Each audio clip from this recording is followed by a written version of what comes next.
Yo, yo, yo, yo, waiting to go live, waiting to go live, waiting to go live. What's up, guys and gals? It's your host with the most, Griever, as always, bringing you guys Tokyo Ghoul read-through reaction, part 5. We're starting off big today. We're starting off with chapter 50, and I'm pretty excited about that.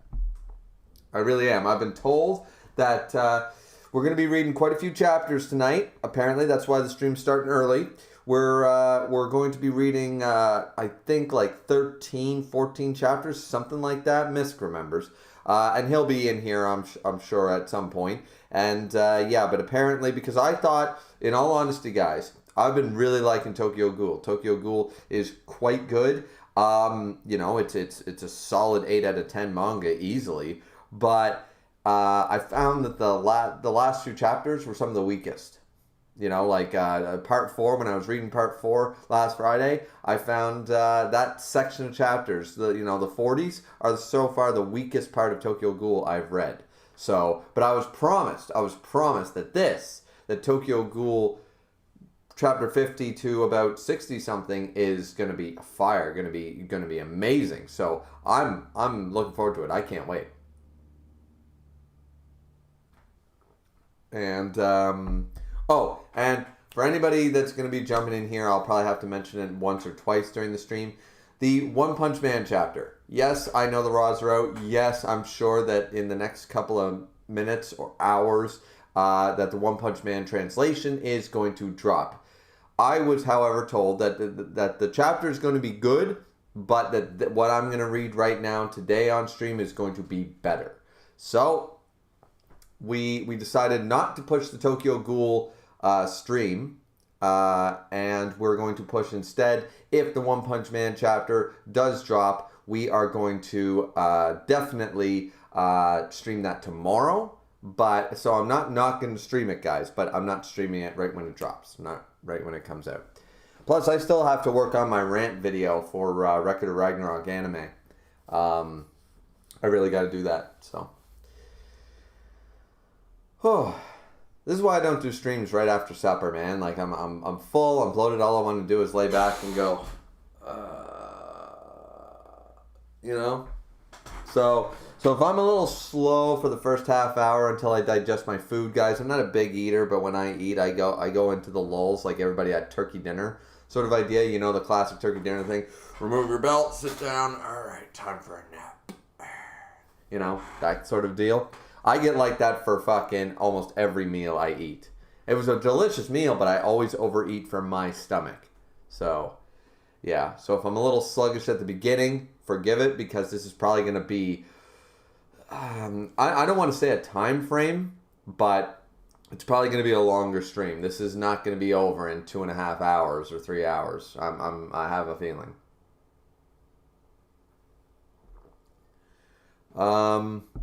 Miss Content is in here and says, hello. Well, hello.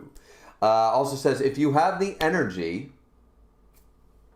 I got beer. Does that count? If you have the energy, read up through to chapter 69. I see what you did there. Man one time tried to call me a pussy. And you know what I said? You are what you eat. Goddamn right, that's what I said. But yeah, so 69.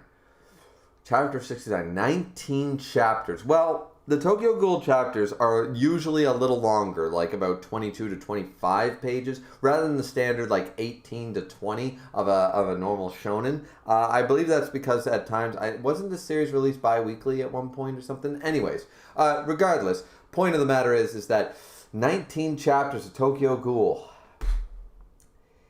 Goddamn, didn't I get through like 14 chapters in the first stream though? And the first chapter was 71 fucking pages. So maybe it depends on how long I have to pause and how many questions I have, I guess. But it's possible. It's possible. By the way, we also have 7 people watching, but only 2 likes. What's wrong with you people? Hit the like button. Ms. Conrad also says some of the biggest hype in the series is coming up. Well, goddamn, you son of a bitch. You sold me on this one. Caden said, sup, Caden.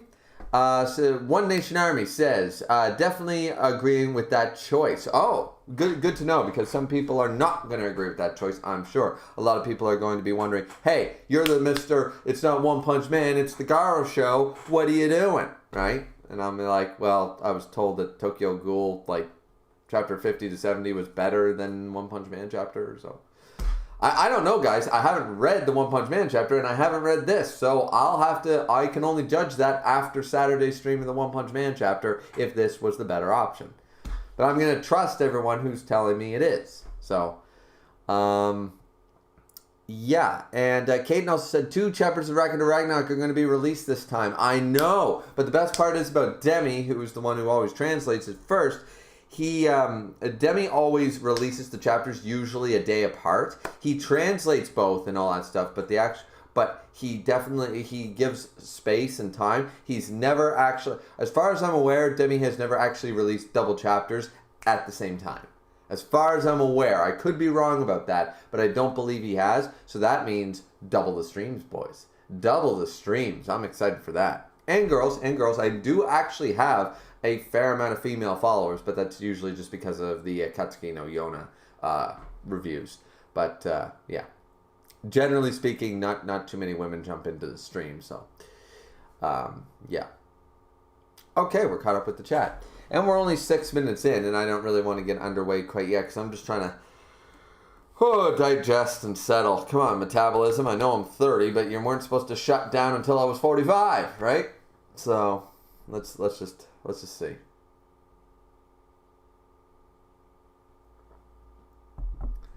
Also, for anybody interested, make sure to stay tuned because I've been working on a video for a little bit. I was hoping to have it released the other day, but the Yona chapter was out and yada yada yada. I do have a 13th video. The Record of Ragnarok anime series is not yet complete. There is one more video. The video is roughly, I believe, when I looked at it, it's about 35 minutes long. Maybe, roughly, don't, quote me on that. But it's about a 35-minute video where I explained, I go through a series overview, but at the same time, I also talk about the differences between a manga and anime and what people get hyped for and what they should count for these things, right? Because one of the things that I've noticed, just before we get underway with Tokyo Ghoul, is a lot of people don't understand what an anime's merits can be counted on. And all the naysayers, if any, not just Record of Ragnarok, but if somebody says a series is bad, right? If somebody says a series is bad or whatever, I noticed one thing about naysayers and negative people is that they conveniently leave out story, plot, characters and stuff because they credit that all to the manga, not to the anime. Regardless if it was adapted well, if the characters are good, if the voice, all that stuff, if everything, the plot, the story, the premise, all that stuff, they ignore all that. And then they jump into, animation. Animation's everything. And one of the key things that I've noticed is that you can't have it both ways. You cannot, when you're judging an anime, by that logic, the anime can only be judged on 3 things. The 3 things that make it different from the manga. The soundtrack, the VAs, and the animation. 3 things. So if you're hitting on 2 cylinders instead of 3, you're at 66.6666666%. I didn't invent math, guys. That's just logic. So that means that anything converted into a 6 out of 10 or a rating system would have to be at least 66%, which would be 6.66 out of 10. Automatically. So it's very, very strange. So I take this video and I go through that for about the first 7 minutes. And then I just let the fucking community have it. So it's going to be hilarious to have. It's going to be my most hated video. People are going to unsubscribe to me for the shit talking I do. I think I'm going to call it Griever's Barbecue or something like my roast or my Griever's having a barbecue and the Record of Ragnarok anime is on the menu. Or the anime community is on the menu. I think that's what I'm going to call it, yeah. Something like that. I'll work. That's a little long, but I got to do something like that. It's going to be fun. Dragon Trader's in here and says, yo, what's up? But yeah, anyways, my point is, guys, not to necessarily plug, but I'm really looking forward to it. I had a little bit of time to edit it last night, but I'm trying to make it fun and also like enjoyable for people who know I'm not talking about them, but to really, really twist the knife for all the people that are like, this series is a 1 out of 10. So, yeah. Oh, I go off on them. It's going to be glorious. Because I beat my idea. That's why I did the premise part of the video. I set it up. I'm like, well, you can't win on merits of things that don't exist. And you also can't win based on logic. So what's left? And that's when I go off on them. I'm like, you're a bunch of fucking idiots. And it's going to be fun. Dragster said math hurt my brain. I mean, it hurts a lot of people's brain. Science and stuff too hurt people's brain. It just depends. But anyway, we finally hit the 10-minute mark, and I always wait, guys. I always wait, because look at how much we fluctuated in the last 10 minutes. We went from 0 people watching to 8 people watching, down to 1 person watching, and now we're back up to 6. This is why I wait. I let people like grab their drink, grab their snacks, grab their popcorn, and get settled in before we start. So. But we're all caught up with the chat, so I see no reason as to why not start with Chapter 50. Now, unlike previous streams where I'm starting this one exceptionally early, I did not get a chance to reread Chapter 49, so I'm probably going to misremember 1 or 2 things and be like, what the hell's going on? All I remember is that the 11th ward is the super dangerous one, and some dude showed up at the end from the 11th ward into the 20th ward. So shit might be a problem. But opening this up with Chapter 50, and then there's this, yeah, it's a guy, right? It's a guy. Just looks really fucking creepy, but it's a guy, yeah, and he's one of the weird things that kills ghouls or something, and all the stitches, like, weird. Just a fucked up guy. I don't really care because too fucked up for me. But yeah, so let's just jump into the chapter. But that was the cover page. The reason I mentioned that is because right here at Chapter 50 at the beginning, we get this cover page. And, like, Jesus Christ, nightmare fuel if I ever saw it. Okay, so, this is the dude. This is the dude. All right, so this works out. This is the dude from the 11th ward. I forget his name. And he's showing up. It looks like he's going to show up at the cafe. Oh, yes, he is. Okay, so let's hit the ground running. This guy isn't going to be, like, in the shadows and we're not going to know anything. We're going to get something. All right, cool. So, all right, we got Kanaki. Welcome to, is the manager here? He's tall. He's a tall bastard.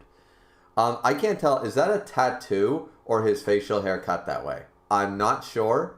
I'm really not sure. Because in certain shots, I think it's his facial hair. Let's see. The manager? No, he stepped out. What the hell do you want? Oh, Toka. What do you... Gasp? What? If you got business with the manager, could I get you a cup of coffee, sir? Wow. Okay, so she said, what the hell do you want? Like she knows him. He's shocked at seeing her. Maybe a history there? Something going on? All right. Gasp. Question. So she doesn't seem to know. Oh, you're a girl? Wait, okay. Oh, there's people shadowing him. Would you like to leave a message for the manager? There's something I want to ask him. And you two. Do you guys know Rise Kamishiro? It's all about Rise once again. Or Reese, whatever. Who is he? He's not an investigator, is he? A ghoul? Yeah.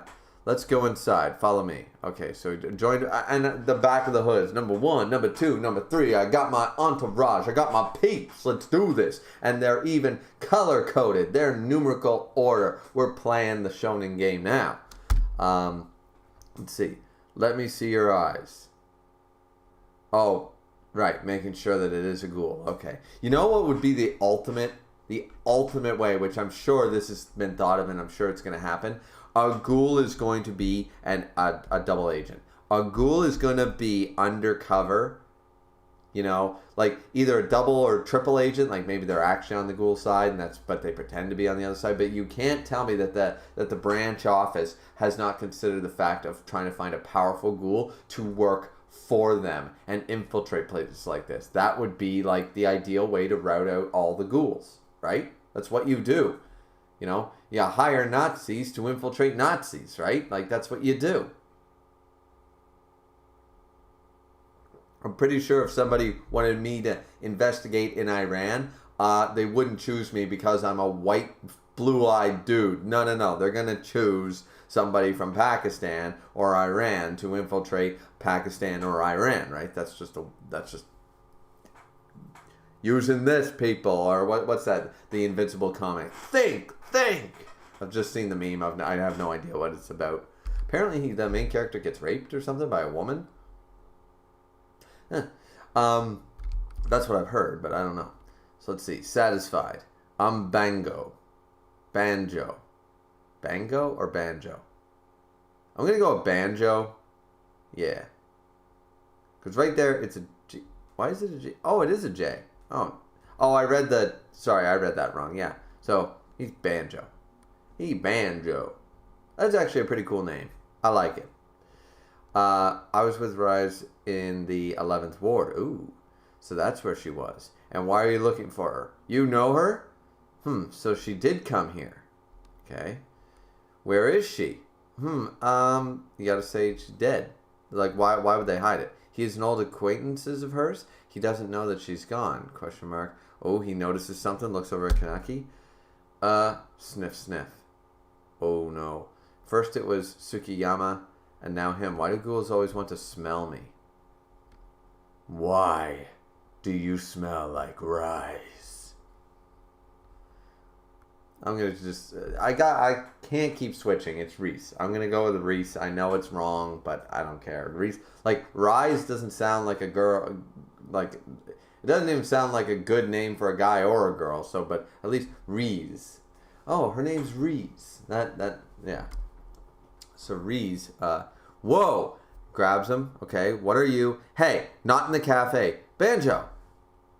Are you her? Are you Rise? I see, I keep switching. Fuck, I suck. I just said I wouldn't.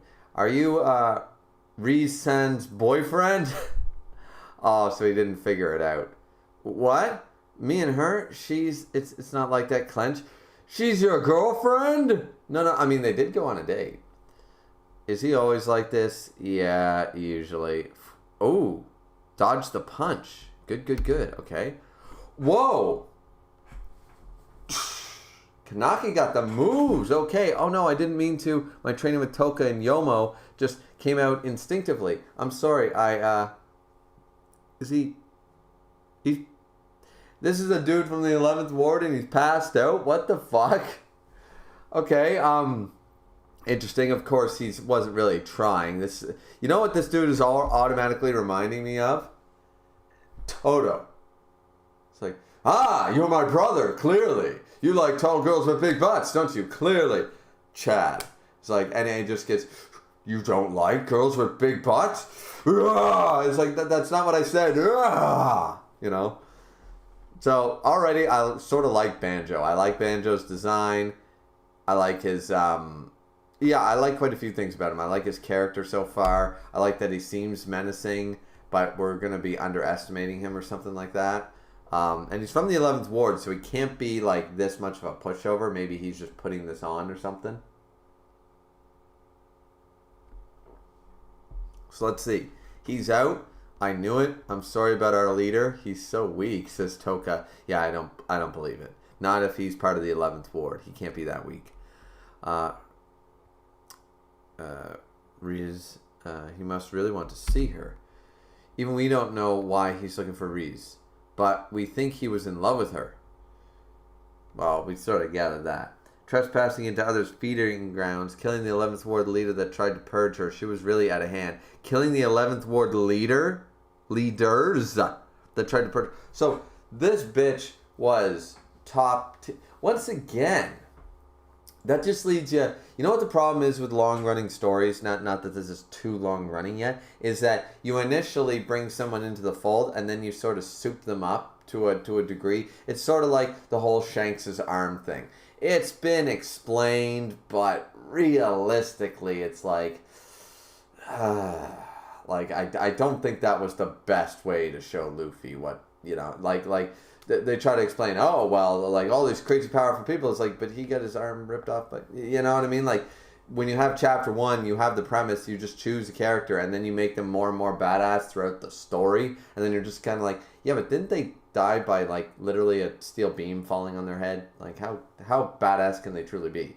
So, I'm sort of feeling that a little bit here. Once again, it was planned, so clearly they knew the amount of weight that was necessary and blah, blah, blah. Maybe Kanaki's entire existence was planned by some secret organization or characters. Who knows? But let's see. Maybe the doctor's in on it. Big brain there. Big brain. So let's see. So she was clearly a complete badass and strong as fuck. She was really out of hand, but Banjo admired her for living the life that she wanted to live. When she left the 11th Ward, I think it was offhand, but she said something like, good luck being the leader. He took that to heart and did the best he could to lead the ward. So he's the leader of the 11th Ward? Isn't that like the most dangerous ward or some shit? Or I thought wards 1 through 4 are unlivable, and 11's just a battle zone. But it's still dangerous, right? I believe that was the case. Is it 1 through 4 are basically unlivable? It's something like that. Anyways. But guys from elsewhere came in and took over eventually. He's not that strong. Really? I find this shocking. I really do. I thought this dude would be much more badass. Yeah. And, see, Rise killed all the strong ghouls. That makes sense. So he's not that strong. Guys from elsewhere. To be honest, they ordered this search. Okay, so new guys came in and took over the 11th Ward, and they ordered a search for Reese. That's enough. Who cares? Screw those guys. I mean, true. A ghoul who knows Reese's past. But I think Banjo's looking for her for reasons other than what we've been given. Probably so. Riaz is already, well, it's up to you, Toka says to Kanaki. Kanaki said, I would like to speak to him. I want to know more about her. Alright, cool. This is going to be informative.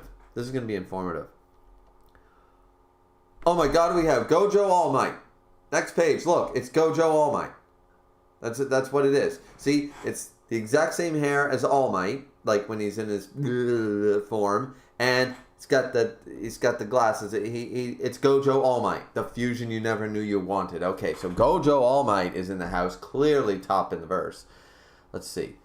Somebody calling. All right, we don't know this dude. Looks like a teenager or 20-year-old something. That musclehead's not answering. Damn it, what is that useless fool doing? Okay, so this is the guy calling Banjo. Yamori and that other asshole is going to get a jump on us now. Capturing Rise is a big achievement. You're from the 20th Ward, aren't you, boss? Aren't you familiar with the situation here? It was a long time ago. I don't know how it is now. Oh, so this person was from the 20th Ward. Maybe got pushed out? We don't know. There's this old man Yoshimura and Renji Yomo from the cafe. And then there's the gourmet. Though I doubt we'll come across him. Stay away from those guys. You don't stand a chance against them.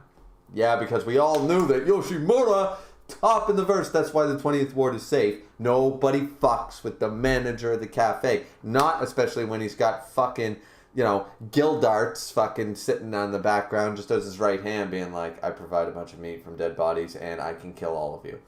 Like, it's absolutely wonderful. The rest are nothing special. They're basically peace-loving hippies. Ah, but see, the peace-loving hippies are protected. And what about the devil ape?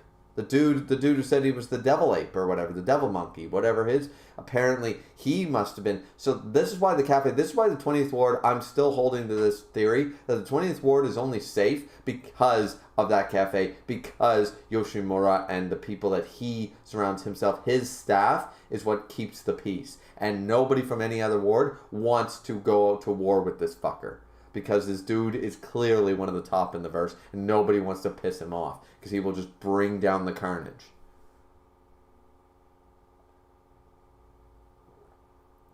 So we got Ayato Kirishima. There was a peace lover in my family too, come to think of it.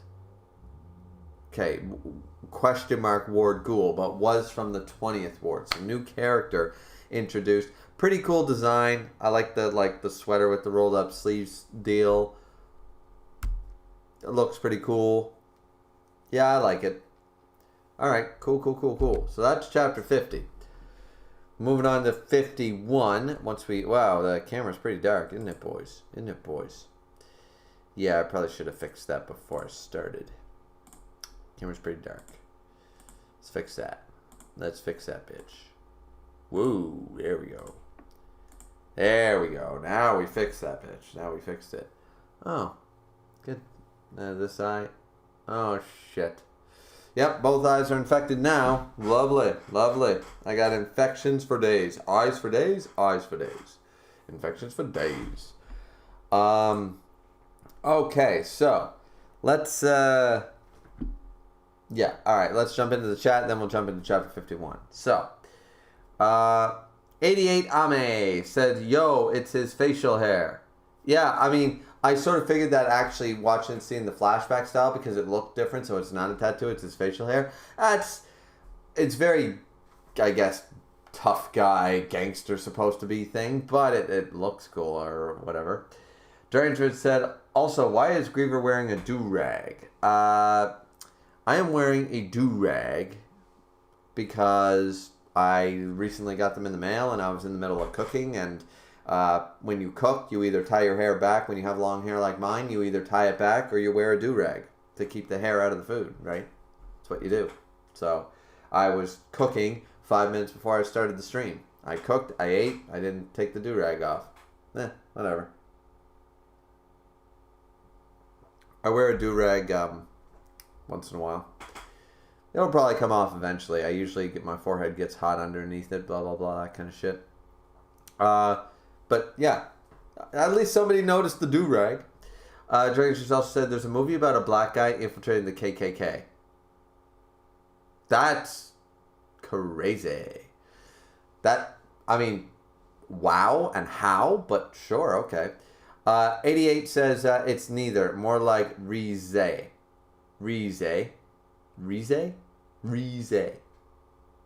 I'm gonna call it Rise from now. Just stick with the Rise. The Rise part's easy. Just gonna stick with it. Dragon said applying realism to One Piece is a tricky thing. True. Fine says, yeehaw. That's goddamn right. We're in the barn now. We're playing yeehaw. Anyways, all right. So now that the camera's fixed, sorry about that, guys. Sorry how dark it was and all that fun jazz. But yeah, let's keep going. Chapter 51, and we got the best two in the verse, just chilling at the beginning of chapter 51.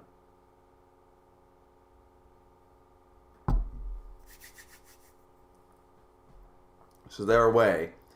Yomo and Yoshimura. Another body. I can hardly believe we're in Japan. Reminds me of the Middle East. Wow. Wow. Were you able to gather any information on them, Yomo?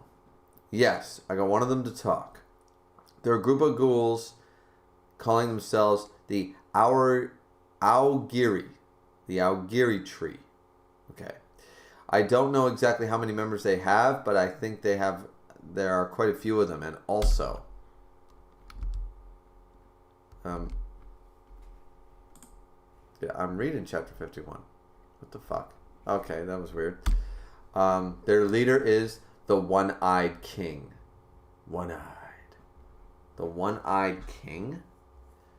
Well, they were talking all about that. That's why they think Kanaki is going to be, like, people are going to mistake him for the One Eye because it's like a legend and blah, blah, blah. But he's probably not the first. And why does he look like King Leoric from Diablo 3? The One Eye King is literally the skeleton king from Diablo 3. The crown is the fucking same. It's Leoric's crown, for God's sakes. That's a copyright waiting to happen. But yeah, okay. Their leader is apparently the One-Eyed King. Wow. And Yoshimura seems disturbed by this. Maybe it's not my place to say this, but Mr. Yoshimura, if he is the king, it's probably some kind of mistake. I don't know much information he's privy to, but we should head back to Anti-Q. Kanaki could be in danger. Huh. Well, I don't really understand what's going on. They said that the one-eyed thing was a legend and people are talking about it, but apparently the leader of this group of ghouls is the one-eyed king. So, do they want to eliminate Kanaki because he would also be considered a one-eyed or something like that? Is that why? Because they said if he is the king, it's probably some kind of mistake. But why would it be a mistake? There's questions with this conversation, and I got questions. But yeah, okay. So, back to the cafe. Oh, wow, the coffee here is really good. It is. Wonder if that musclehead is awake. Blink, wakes up. How are you feeling? We had you sleeping in a different room, but the bed was too small. You're a big man, so here's some water. Can they drink water? I forgot about that. Doesn't water even taste putrid to them? I'm sorry about earlier. I just reacted before I knew it. What's your name? Kanaki. Ken Kanaki. You're stronger than you look. Maybe that's why she chose you. Banjo, I didn't have that kind of relationship with Rise. We were basically casual acquaintances. Oh, I'm so sorry. I'm sorry I lost it. Come to think of it, your scent's a bit different than hers. I'm sorry, I really am. Please, there's no need. No, this is the least I can do. He doesn't seem like a bad ghoul. Oh, no. He's gonna tell this dude the truth, and he's going to fucking freak. And he might be like, he's the skirmish, he's the scout. He's the scout for the information, and he's just going to willingly give it up. And Yoshimura's going to come back and be like, why the fuck did you tell him that? Why did you tell an outsider your secrets? That's not how it is, you know? So let's see. Does it seem like a bad ghoul? No. I have a bad habit of trusting strangers. Wow, okay. So once again, I got to keep my mouth shut and keep reading, because what I assumed... this is why I like Kanaki. Not a cool character by any stretch, at least yet, but he seemingly, throughout 50 chapters now, is learning from his mistakes. He doesn't just stay naive. He doesn't stay stagnant. He learns that, yeah, maybe I shouldn't, no, I have a bad habit of trusting strangers. He's been in bad situations because he's thought, oh, this ghoul might not be so bad, or this person might not be so bad. He's had a problem with that throughout the series, and now he's, holding himself back. Now, he still might just give in here, but at least he's acknowledging it, and that's character development. That's how you develop a character. You make them learn from the mistakes that we on screen see. Writing a backstory, 50, 60 chapters in to show us how they developed in 2 chapters doesn't mean that they're developing from chapter 1 to chapter 50. It just means that they were already a developed character at chapter 1, and we don't get to see any of the growth. Now, sometimes that can work, but for the most part, you want to show your audience your characters developing real time. And I really think that Kanaki is one of these characters, and it's really cool. So let's see. Where is she? Rise? She's not here anymore. Okay. Oh, I'm not gonna... What? Oh, of course. She always was whimsical. I like this Banjo guy. I don't want him to be, turn evil or whatever. I like this Banjo guy. You probably don't know where she went off to either, do you? Hey, Kanaki, I got a favor to ask you. A favor? Yeah, if you ever get a chance to see her again, tell her to run. What? Run? I used to be in charge of the 11th Ward, but not anymore. A gang of ghouls called the Aragiri to the tree, or something. They came rushing into the 11th Ward, and they looked freaky as fuck. We stood up against them at first, but there were too many of them. I just couldn't stand losing any more of our guys. After they subdued the ghouls in the ward, they began hunting down doves. action. I mean, you can't deny that some ghouls like deserve to live. Like the 20th Ward ghouls, I would argue deserve to live, and the ghouls are the bad guys to our characters in the 20th Ward. Once again, there are a lot of sadistic ghouls like Rise and people like that. So there is that. There is the potential there. But anyways, I thought they were crazy at first, but soon they began thinning out the doves in the ward. Like, god damn, these guys must be strong. I think they're going after the doves in the northern area of the ward next. They're planning on building up their numbers and wiping out the doves. Once again, we don't really know how ghouls are made yet. So, I'm only an underling in their organization, but I hear their leader is a cold-hearted dude. He's looking for Rise for some reason. I think he wants to hurt her. Okay? They're eventually going to come to the 20th Ward, too. I'm telling you for your own... Ooh, there's somebody on the roof. Somebody on the roof. I'm telling you for your own good, you guys should run, too. If not, if they don't do it, you tell you... Crash, bang, boom, what the hell? Oh, it's our dude. It's our dude. That's who was on the roof. Bang! Oh, wow, that Banjo hits him in the side. You got a big mouth, Banjo. You want to be beaten till you barf up blood again? Oh, wow. Okay, this dude. But Yomo's not here, and neither is Yoshimura.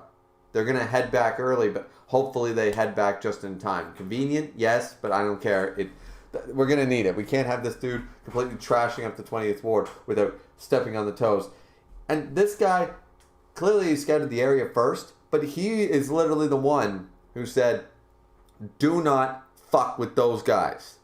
And he literally just went to their house and kicked their window in. Yeah. Usually, like, when you don't want to step on toes, this is like Douglas MacArthur 101. You won Korea in 1951. But then you decided, I want China too. And then you lost Korea. Like, no. Take your winnings and leave. Don't poke the bear. If the bear ain't going to fight, if you go into the cave and the bear says, fuck it, you're not worth my time, you don't go up and poke him. You know, you leave the cave with your winnings and your life. Jesus.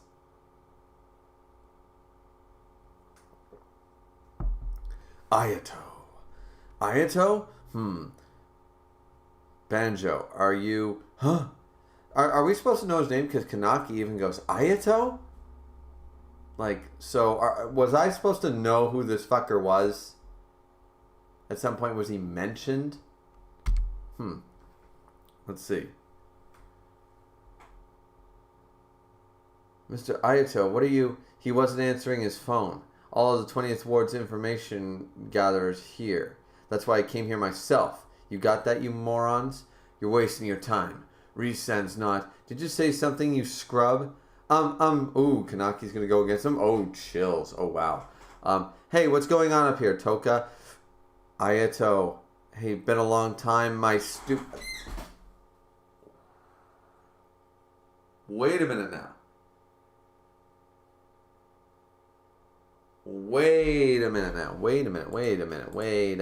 Wait a fucking minute. Was I just stupid? Was I just being stupid? I was.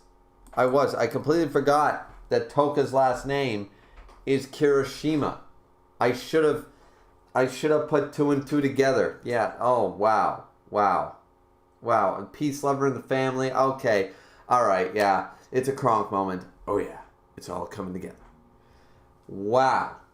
Okay, I don't know how I missed that. I really don't. I think I'm used to it. I think there's a lot of character names, and some of them mold together and stuff, but I should have known that. But they never refer to her as Kirishima-san or anything like that. It's always Toka this, Toka that, Toka. So I sort of forgot. Yeah, okay. So he is the brother. But I thought the brother was dead.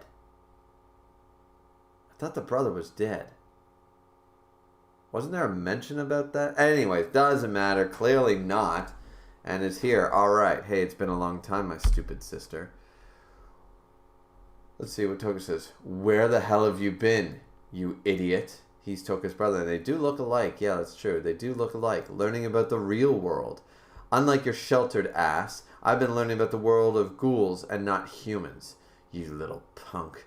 You're the punk. Open your eyes to reality. Okay, so which one's older? Oh my. Let's see. Who are these people? I heard you had a sister, so they're also people. I heard you had a sister, but I didn't expect her to be working here. You two are both so beautiful. I'm jealous. We've been waiting for you, Ayato. These guys were downstairs. I'm surprised you found this place, Yamori. Oh, that's the person that he was talking about. Like, if Yamori gets to it first, yada, yada, yada. All thanks to Nico's nose. That's right. Follow the scent and wham. What are they doing here? Let me guess. These are the three that are vying for the top position, top power or something. Ryzen's not here. There was no point in you two coming here. You weren't wrong, Banjo. Yeah, Mr. Macho Goatee. The capture order was for Rise, or whoever smells like Rise. And so, bingo, you found him. Doom, doom, doom. So let's get his cute butt out of here. Okay, so they're after the one-eyed dad. Why is Rise so important? Like, I understand that she's powerful and she caused some shit, but why would these people be so invested? From different wards, apparently, and these guys, they aren't even from the 11th ward originally. They came from another ward to jump in. Why would they be so interested? Like, I can understand if they would all be like, the one-eyed king sort of idea, because that's the deal, right? That, like, the one-eyed. But they're just looking for somebody who smells like Rise. Why? What is so important about Rise? And why would all these, like, heavy hitters from other wards be so interested in this one fucking ghoul? So this is interesting.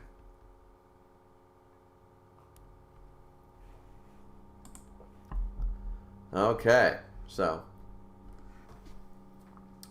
yeah, we'll jump into the chat really quick, and then we'll continue. I got to keep rising up that. Yeah, I got to keep rising that. Come on, you stupid thing! Configure the video. Let's rise the gain. There we go. Before we have to turn the lights on and everything, let's keep the party rolling. Let's keep the party going. Yeah, let's see. Skin Intelligence says, would you ever wear a Kanaki mask? Fuck no. That shit's like Gimp Suit 101. That's like BDSM shit, and I'm not, no. Caden said, chapter 51, not bad at all. Miss Kind says, I'm going to be out at dinner for a while, but I'll be back by the time the crazy shit happens. Awesome. Glad to hear it. Have a fun dinner, Misk. Alright, so now we're going on here to chapter 52. Okay, so let's see. Back to back, Toka and Kanaki easily take up defensive positions right away. So take him back with you. You can't just do whatever you want. Who says that? Toka? Yeah, I'm assuming Toka. Whatever we want. Boom, and this dude, I don't know. That must be Yamio or whatever. Boom, comes in. Boom, oh my man, and even Toka's down. Ugh, slam. Doing whatever you want is a right only the strong have. Gonna crush him. Boom, oh, brings down the leg. Okay, Kanaki not trying at least, and slammed into the wall though. Oh man, that kick didn't do very much. You getting up or staying down? Let's see. Oh no. Now they're gonna see it. They're gonna see it. You come with us quietly and you won't have to get hurt. And he showed the one-eyed. I mean, once again, it probably wouldn't have mattered because they were going to take his ass in anyways, but now they're all aware of it. Banjo here, fucking Ayato was just like, one-eyed? They're all shocked. He was right. So apparently the leader considered the one-eyed king.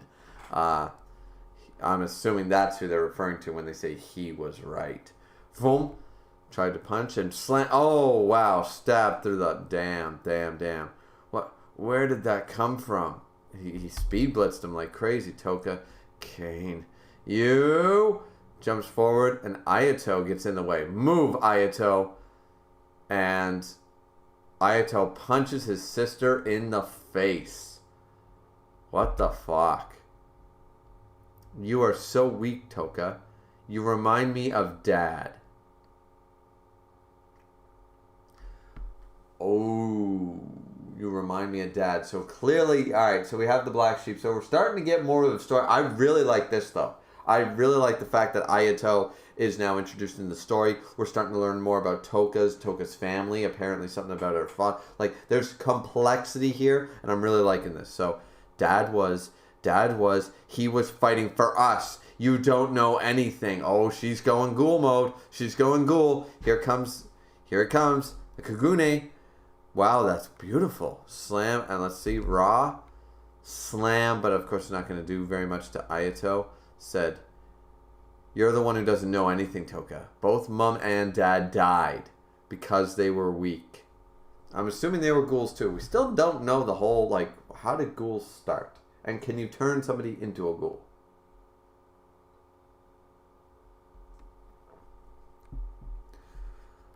What can the weak protect?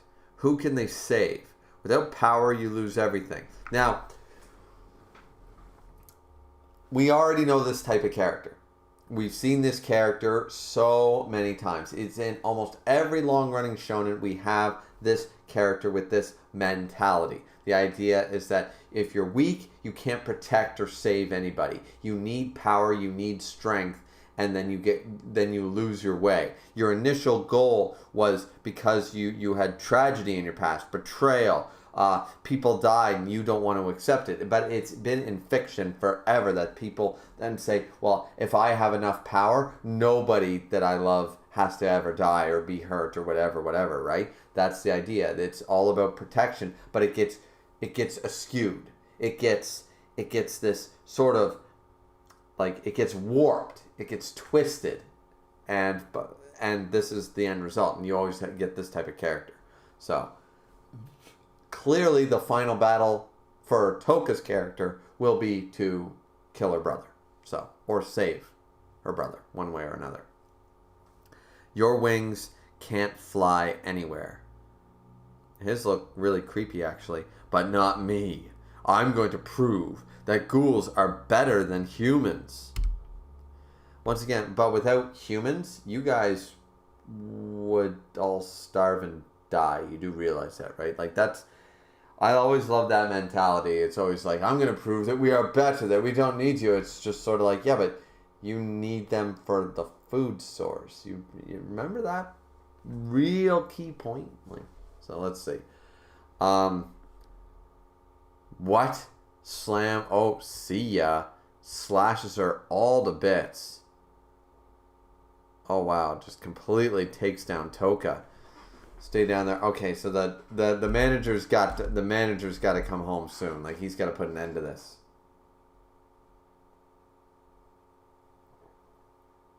Stay down there groveling. Ooh, harsh words. Ayato, that was so cool. How brazen. Don't touch me. Should we take your sister too? No, she'll only slow us down. Jesus, he's harsh. She can stay here and pretend she's human. Banjo, stuff the one-eyed guy in the bag. We're headed back to the 11th. Let's see. Hello? Tatara? We couldn't find Rise, but we did capture the one containing Rise you mentioned. Tatara. I'll have my guy keep searching for Rise. We're bringing the one containing Rise back to Noro's place. So, the one containing, they can't find Rise, so they're still looking for Rise, but they claim that this one is containing Rise? What does that mean? Like, if clearly that would indicate, like, if they knew what happened, then that would mean that Rise is dead. So what do they mean by containing? If they assume this thing's containing, etc., etc.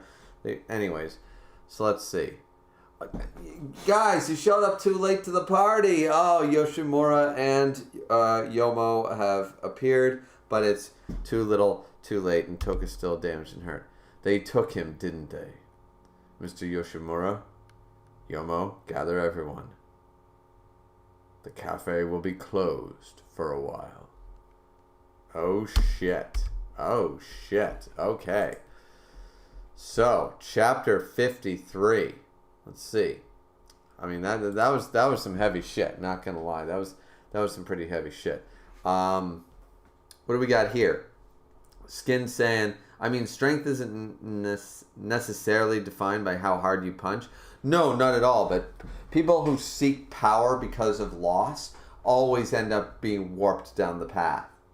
You know?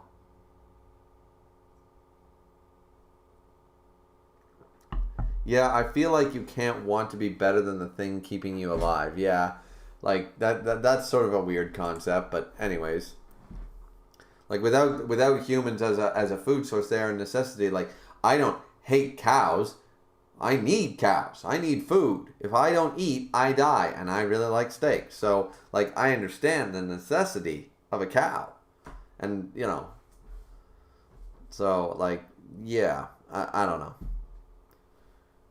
Honestly, I think humans are pretty disgusting creatures for the most part. I mean, you know, I always go on that Men in Black line. A person is smart, but people are dumb, panicky, dangerous animals. I'm like, that is an accurate description of the entirety of the human race. That's a pretty, like, when you get a group, that's the problem. You get a group of people together, then their intelligence wanes because you're not singling out an individual. Now it's sheep mentality, and then it goes downhill from there. Let's see. I hear that. All right, so we're jumping into chapter 53. I hear the 11th ward's pretty bad. Lots of ghoul sightings. I was watching videos of it online. It showed real dead bodies and stuff. Okay, so we've got a classroom of kids and stuff. Ugh, of people? I think so. I don't know. What about the 20th ward? Are we safe? Parts of the 11th ward have been sealed off to stop ghouls from entering the other wards. Ghouls are superior to us to begin with, so my prediction is we'll lose. Tabata? Don't say stuff like that. Tabata? Isn't that the name of the person they were talking to? Isn't that the guy was calling on the phone? Was Tabata? So is this guy let's see. Don't say stuff like that.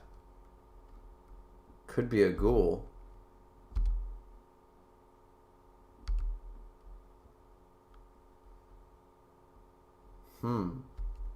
Okay, I gotta go back. I need to know. I really do need to know if that was the same name, because there's no way they would do that to us. Chapter 52. Yada yada yada. Bam bam bam bam bam bam bam. Hello, Tatara. So okay, Tabata. All right, so this guy probably isn't a ghoul, but yeah, he's just spitting the facts. It's like, are we safe? It's like, ghouls are superior to us to begin with, so my prediction is we're gonna lose. I mean, that's just accurate. That's just being realistic, right? That's just being like, listen, at the end of the day, if it comes to this, we're gonna fucking die. Like, how do you think gladiators back in the age of Spartacus managed to take down Roman armies? Because they were singularly the best trained fighters of all time, and an army, foot soldiers, just 3 gladiators versus a battalion, and you might kill 1 gladiator before they slaughtered all of you. Like, that's how that happened. So, yeah, like, from the numbers game, the dude ain't wrong. Okay. So, let's see. I'm scared to be out on the streets. There are monsters that eat people hiding among us, right? Isn't there an agency that deals with them? What are they doing about it? Yeah, right? Oh, there's the girl that's friends with Toka. It's their job to help us. I wonder if Toka's not feeling well because she's not at her desk. I should bring her something to eat again. Oh, right. And she wanted to... oh, and there's those creepy people again. Yeah, this dude's fucking creepy. He looks like a chick. He looks like a really creepy grunge girl. And it's creeping me out.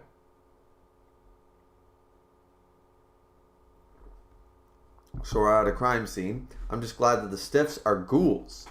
If they were people, it would have been a mutilation murder case.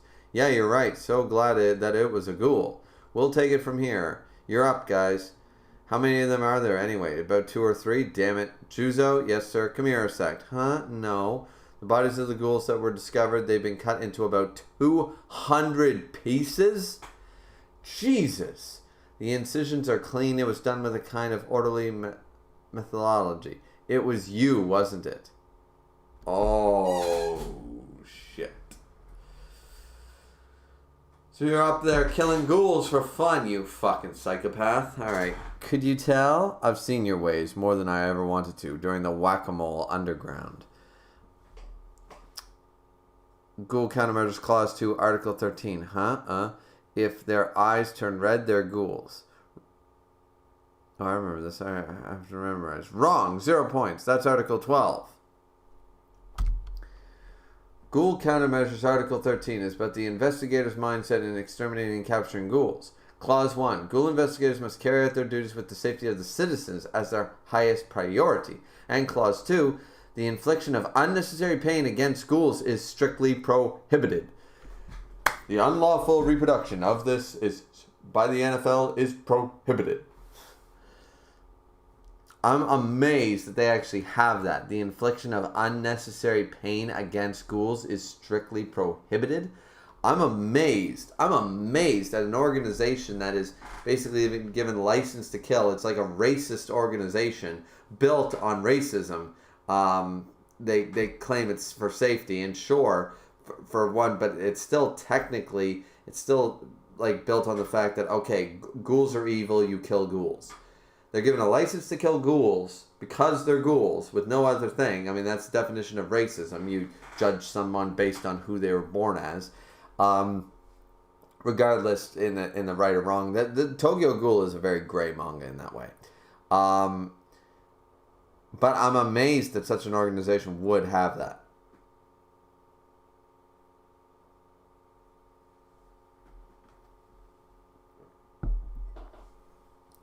Let's see. What's the response? It's not because they're ghouls, but rather a matter of being humane. That's the point of it.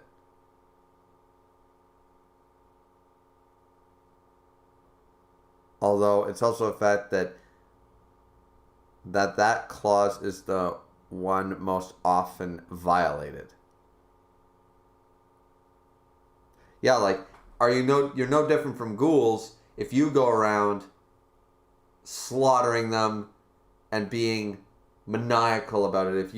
If you are getting off on killing people, well, what's the fucking difference, right? Like, at the end of the day, humans are a food source for ghouls. You know, but like some of them, like they don't necessarily, like, some of them don't do it at this point where it's like it's all about the fear and the terror and all that stuff. A lot of people just eat and kill and eat. It's basic, right? So yeah, I don't know how I feel about that one. It's like it's a matter of being humane, and it's like, exactly, like you're no better. In fact, you're almost worse than ghouls because you don't need to kill them to survive. I mean, you could look at it like, well, predator prey, like, but if they're not attacking you, I mean, you know, it'd be like me taking out a bad driver because I'm like, well, potentially that person could run over my kid 20 years down the road because they don't know how to fucking drive. I mean, it's not justified, you know? So, yeah. This is the shit I like. This is the shit I like to discuss. This is the shit I like to talk about because there's so many gray areas. It's not black and white in any stretch. You can't simplify it with a single sentence and be like, well, this is the right way. It's like, but is it? Is it truly? So definitely enjoy that aspect of this manga.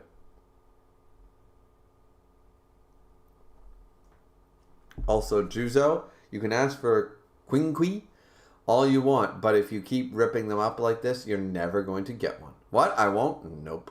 I explained what Quinquis are made from, right? Yes, sir, they're made from dead ghouls. That's right. But that doesn't mean they're made from their arms and legs. They're made from their kagunis. So you can't harm them to the point where they can't release their kagune. The kagune is that squirmy thing, right? I still don't know where that squirmy thing comes out from, even after observing them. Should be common knowledge if you graduated from the academy, but I guess you were an exemption. Alright, this ex-instructor will give you a special lecture. I'm sleepy already. Wake up.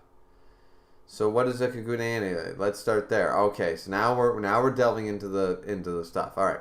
A kagune is made up of RC cells, which is the detector and stuff, discharged outside the body. RC cells flow like blood. Consider a kagune as liquid muscle that can become harder than teeth.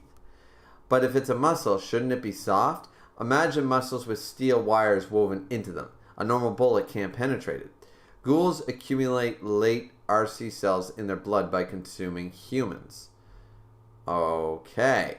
Accumulate RC cells in their blood by consuming humans. And the accumulation of RC cells are sent to a sac known as the kakugo and are stored there. The kakugo, the RC cells are then stored there, either consciously or from mental agitation, break through the skin and are discharged. Okay? The discharged RC cells harden and soften repeatedly and at the will of their own user. That is a kagune. By the way, a ghoul's kagune is an effective RC cells as well. Quinquis are devices that are artificially generate kagune by processing kaku and sending electronic signals through them. It'll keep working as long as the kakuo is intact. The kakuo, whatever. So I need to get my hands on this kakuo thing. Exactly. By the way, if you can distinguish the type of kagune, you'll have an idea of where the kakua is. For ukakus, which are RC cells that are spread out like wings, it'll be around their shoulders. For kakua, for kokaku, which is a metallic kagune, they'll be below their shoulder blades. Ukaku, kokaku, rinkaku, baikaku. Okay, so there's different areas depending on your typing. It's like Pokemon all over again. For rinkaku, which resembles a scaly, abrasive tentacle, it's near their hips. For bikaku, which stick out like a tail, it'll be near the tailbone. It'll be in one of the areas depending on the kagune. Of course, there are slight variances. So this thing of mine.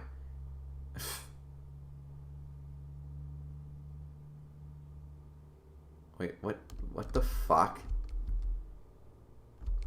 So this thing of mine, it's a bikaku. So it came out from around the butt? This thing of mine, what? Possibly. And what type were bikaku good against? I remember getting, that would be rinkaku. Okay, wait, what? What is, I don't, he's got a kagune, he is a, what the fuck?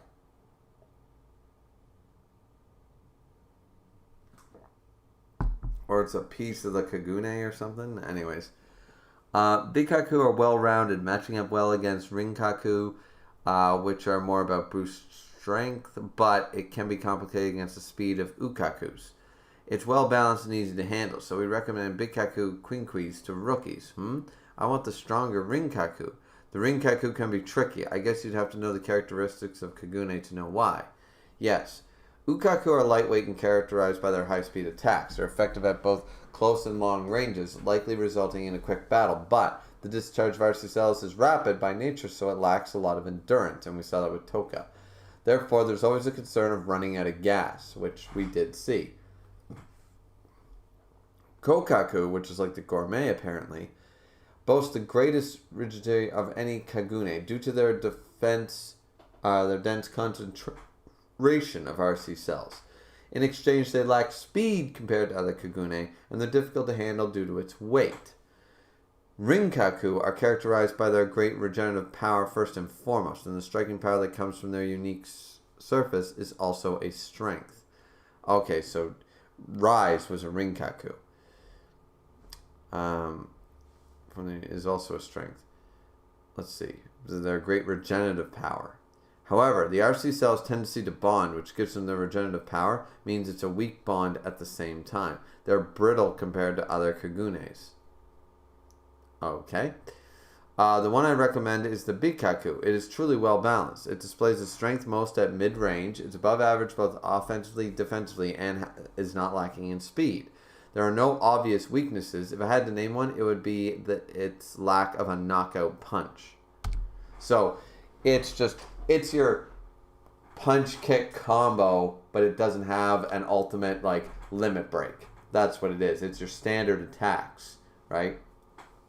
All right. So there's a huge chapter 53, a long one here. We're getting a huge rundown on all the kagunes, rinkaku this, ukaku that. I'm probably gonna forget half of it, but yeah.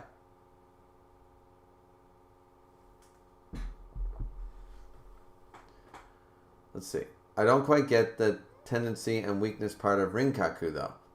Let me put it this way. The RC cells are extremely fluid. This may not be the best comparison, but it's like Velcro. It sticks and comes apart easily. Oh, I think I get it. So they all have their unique traits, although I forget most of them already. Yeah, I don't want to agree with this fucking weirdo. Be conscious of them in live combat and it'll become like second nature. How they match up against one another is determined by the Kakuo's location and the type of Kagune. It's simple. In a nutshell, they match up well against the ones above them and poorly against the ones below them. It's like having 4 moves in rock, paper, scissors. Gotcha. Ukaku with their speed and agility dominate Binkaku with their lack of a knockout punch.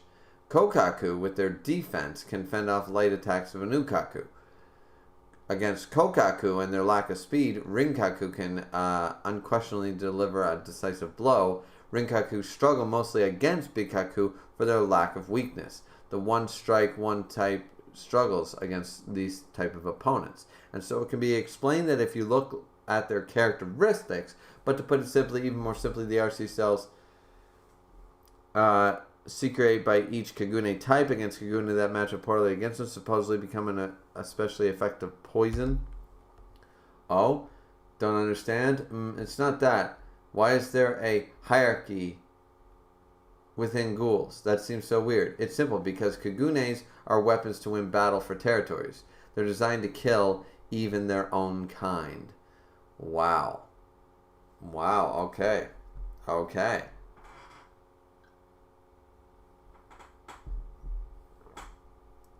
Very interesting. Yes, quite interesting, isn't it? Yes, of course it is. Of course. So now we're jumping over. Oh, we're jumping over to our boy. Jumping over to Kanaki's best friend. Let's see what he's saying. Who potentially might be a ghoul. But then again, somebody drinking coffee and thinking it's bitter is not necessarily.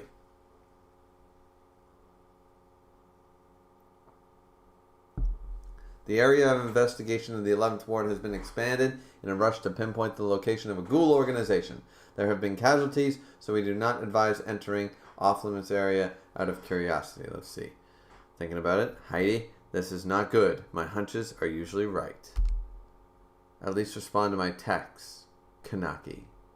Oh no. Slithering on the ground. Something's going down. Something's going down for chapter 54. Aogiri. So let's see. I'm gonna take a quick break, guys. Be back in about a minute. We're about an hour into the stream. We're over an hour into the stream. Gonna make sure I top up my stash of beer, etc., and we'll be right back to continue with chapter 54. I mean, this is gonna be a long stream, guys. Clearly, if I have to get to chapter 69, this is gonna be a long ass stream. So, yeah. Also, before I leave, Dragon Rage says he's using an example. Oh, yeah. Yeah, I think I gathered that, but anyways. Alrighty, let's. I'll be right back.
Yep. What's up, guys?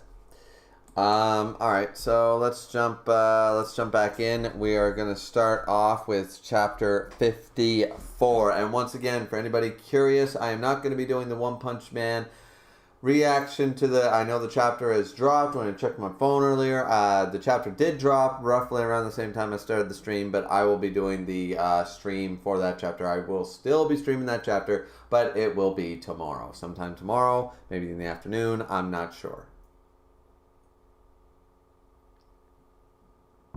I'm so behind with this whole Record of Ragnarok stuff right now, with trying to push out 12 fucking videos. You know, I'm like goddamn exhausted. I'm behind on rap reactions. I'm behind on, I finally got caught up with the 7 Deadly Sins reactions, thank fucking God. Then there's manga chapters this week. There's Ayakashi Triangle, and there was Yona already, and then there's One Piece. And, and then Record of Ragnarok's going to drop double chapters by the end of the week, or by the early next week. So, yeah, it's going to be crazy. So, yeah, there's a lot to get done. But once I get the One Punch Man stream out of the way, I haven't even had a chance to focus on any of my 500 subscriber videos in like a month. So, yeah. And by the way, guys, thanks for 600. I'm going to lose a lot of you once I release that 13th video about Record of Ragnarok. But, yeah. Let's see. So, starting off here with chapter 54, Kanaki in a morgue bag. Slam! Gets kicked! Oh, wow. Okay, Ayato's a dick. Come with me. And take off that vest. You're not in a coffee shop. Wow. Okay. Does that really... What he's wearing matters? Where the hell am I? I remember being attacked while I was talking to Banjo. Toka. Ayato? I don't know why you brought me here, but can you tell me one thing? Is Toka alright? Ooh, he's pissed. Kicks it. Whoa, slam. Jesus. God. Kidney shot, am I right? He's going to be pissing blood. God, it's Mr. Ayato to you. Did I say you could talk? Don't you understand the position you're in, you idiot? Let me tell you something. You don't have the right to speak, or the right to move. If you're given an order, you do exactly as you're told. If you're told to die, you die without questioning it. All you're allowed to do is breathe and sit still. You understand me? Say yes if you do. Yeah. That was too slow and I couldn't hear you. Gets kicked in the face. You understand? It seems I'm, yes, in a place even worse than I could have imagined. I mean, Yoshimura is going to, is this going to be like the time Bakugo got captured in My Hero Academia, or Rukia got captured in Bleach, or whatever? It's going to be a rescue arc, and the whole gang's going to show up, and they're just going to be or Robin in One Piece. It's just going to be that, where they just show up and they're like, government, wards, we don't give a fuck about your hierarchy. That's one of ours. Give them back and we'll walk away. I always love in every manga, because you know that the bad guys are never going to take that offer. They're never going to take it. And I just want one manga where they fucking do, because they're too fucking scared. They're like, how the hell did these guys infiltrate this far? How the hell are these guys this strong? They're just like, you know what? Fuck it. Let's give Robin back to the Straw Hats, and fuck it. Nobody ever does that. Nobody ever does that. The Soul Society doesn't go, okay, maybe we should just give Rukia back and just be the end of it. Or Aizen, or Orihime. Let's just give Orihime back. No problem. Nobody ever does it. Just once I want to see somebody just go, yeah, we got lucky taking this fucker, and these dudes are tank as fuck. Yeah. It sort of semi-happened in Marineford when Shanks showed up, but that was it. That was the only time where it was ever relevant and ever actually, but it wasn't really a rescue. It was more of, there's been enough character death for one arc. Anybody got a problem with that? No? Dandy. Blackbeard, you want to fight? Akainu, you want to fight? Anybody want to fight? I'll fight ya. But I suggest you all go home right now. And just yeah. So that was the one time, but it wasn't even really a rescue. It was a rescue it was an in general rescue for any other characters and stuff, right? Who might have died, etc., etc. I mean, you could argue it was like a rescue of the Whitebeard crew and their allies or something. I don't know. Either way, like, it's never truly happened where somebody gets captured and somebody just shows up and just like, yeah, no, we're giving this person back. Fuck it.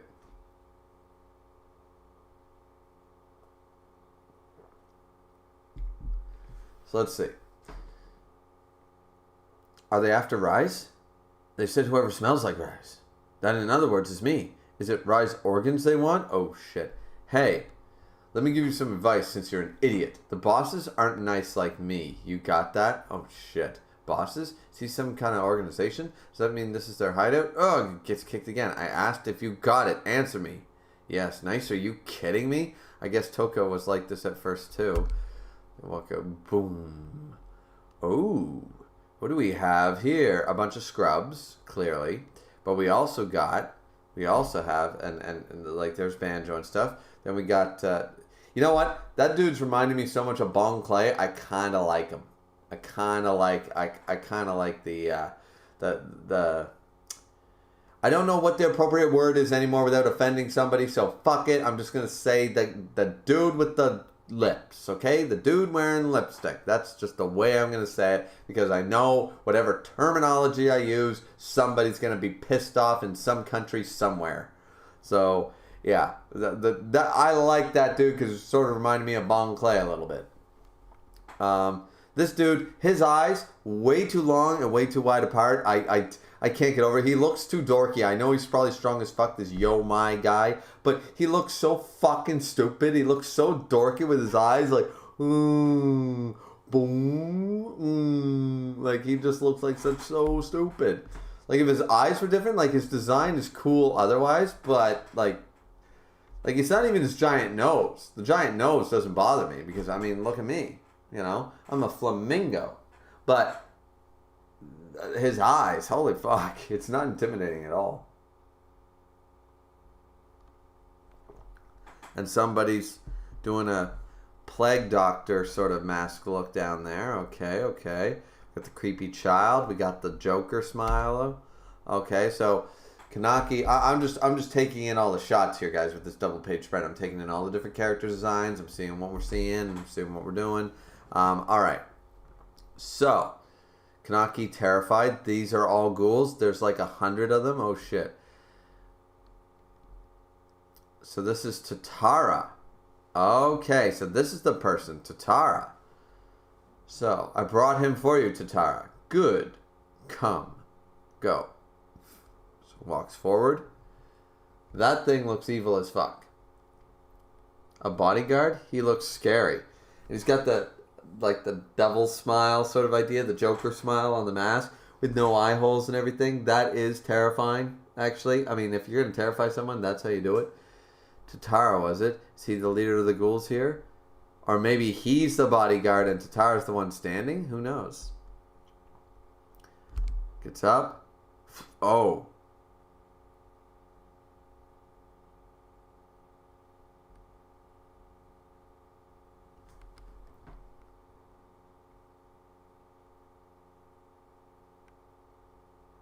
Slammed his fucking fist right through Kanaki. Of course, his eye's gonna turn. He's screaming out. It's the left for him. He's definitely got it. His left eye. So the other one-eyed that they know of, the king apparently, the one-eyed king, it's the right eye. Okay. That's my theory here. There is another one-eyed. And probably was transformed the same way about transplanting organs from a ghoul into a human creates one-eyes. Potentially. But maybe they've tried it before and it's failed numerous times. Maybe the organs don't take. Maybe the human dies. Maybe they still become a double-eyed or something like that. So maybe he's really unique. We don't know the full story yet. But let's see.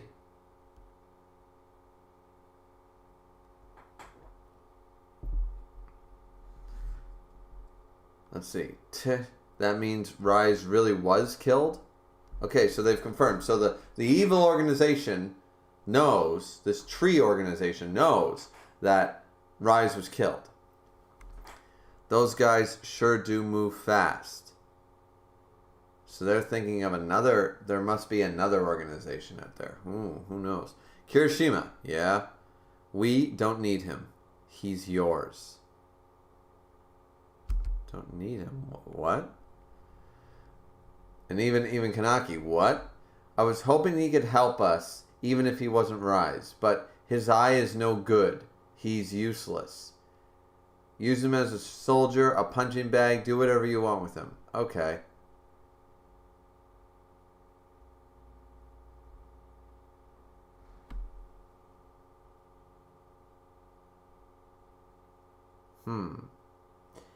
So it needs to be in the right eye for it to be viable?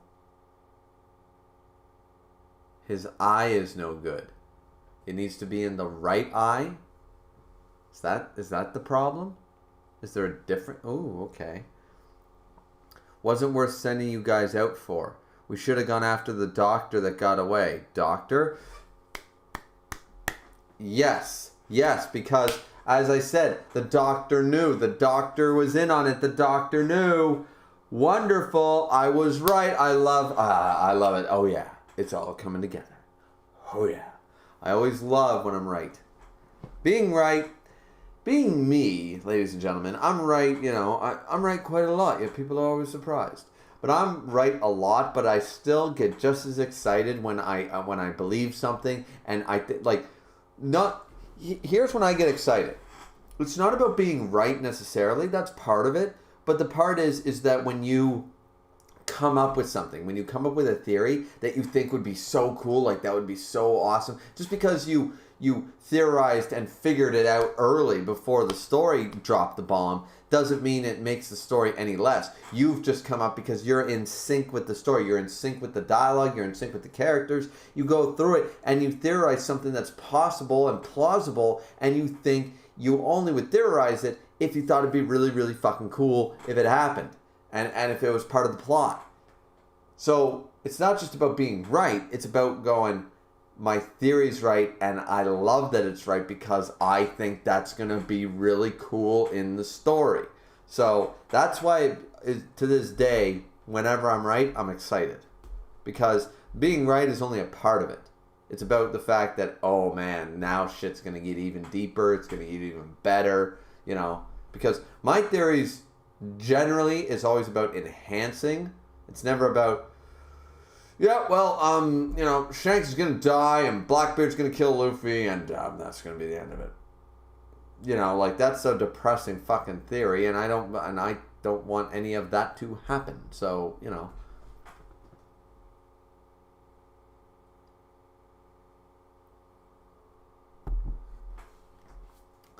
So let's see. So they went after the doctor. That's right, Kano. Why him? What does he mean he got away? Such an idiot. I hate idiots. They're so incompetent, it's irritating. I'm talking about you. Let me ask you something. Do you actually believe it was a kidney you received? That's why they did the explanation. Didn't receive a kidney. Received that fucking kaku-waku-waku, that kukuo box. Received the kaku-aku box. The thing that stores the RC cells. Received the kagune. Like how they extract a quinkui, they extracted it from Rise and put it in Kanaki. Let's see. Use that tiny brain of yours and think about who it was that turned you into a monster. Do you really think a doctor wouldn't notice the changes to your body? What is he saying? What did Dr. Kano... The doctor was in on... I talked about that being odd at the beginning of this series, and I talked about it before, like in part 4, I talked about it at the beginning of this stream, and now it's confirmed. I love being right because this makes sense, and I love it. Alright, let's go. Judging from your look, seems like Yoshimura didn't tell you either, even though he had to know. Of course he knew. Mr. Yoshimura, you are that old man's pastime, kind of like a bonsai tree. And he does clip a bonsai tree. If the branches grow, they'll be trimmed. This is why you still have that naive look. Might be a blessing in a way. I gotta get going. The others are waiting for me. Ito, let's go, okay? You take it from here, Noro. The dogs should be getting a whiff of this place soon, so stay on schedule. You're that old man's pastime? Kind of like a bonsai tree. If the branches grow, they'll be trimmed? Yeah, but a bonsai tree is beautiful because you mean... See, that might be a good analogy, actually, because he's saying, like, oh, like, you're being treated like a bonsai tree, but at the end of the day, if you take care of a bonsai tree, it's far more beautiful when you maintain it rather than just let it grow like crazy. Like, nature has a funny way of being beautiful in its own right, but, like, for example, like, I still mow my lawn, and it looks far better mowed than it does filled. No matter if it's grass or weeds or whatever, when you trim your hedge, when you mow your lawn and stuff, when you repaint your house, when you or put new siding, when you clean your house, like, you know, like that's a good thing. You're maintaining something. You're giving it love and affection and care.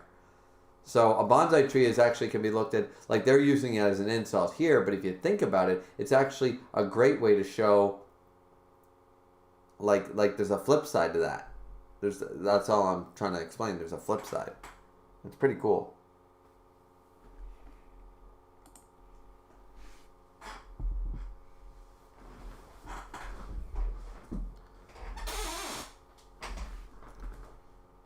So yeah, definitely really cool. Actually, I like the bonsai tree because we already saw, of course, Mr. Yoshimura with the bonsai tree and stuff. But I just like it because it's got a duality to it.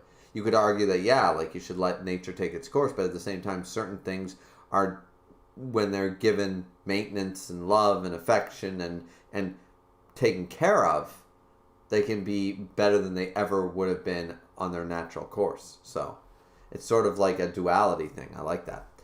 So let's see.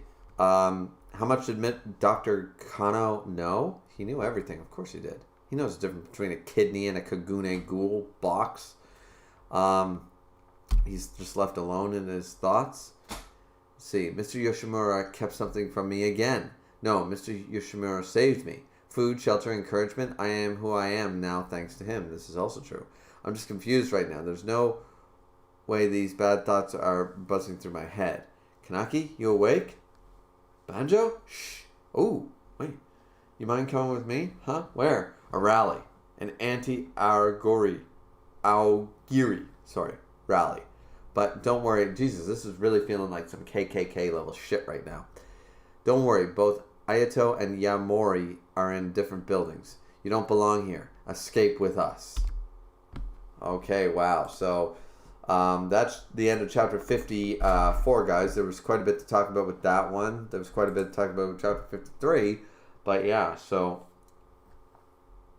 yeah.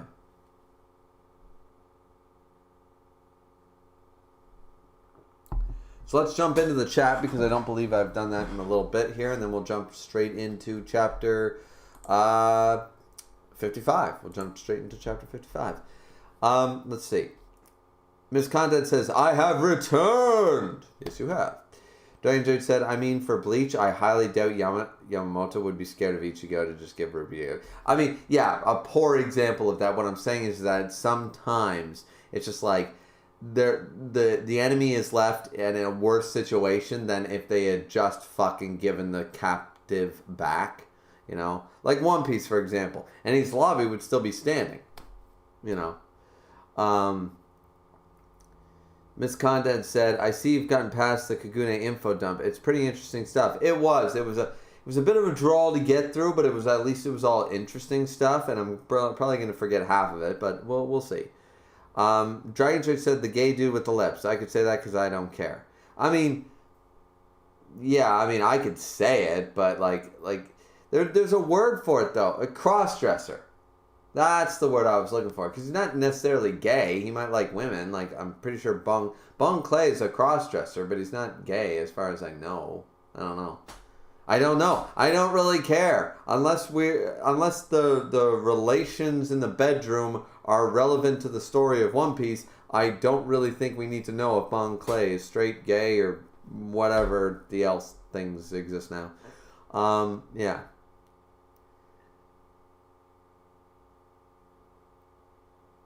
Miss Gunn said, also, Juzo and Shinohara are probably my favorite duo in the series.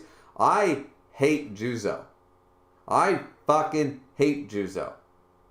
It's like, what, once again, I finally found the word crossdresser. Is that what you call a femboy? Thing, like, looks like a goth fucking emo girl, but is actually a dude? Is that what a femboy is? I don't know. I don't know these terms. Anyways, creeps me the fuck out. You know, totally maniacal, clearly a sociopath, completely psychotic, with no sympathy or empathy whatsoever. So a sociopath completely, by definition. But yeah. Brian said, so, I mean, I like Shinohara, but Juzo I do not like. I like the dynamic between them seems to be interesting, because he seems to be able to reel in this sociopath. But at the same time, I don't like Juzo at all. So that's interesting that you do, though, miss. Very interesting.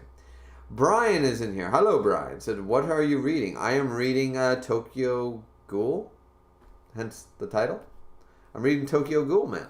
I'm reading Tokyo Ghoul chapter 55 incoming in a minute.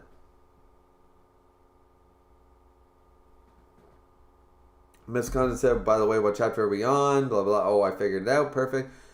Miss Condon said 6 viewers and only 4 likes. Rookie numbers. That's right. And I think that helped because now we are 6-6. We are even keeled.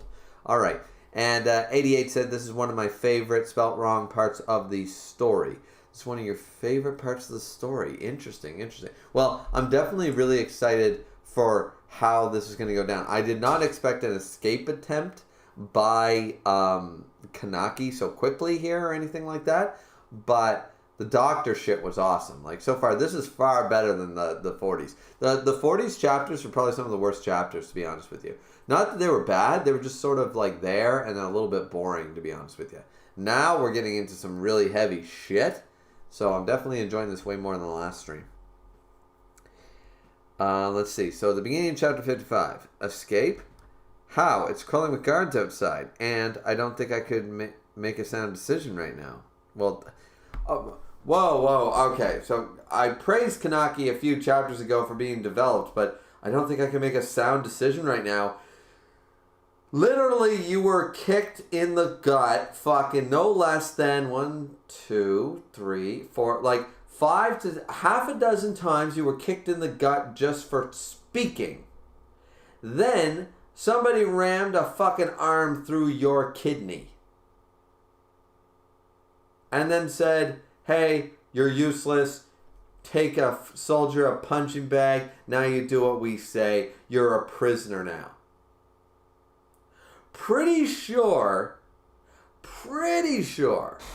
that regardless what you're feeling right now, getting out of that situation should be a zero. There shouldn't even be a thought process going on. There shouldn't even be like 2 plus, no. You shouldn't even be thinking the 2 out of the 2 plus 2 equals 4 thing. Shouldn't be even thinking the 2. Shouldn't have even entered his mind. He should be fucking flying. Fly, you fools, as Gandalf once said. And seriously, why are you hesitating? Escape. You really want to live in this shitty old building being a punching bag? What the fuck? Kanaki.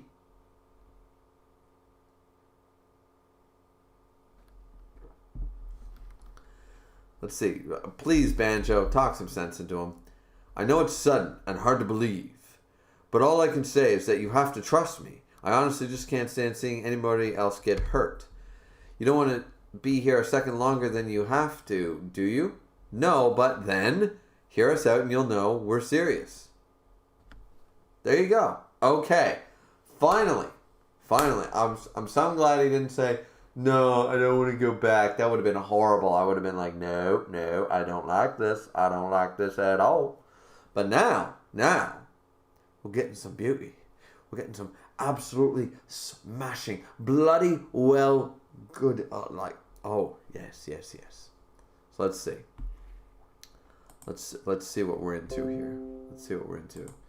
And in OBS, you can fail all you want, but I'm going to keep talking. Let's see. Okay. Is there really a way out of here? So he follows Banjo. And how much can I trust Banjo? Good question. Now, that's a decent question. That's a thought. That's using the think, Kanaki. Think! Sort of meme. Hey, Kanaki, can I ask you something before I take you to the others? Is it true that Rise was killed? I don't know myself if she was killed, but I'm almost certain she's no longer with us. I'm sorry I kept quiet about it. Banjo says, I see. You didn't want me to be upset when we spoke at the cafe, huh? I knew you were a good guy. He took that very well. Banjo is a great fucking character. I don't care. Banjo reminded me of Toto when we first met him, and I wish he was stronger. Clearly not. But seriously, I'm good with Banjo. I'm good with Banjo because he could be mad about this. The one he was in love with, blah blah blah. But here we're just seeing you were worried about my reaction, but you were also worried about me and how I would feel and blah blah blah. You're a good guy. Like, he saw through that right away. This dude's insightful as fuck. I like this guy. That must have been really hard to hear. I'm sure he wants to know more about how a part of Ria's was transplanted into me as well. Yeah. Kanaki thinking the real things. In here. Okay, that's a small group. When he said there was over 100 ghouls, we got 1, 2, 3, 4, 5, 6, 7, 8, 9. There's only 10 of you total. See, hey. Some people with their hoods down, some not. Guys, this is Ken Kanaki. Hi. We met at the cafe. Oh, that's right. Oh, the three in the masks. Well, I'm sorry they got to you too. I couldn't disobey them in that situation. These guys are in the 11th ward while I was the leader, so you can trust them. One of them is still a kid. Oh, okay, so these are the guys that... But one of them is probably a traitor. Did you ever think of that?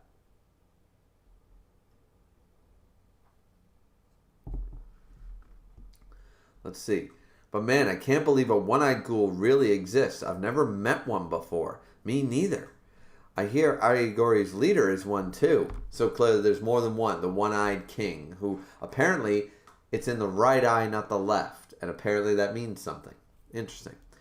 There's a one-eyed ghoul here? Supposedly we haven't actually seen him though. They say a one-eyed ghoul, like you, controls the Arigori tree. We don't know Aogiri tree. Sorry. Aogiri. Jesus. My pronunciation terrible, guys. We don't know who he is, but they call him the One-Eyed King. Low-level guys like us don't really know how an organization is structured, but we do think that Tatara and Noro are direct subordinates of the One-Eyed King. Tatara was the man sitting in the chair, right? Yeah. He oversees most of Aogiri. He's obviously a strong ghoul, but he's also smart. A ghoul called Nora is temporarily in charge of the 11th ward. He doesn't say anything. He's just kind of there. But he doesn't eat a hell of a lot. He's kind of creepy like that. Oh, he does eat a hell of a lot. He's creepy like that. Wow. There are 4 other officers besides Nora in the 11th ward, of course. Ayato, of course, Yamori, and the Bin brothers. Okay, the two with the weird masks. Okay. Okay, cool. What's wrong with my eye? Can't see. There we go. I think it's okay. Probably the glare or something screwing me up. Probably just seeing the specs.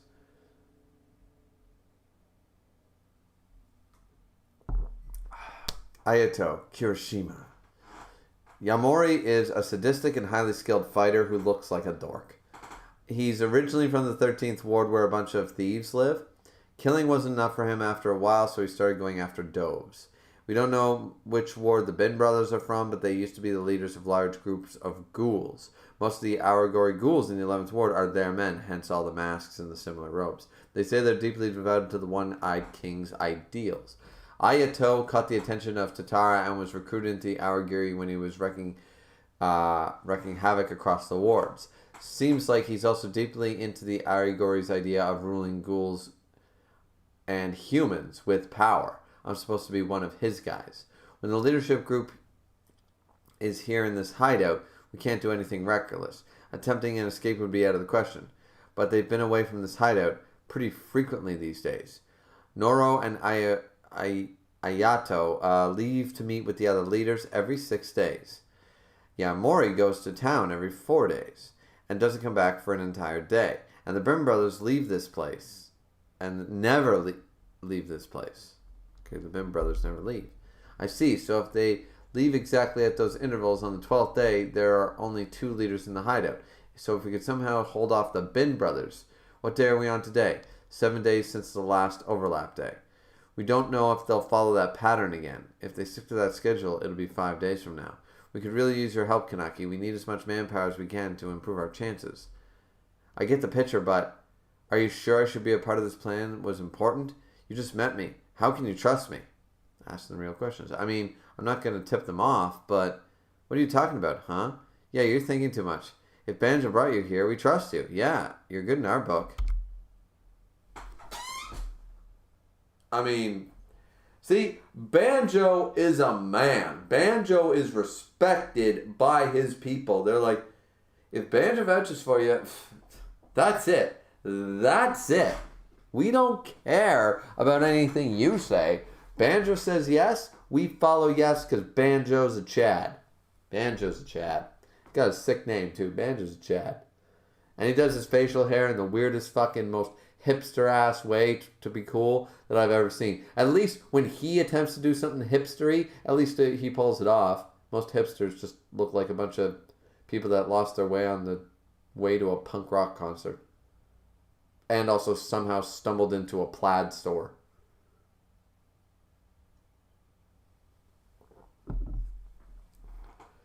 Dude was dumb necessary. Oh, sorry. Wait, when does he say dumb? He's dumb, but he's our leader. Oh, I didn't get to he's dumb, but he's our leader. Hey, was dumb necessary? It didn't sound like it. Oh, sorry. They all seem to trust Banjo. I'm beginning to feel like it could work.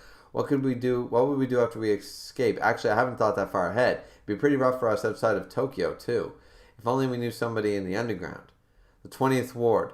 Maybe Mr. Yoshimura will take you in. I'll talk to him if I have to. The 20th Ward, huh? Yeah. That'd be the perfect place for us. I personally want to find out about this Dr. Kanos who's involved in Rises-sen's death, too. You too, right, Kanaki? Yeah, I do. All right, then. We'll head to the 20th Ward when we get out. I mean, Mr. Yoshimura might have thoughts about that, but yeah. You really are a nice guy, Kanaki. Exactly how you look. Cool. Let me just stop worrying about Mr. Yoshimura right now. We need to get out of here first. Finally, some priorities. Kanaki, don't fail me as an MC. You're doing really good, but you're doing a couple of slip-ups here, and I'm not having it. Let's see. Sir, all right, so now we're jumping over to the investigator branch. Sir, a sudden visit from the main office? Who is it? The commanding investigator of the 11th Ward Special Task Force. Holy shit. The 11th Ward commander? He must be a fucking, like a tyrant. Is he a big shot? Oh, for sure, so don't bite him. Okay, 11th Ward Special Task Force. Considering the current situation, they must be planning on heightening Ghoul countermeasures. So all I can't do is bite him, among other things. I mean, I understand why people might like Juzo. I get it. It's supposed to be a little bit of comedic relief.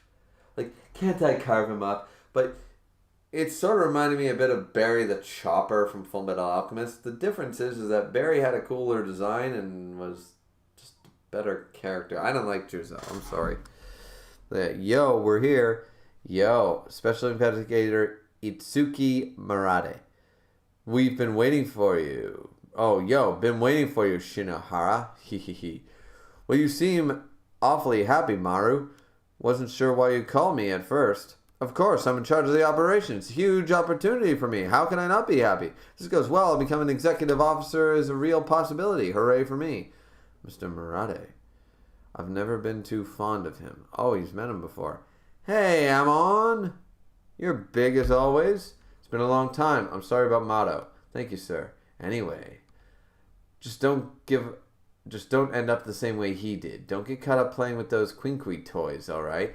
Oh, does he not use Quinquis? Toys? Grip. So this is a dude who fights, somehow, I guess he must fight ghouls without Quinquis? Wow. I mean, that's another tactic. I knew there would be someone, like, either there's going to be a ghoul on their side, or there's going to be someone who's just such a badass, like, it's not going to matter. You know, it's just like, hi, you can't kill me, slash.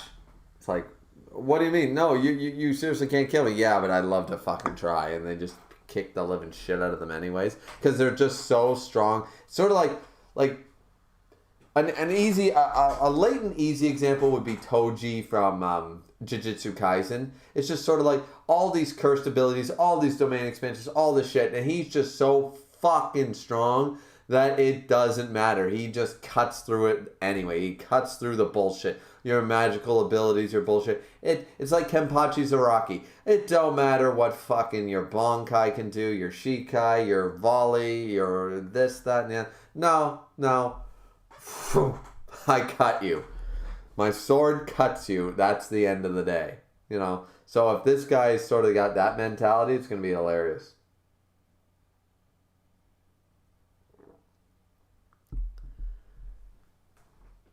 And that a girl?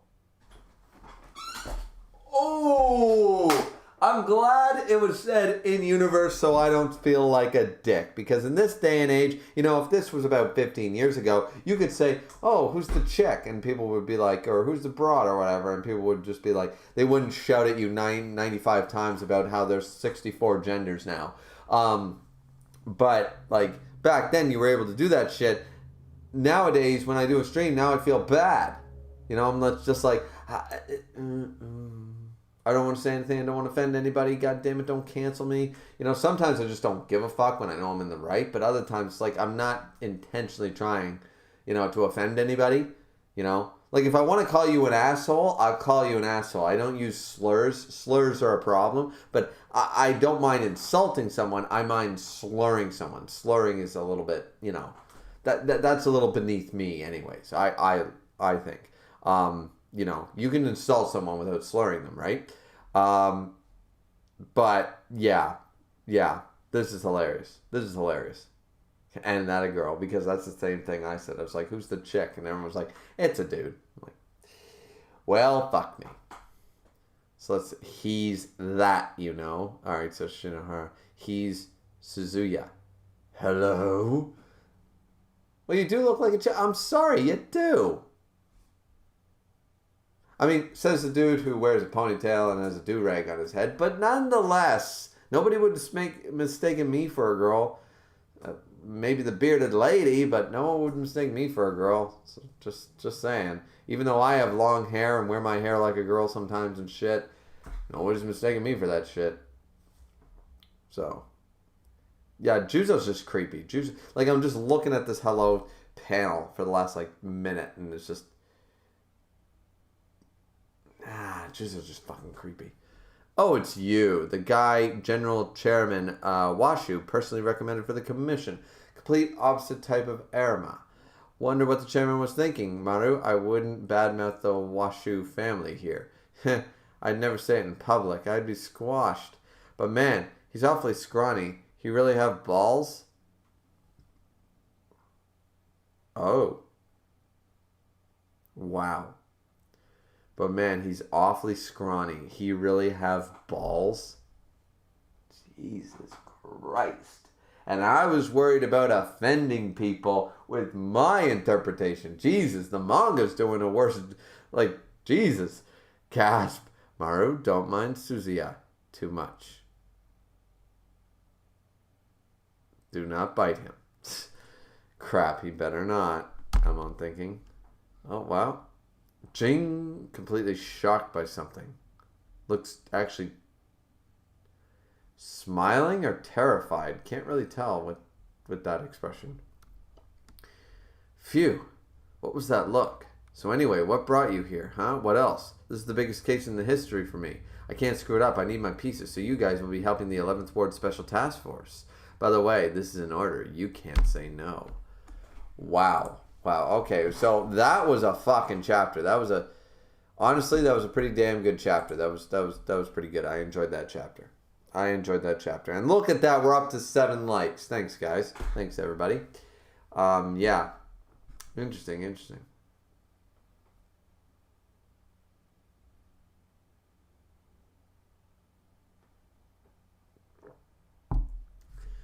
Let's see. Dragon's Rage said, I mean, he's probably still shaking from those events, so that's why he can't make a sound decision. But I mean, like, sure, he's shaken from all that, but like what I'm saying is that these guys captured him, beat the shit out of him, and then put him in a cell.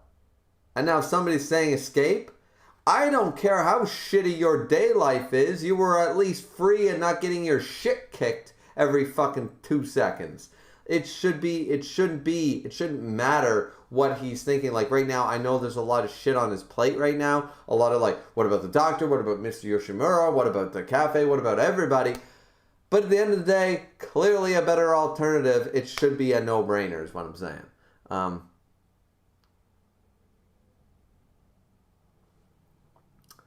Also, Kanaki's birthday is coming up, says Dragon's Rage. Well, okay, cool. Misk says, Banjo may not be the best in terms of strength or smarts. Clearly not, which I'm a little disappointed about. But he's got a good, strong sense of character. He's got a great sense of character. That's an excellent way to put it. He's pretty awesome. Dragon's Rage said, 64 genders. Griever, I can't believe you. There are 64 plus genders. Get it right. I apologize, of course, for 64 plus genders in 2021. Don't worry, in 2023, there'll be 88. Don't you worry. Plus. 88 plus. No, I won't make that mistake again. Thank you, Dragon's Rage.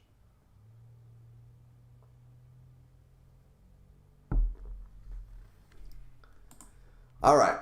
Let's jump into chapter 56 before we take a break. I'm going to try to get through chapter 56 before we take another break. We're almost 2 hours into the stream. I need to take a, piss break, etc., guys, as you guys know. And then I'll probably finally turn on the lights because I know, it's getting dark, big guy. Sun's going down sort of idea. And even though the camera's okay for right now, might not be that way in a little bit, right? So, yeah. And yeah, for those of you who are just joining, I'm pulling a Pirates of the Caribbean look right now. I'm pulling a Orlando Bloom, Will Turner sort of idea. I think it's working. That was not really the intention. I was just cooking, but yeah. Nice to leave a bit of nice to put some lore out there, right? The lore counts. The lore counts in video games, manga, and everything else we do. Lore counts in real life. Damn straight. Okay. Chapter 56. Hopefully it's not... I'll choose this chapter and be a huge info dump. But let's see.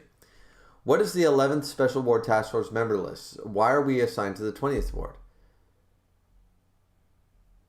Sure, he did graduate at the head of the class, but I'm confident in what I can do. Watch yourself, Takizawa. But Mr. Hoji, I want to fight too. Allocating our forces to the 11th Ward doesn't mean we can neglect the 20th Ward.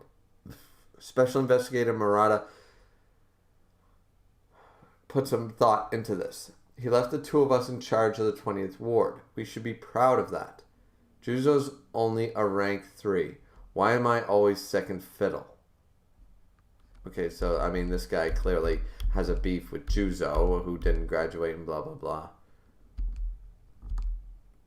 Or did graduate, whatever. We don't know. We're assigned to the 20th Ward. I mean, you got to do that. Let's see. So, next page. Oh, so we're getting all the 11th Ward special members list. Oh, this is quite a... There's quite a number of people in this list. It's not just like 5-6 people. Let's see. Shinohara. Look at all these investigators from the main office. He is not messing around. I can almost feel how much Maru is gambling on this.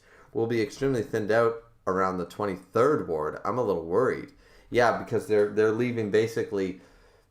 It's a division of forces, because at the end of the day, you don't want to spread your pawns too thin, but at the same time, you can't just leave ground undefended properly, because they will smell blood. So clearly they're hoping to, by gathering everybody together quickly, they're going to then quickly do whatever the 11th Ward Task Force is going to try to do. They're going to do it quickly, fast, and then everything will go back to normal, and they'll send the reinforcements before the 23rd Ward, the 20th Ward, all these places might smell blood and start attacking, right? Suzuya's the only rank 3, huh? Interesting. Rank 3 investigator. Everybody else is rank 1 or a special, it seems, or something like that, or a senior, yeah. Maru will use whatever is at his disposal, even an old lady. He must think that Jizo could be useful. But man, there's a guy among our enemies that concerns me. Which guy? This one. 13 wards, Jason. Oh, come on. Come on. Hold on. Guys, I just got to make... hold on a sec, guys. I just got to make a quick phone call here. All right. Yes, hello. Is this the copyright office? Yes, I would like to inform you of the fact that Tokyo Ghoul completely did that on purpose. Thank you very much for your time. Click. Seriously, come on. Jason. Oh, come on. He got a hockey mask. Jesus Christ. And they're worried about him.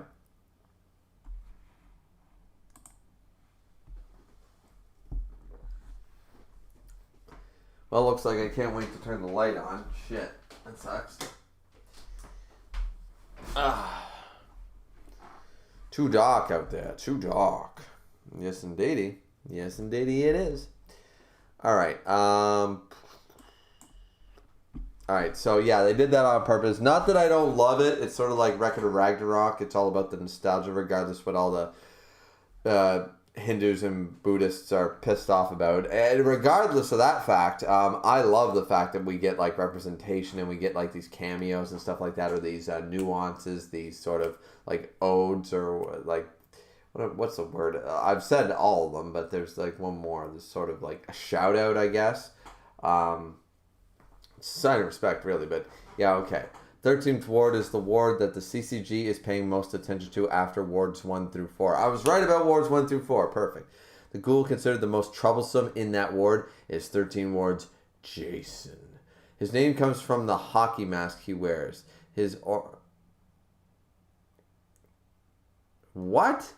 His name comes from the hockey... They legitimately confirm it's a hockey mask, which, by the way, the horns, that wasn't part of the original mask, but maybe they had to do that for whatever, copyright reasons. But his name comes from the hockey mask, which is a Detroit Red Wings goalie mask, by the way, guys. He wears. His origins in the 13th ward, and of course, Friday the 13th, Jason. Jesus Christ, let me guess. Freddy Krueger is in this shit too. Or Michael Myers is going to show up in a William Shatner mask and can be considered a ghoul. You know, I wouldn't mind that. If they're going to bring in a couple of slasher, like, I would not mind, now that they showed that they will do it, if they brought in a couple of, like, if they showed up, if we had a Michael Myers or a Freddy Krueger show up or something, I'd be totally fine with it. I'd be good. Because this Jason looks like a badass. But I don't get how, it might be a translation, his name comes from a hockey mask. Well, then why isn't his name Hockey Mask or Detroit Red Wings? How do you get a name from a hockey mask? No hockey mask in history has had a name. Not a single, not even, no, there is one.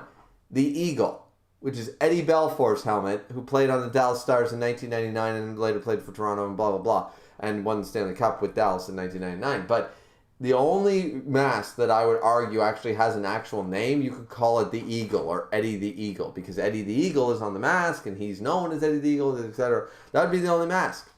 So hockey masks do not have names. That's weird. His name comes from the hockey mask. No, his name comes from a horror franchise. Jesus.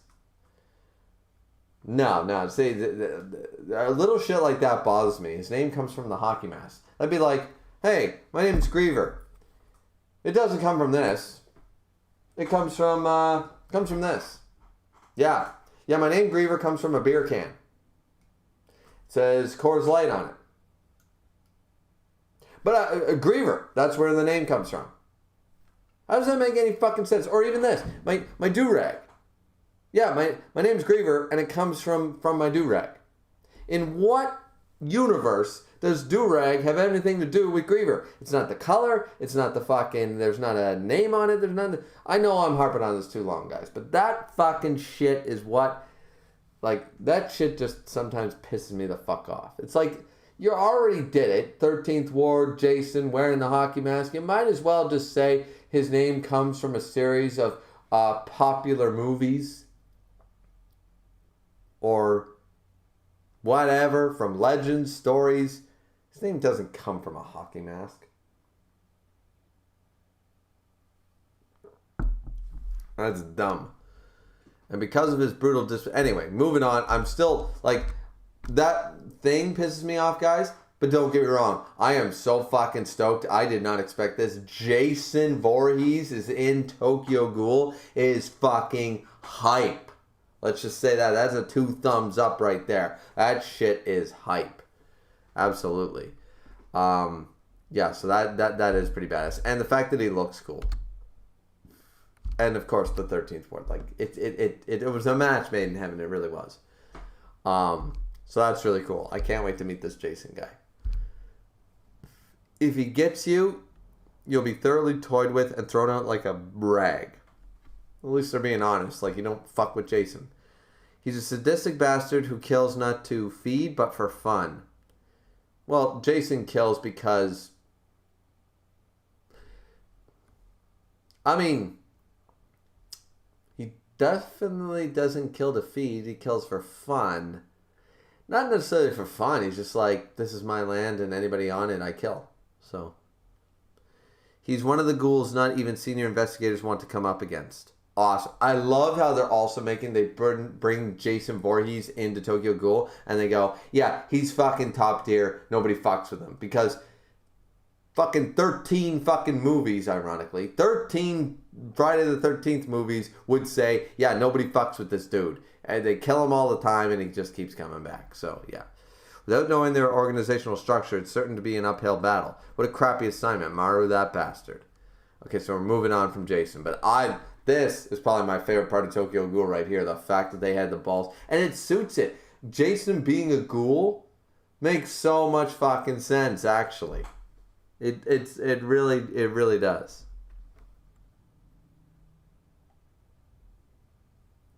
Let's see. By the way, Ammo, your Quinquee's broken, isn't it? Yes, sir. Be careful with it, all right? It's all I've got left of Harima. I'm sorry, you're absolutely right. Harima, she was a good girl. She had a strong sense of justice, and she was so thoughtful. I remember when she used to bake us cookies. Sir, this is in return for the other day. Oh, that's... I'm going to get teary-eyed. I'll stop. Harima, I'm sorry about your Quinquee. I wonder what that ghoul is doing. Oh, so that's how he got his Quinquee. Ah, okay, that's pretty sad. Ever since that night, his presence has haunted the corner of my mind. The meaning of his words and his expression. It brings back memories I didn't want brought back. Kataro, who said you could come in. Was his that's his grandfather or his father, and it was a ghoul, but he is not a ghoul. There's going to be some, yeah, okay, or a butler or something. I don't know. Kataro, who said you could come in? Yeah, that's a family member. That's a family member. Wow. Wow. Okay. There's so much to Amon's story. Actually, I don't mind Amon. His sense of justice is very... sort of remind me of Silas from the Da Vinci Code a little bit in his devotion and his way of thinking things in black and white. And now he's got to question it. So definitely really good there. Let's see. You can use Mado's Quinquees, so pick out which one you want. I can't divulge everything in his will, but that was a part of it. Oh, wow. Mr. Mado. Mado was a sadistic prick, man. Don't look up to him. Don't break it this time. Yes, sir. By the way, where's Suzuya? Probably somewhere up high. Yep, apparently. Hey, Rhea, I hear there's a lot of ghouls in the 11th Ward. Maybe I could get a new Quinquee. I can't wait. You better behave, or else Mom'll be angry with you again. What the fuck does any of that mean? That thing's a sadistic fucking... Juzo's a sadistic fucking thing. Alright, so now we're looking at people working. Hey, keep cutting. Squads 1 needs to be fed soon. Oh, they're... Dicing up human meat. That's gross. Human bodies? Why me? I can't do this. Kanaki, you don't feel well, do you? Give me half. I'm actually pretty quick at this. Slide it over while the guard's not looking. Keep your eye on. I'm watching you. No, I'll do it. My head's spinning from nausea. It was gross, but I thought I couldn't keep relying on Banjo. Do what you can. Banjo is such a nice guy, man. Banjo is such a nice guy. These must be the people that the Awagiri killed. A hunter-like ghoul squad killed them, and we were tasked to disassemble them into bite-sized pieces. Jesus.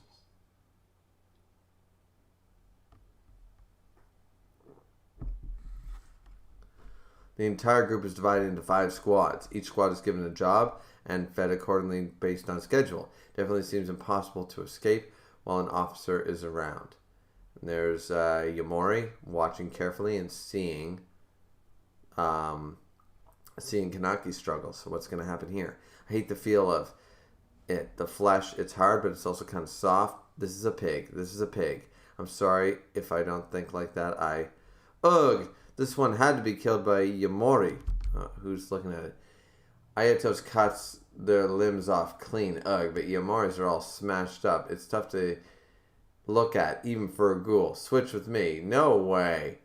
Guys from the 13th squad are sick. Or the 13th ward are sick. Ha ha ha. Oh, Yamori is from the 13th ward, apparently. Okay, interesting. Hey, punk. Slams. Oh, that's the kid. I saw you take a piece. This ain't your meat. Ugh, you little thief. Slam down. Oh, Kanaki. Or Banjo or Kanaki? Banjo. Takes a hit. Banjo. Slam. I'm sorry. I told him to steal it. What? I was starving. Huh? That ain't no excuse. Slam, you worthless 11th ward trash. And Banjo's taking the shit kicking. And Kanaki's holding onto the kid. No, not right now. Jesus Christ.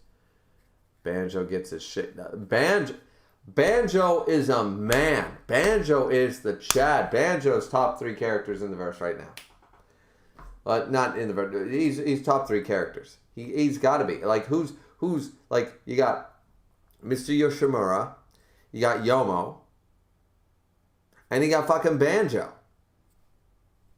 Like, seriously, you got Banjo. Who's above Banjo? Toka is not above Banjo.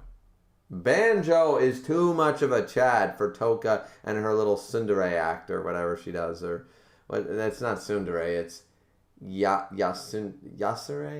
Which one is the one? She's like just fucking a bitch all the time. Like, don't get me wrong, Toka's cool and everything, but she's very... Yeah, she's a little tsundere. She's got a little tsundere. She might be a little yandere a little bit. Anyway, yeah, Toka's a little beyond just a basic trope, but at the same time, she got no candle to Banjo, the man, the Chad. Banjo's a boss. Banjo's so cool. I love Banjo. Fucking Banjo, man. Banjo's a beast. Meat scraps again. What are we, dogs? Banjo, I'm sorry. It was my fault that you... Koto. If they suspect anything, our plan is finished. You're going to protect your mother, aren't you? Oh, wow. We're going to get out of here together. We just got to hang in there, all right? Okay. Here, take my share. Banjo, it's fine. It's a kid's job to grow up. Besides, I shouldn't be getting any bigger. I need to stay slim for the ladies. And then he starts growling. Oh, his stomach starts growling. Oh. He tried to do it. Oops. My stomach's just upset. Don't worry about it. Oh, the people. Look at this camaraderie. I love this shit. Here, Banjo. Take it. Huh? Here you go. They're giving, even though it's only scraps, they're giving up their dinner for him. They're giving everything. And Kanaki, too. Please, Banjo. We probably don't have much time. The moment I couldn't find Rise, I became worthless to the Awagiri. I mean, wow. Like, what a man. What a man. What a community. This proves that he's a man. This proves that he's a Chad because he gives up his portion like the Chad that he is, and then everybody's just like, no, we're not letting Banjo go hungry. We can survive the hunger. He deserves all our food. Like, fuck yeah. Fuck yeah. This dude's a leader. That's the key. He's a leader. He leads by example, and his people love him the way he leads them. He doesn't hide anything from them. He doesn't do this. Yeah. This is great.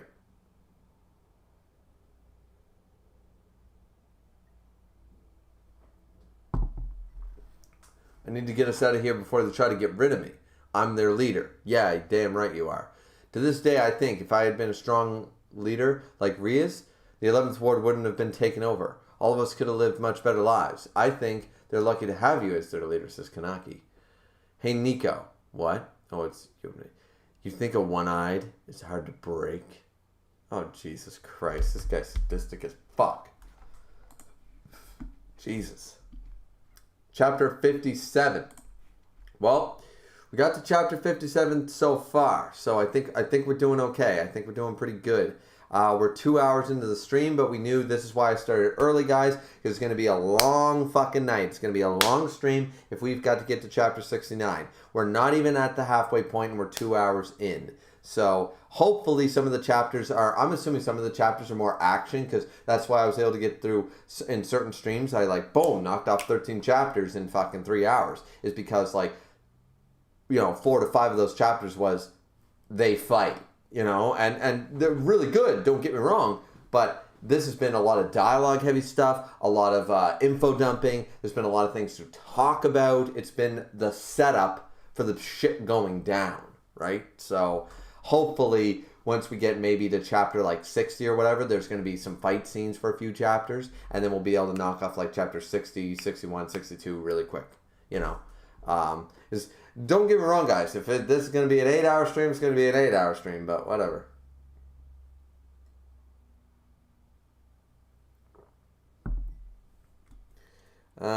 So I guess we'll check the chat, and as I said, I need my obligatory couple minutes. So we'll check the chat first, and then we'll do that. So Dragon just said, remember when I made a comment about Friday the 13th? That was foreshadowing.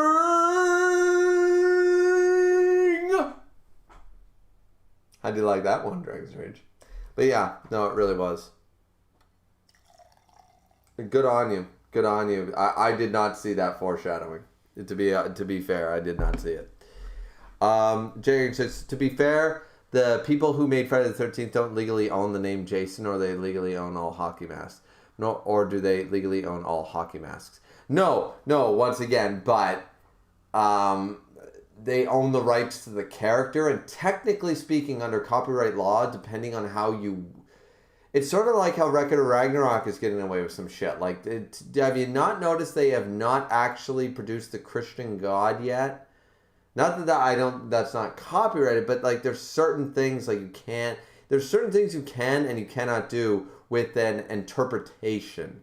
There is a degree. So, and no, they don't own all hockey masks. Of course not. The NHL does. But no, they don't own that either. But Friday the 13th does have character rights. So if it's too similar, they'd probably do something. But anyways, I'm not an expert. I'm not a lawyer, but I think there is something about that. For example, I cannot write Freddy Krueger into my story. Wes Craven would sue me, right? Miss Connor said they super definitely named him Jason because of the Friday the 13th in universe, which I guess means that franchise exists in Tokyo Ghoul. Exactly, and that's what I'm waiting for. Why don't they just acknowledge that? That'd be awesome. We got a message deleted by missed content, and so I will not view it. Apparently, it must have been a spoiler or something by Skin. Skin also says, Tokyo Ghoul is a horror manga, so it wouldn't be hard to believe that the author took inspiration from Jason and other slasher films from the Friday the 13th, or maybe the Tokyo Ghoul series exists in the Tokyo Ghoul universe. Who knows? That's my point, but I like that they're drawing because it is a horror manga, so drawing from classic slasher films from the 70s and 80s, grabbing from the zombie films in Italy and stuff like that, grabbing from all that type of stuff would be really, really... the homages that they're paying would be substantial. They would be cool, Skin also says, it wouldn't be hard to believe that the Friday the 13th exists in a world like Tokyo Ghoul. Absolutely. Skin says, bro, when I saw Jason, it was like in someone going to pop up named Freddy and is from the Elm Street Ward and uses claw knives to murder ghouls? Exactly. But once again, if they want to pay some homages to the classic slasher villains, you got your Michael Myers, you got your Freddy Krueger, you got your Jason Voorhees. They want to do that. Fine dandy with that, because it suits in universe. It's not a homage for the sake of a homage. It suits the Ghoul universe. So I'm good with it. Skin also says, I used to despise M on an unbelievable level. I don't despise him, because I know what he's about. And ever since he did that, like, that whole ramen cafe thing, eating the food and stuff, I had an appreciation for him, because I know he's going to be the absolute Justice Akainu character, but I know he's going to switch. I know he's going to see the gray. And that's fantastic. Like, that's good character building, because that means there's going to be change. That means there's character development down the line, and that's just great character writing, honestly. And I could see it a mile away. You could tell that he's going to be the main guy on that side of the fence. So from day one, you could tell. So you knew that everything's not as it seems, right? Miss said, I did too. Interesting that Miss hated him too. 88 said, Banjo really is a top tier character already. He is. He's fucking top tier. He's my third favorite character already. Like, seriously, I can't think of anybody I like other than him. Like, I like Toka, but not above Banjo. I like, shit. I'm trying to think of it. Give me a minute. Heidi. I like Heidi. Not above Banjo. I like Kanaki. Not above Banjo. See where I'm going with this? The answer is not above Banjo. Unless it's Mr. Yoshimura or Yomo. That's it. Let's see. I like Ammo. Not above Banjo. Dragon Church said, "Isn't banjo an instrument?" Yes, it is. Maybe I'm saying it wrong. It's a hick instrument. My dog died and my truck wouldn't start. Ding, ding, ding, ting, ting, ting, ting, ting. I'm from the country, redneck, and we're in the south. Ding, ding, ding, ding. I'm wearing overalls and a cowboy hat made out of straw. Ding, ding, ding. That's a banjo. Let's see. Skin said, yes, I think it's a string instrument. It absolutely is. It's a very southern thing to use. Well, the Chev got stuck and the Ford got stuck and the Chev unstuck till the Dodge pulled up and the Dodge got stuck in a tractor ruck, which eventually pulled out the Ford. That Sam Elliott would play a banjo. How's that? Skin said, yeah, to be honest, isn't it kind of weird Record of Ragnarok has got away with using so many gods? I am sort of surprised at that, honestly, because look at all the backlash the Hindu community is fucking shitting all over it. And it's just like, guys, it's a fictional interpretation. Get over yourselves. Like, I'm like, no disrespect, but seriously, like, seriously. I don't see any Greeks rising to the occasion and saying, hey, that's not what Zeus is like. It's like, seriously, I don't see anybody, I don't see any of the Northern Europeans complaining about Odin or Thor or Loki. I don't see any of the fucking, the Greeks or the Romans complaining about, you know, Ares or Hermes or Zeus or Poseidon. So, and then we'll go on a limb and we'll say, oh, well, those aren't religions anymore, they're mythologies. Wait a couple another 1,000 years, guess what? It's going to happen to them all.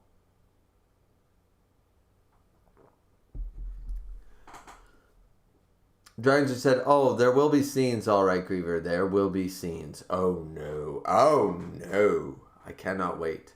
Skin said, like, with someone like Jesus, the author has to be very careful on how he makes him act and portrays him.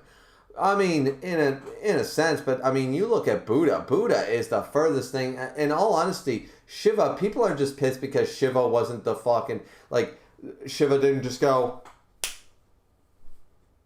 end manga, chapter 1, Shiva just didn't go, boom, I decided, end of story. I opened my third eye, end of story. That's what all the Hindu, like, a lot of the Hindu followers that have been commenting on my videos and stuff, that's their main complaint, is that, well, Shiva is better because he could just open his third eye and boom. And I'm just like, well, first off, then there's no manga. Second off, it's a fictional interpretation. And third off, Zeus is more popular in history. Sorry.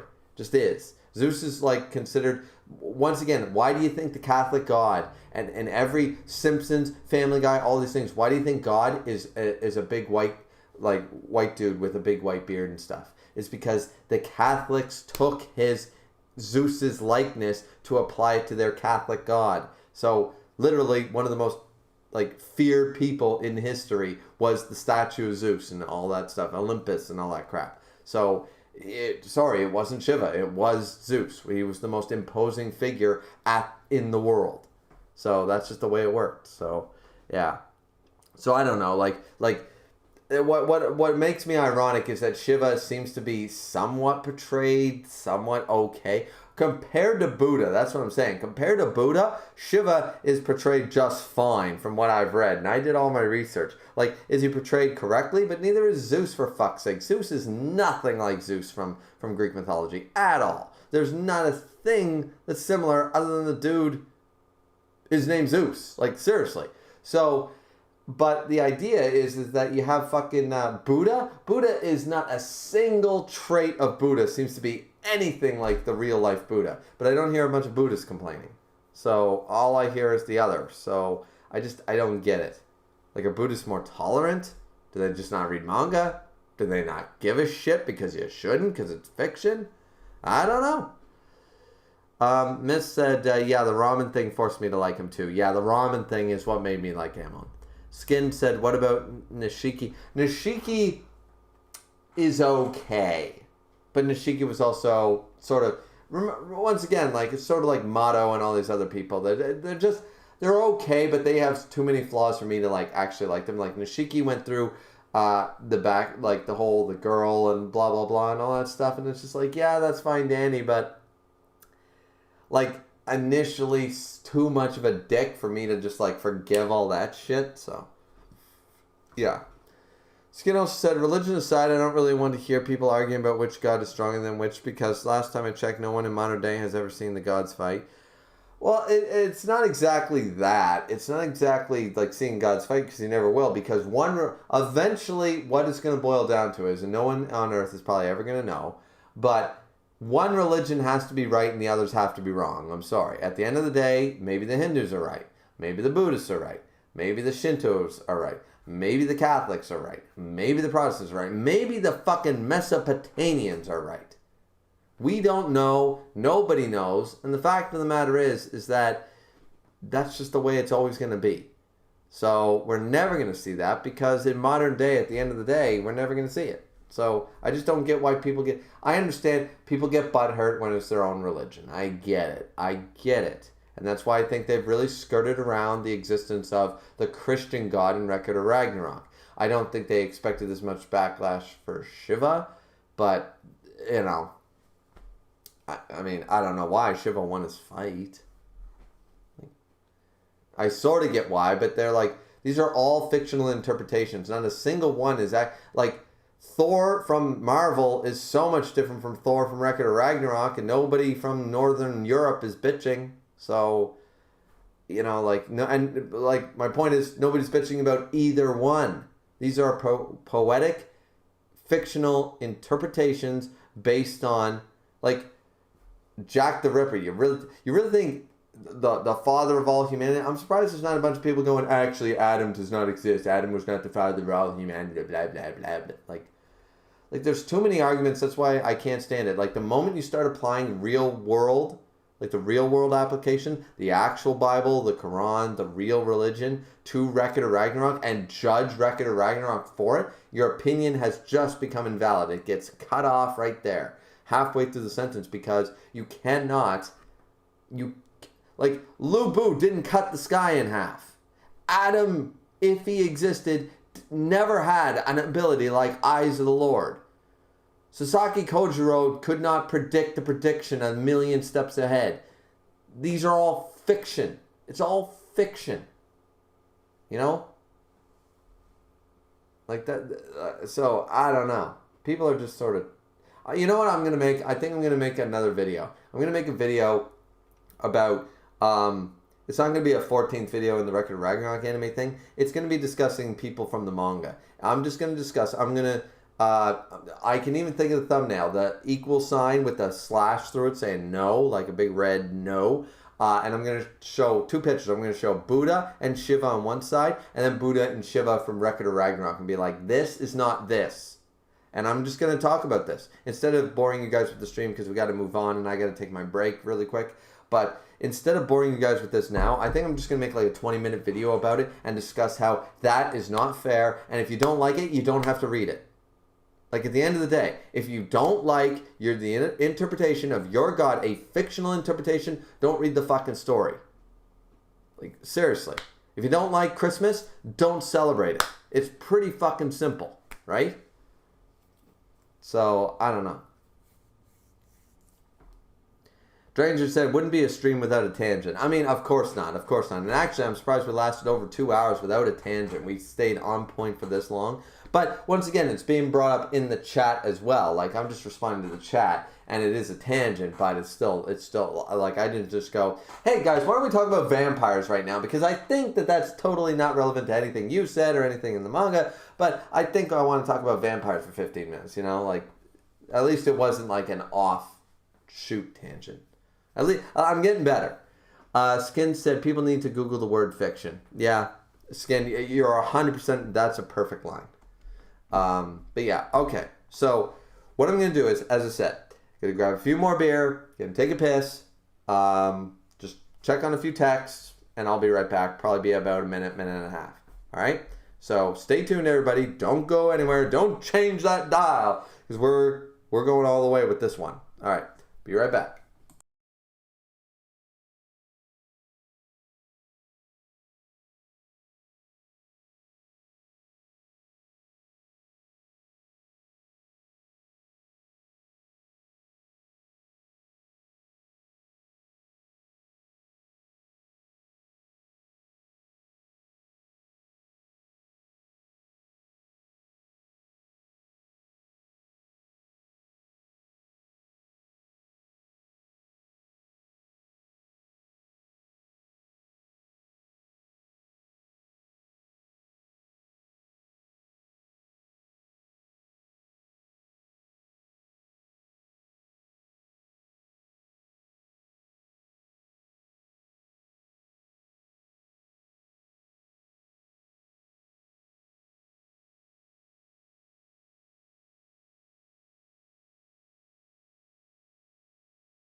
up?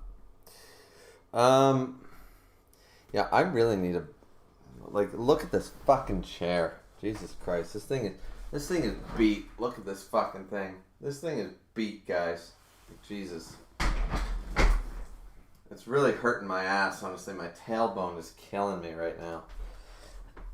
Oh. Ow. Yeah, I don't like this position anymore. I wish... See, I have like an $800, which now is like a $2,000 chair. I've got a badass fucking chair out in the living room, and I really wish, like, if it wasn't a bitch to drag its ass in here, I'd probably just drag my... It's got like it's motorized and all that shit and all that crap. It's an amazing fucking chair, and that thing's comfortable as fuck. I fall asleep in that shit all the time. I really wish I could drag that shit in here right now because this is so painful. That's why I need to get up every once in a while. Maybe I'll just walk around sometimes and just be like, all right, guys, I'm just going to do a little lap or something because it's killing my tailbone right now. This chair, to be fair, this chair is like probably close to 10 years old, maybe.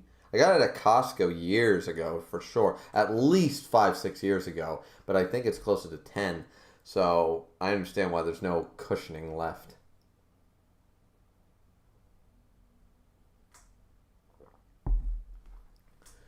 But yeah. No, it just really sucks, guys. For stream purposes, for these longer streams, it really sucks. But yeah. Anyway, Miss Conant said, now that I'm back home, I can listen to you while playing some Darksiders. Perfect! One of the greatest games on the PS3. Honestly, I think it's my favorite game on the PS3. So, but yeah, alright. So, let's freaking jump back into Chapter 57. While I try to relax myself here so I don't kill my tailbone. Is this okay, or do I look like a dork? Yep, look like a dork. Okay, let's try that. And then let's do this. Yeah, maybe if I just angle myself for a while. Angle my butt on the chair and just... My legs will hurt, but at least my... Yeah. Anyway... Either way, just griping, guys. Just griping for fun.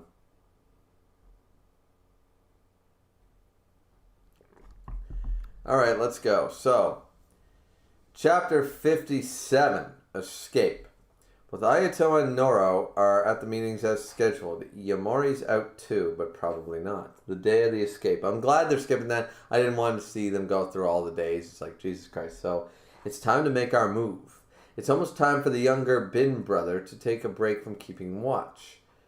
Alright, let's move, but be careful. They haven't noticed, have they? No.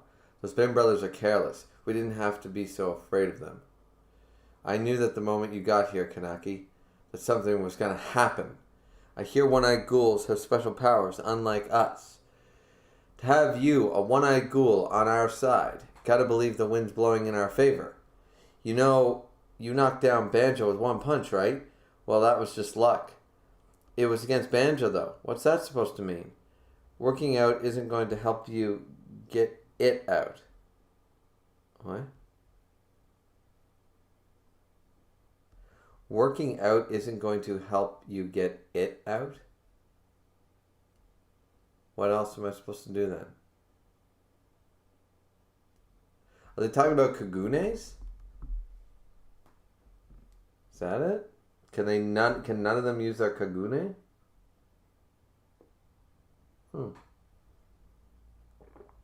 What should we do when we get out? First, we need to find jobs. Maybe I'll go back to being a security guard again. I still got a valid family registry. That's not a bad idea. I lost mine with my parents. What name should I use next? How about Yamamoto again? Yamamoto. Nah, I'm sick of that one. Who the fuck would be sick of being called Yamamoto? When we make it to the 20th ward, I just want to find an abandoned house and live quietly with my boy. Oh, it's the mom. So cute. Talking about what's next is fine, but first we need to get to a safe place. Keep your eyes open. I wouldn't be shouting, boys. They're clearly going to get caught, by the way. If anything happens, I'll protect Mom. She's counting on you, kid. I can almost feel hope. Their hope for freedom. And anxiety about trying to escape. Everybody's counting on this to work, Russell. What That thing is a fucking mannequin doll. That's not even human. But they all noticed him. Russell screeches. They take its head off quickly, but it's too late. Now the Bim brothers are after them. What's an Awagiri guy doing out here? I don't know. Maybe he was a scout. Where's the Bim brothers? And then doom, doom, jump. Damn it, he's not on the roof. He's headed this way. Oh no. Crap, forget about him. Keep running. So they struggle, they run, slip. Oh no. Oh no. Boom, here comes one of the Bim brothers. He gained on us so quickly. Boom, what's happening? Oh, what the hell type of Kagune is that? It looks amazing. And then, you know, of course it's the mother. No, gonna be touched. Oh, I'll protect you. Koto, no. Oh no, oh shit. Mom, Bam, it's Banjo again.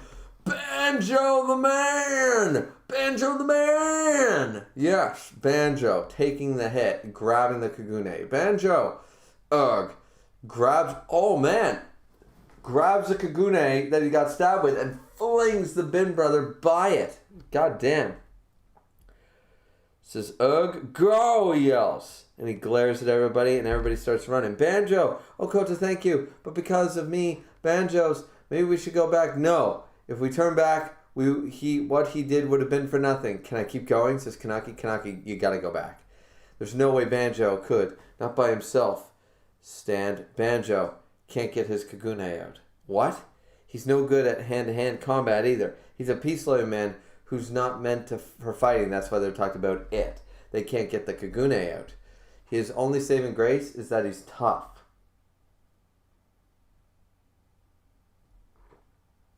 He's dead for sure by himself. I don't know if we stand a chance against a Bin brother. Actually, I think we don't. But we can't let Banjo die alone. You know, honestly, if all of you, though, there's like 20 of you. And if you can get your Kagune out, you're telling me that 20 Kagune can't distract this motherfucker? Seriously? So, oh, it's the 3. It's the 3 squad. Yes. I'm sorry, but you gotta let the 3 of us go back. You guys go on ahead, please. Can't get his Kagune out? Oh no, Bam. Oh, Banjo taking the hits. And then the Bin brother. Die. Bam! Oh, he beat the 3 there? That was close. We knew you'd be getting your ass kicked, Banjo. Nice one, Kanaki. The one with a part of a Reese. I'm not letting you kill Banjo. Damn straight you're not. Okay. Chapter 58. Let's fucking go, you guys. This is amazing.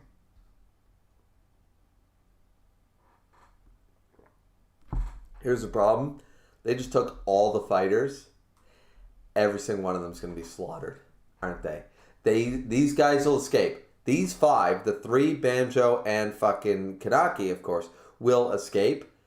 But they'll find the shredded remains of everybody else on the way. That's going to be the thing, isn't it?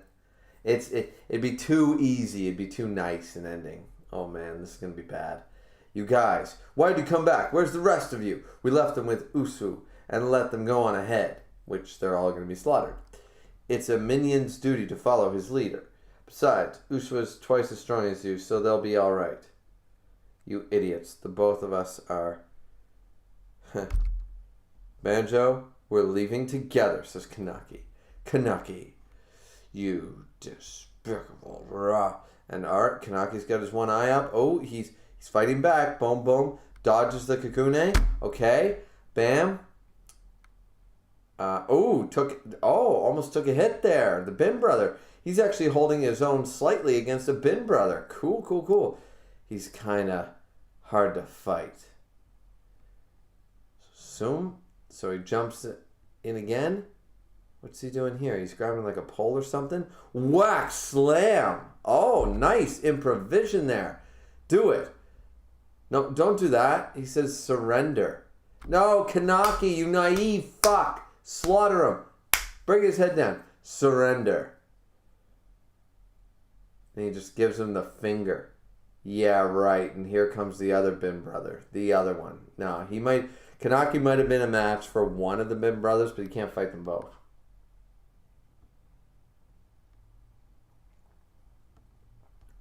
Brother, you alright? I'm fine. That kid's not too bad. Crap, against the two of them? What do I do? Having a hard time? No. Oh, I told you guys. I told you. I didn't think it'd happen like this, though. Oh, shit.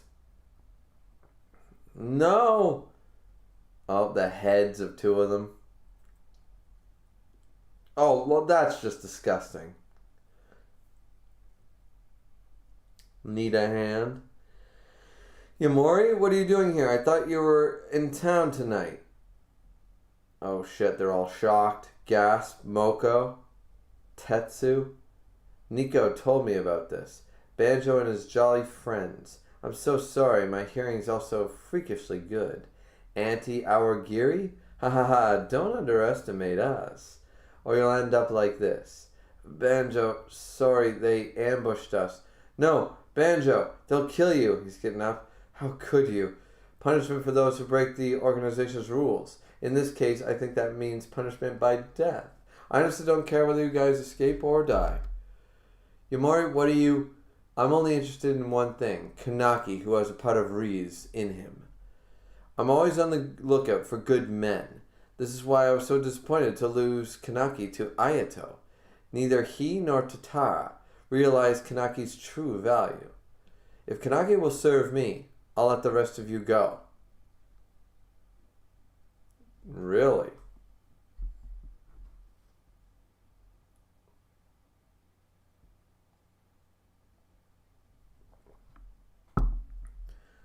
I did not expect this. I did not expect this turn of events. I did not. Them for me alone. That's a lie!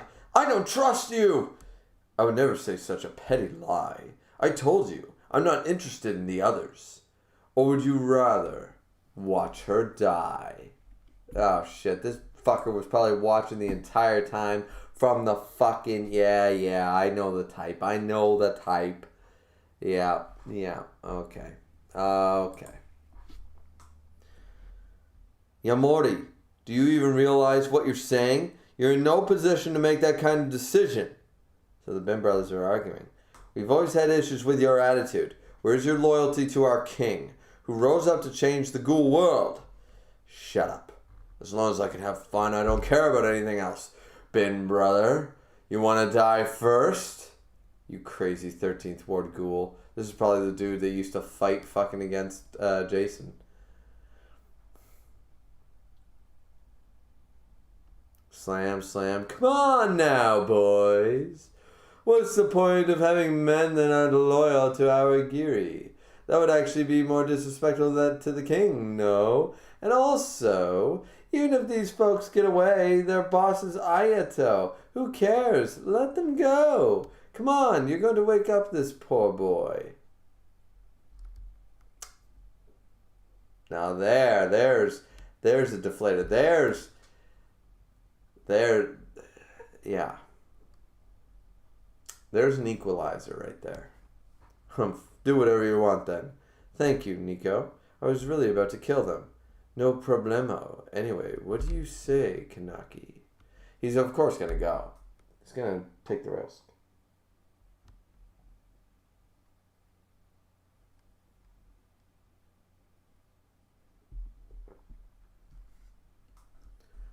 No, Kanaki, we can't let you suffer alone. Don't trust what he says. Banjo, of course I don't trust him, but if I refuse, everybody here will suffer. That's obvious. I'll go. Great, come with me. Relax. I'm a really nice boss. We, Kanaki, don't have a choice. I hope all of you get out safe. Nico, take them to my cell, will you? Oh, Yamori. You liar.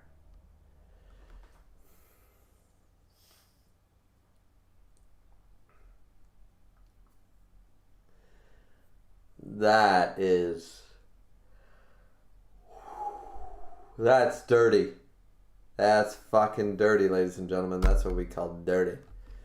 That's dirty, dirty. Let's see. All right, so everybody's been gathered. Oh, we're finally back to the cafe. The evacuation zone for the 11th ward has been further expanding. We see Toka is clearly recovering, but she's like, calm down. Hands coffee.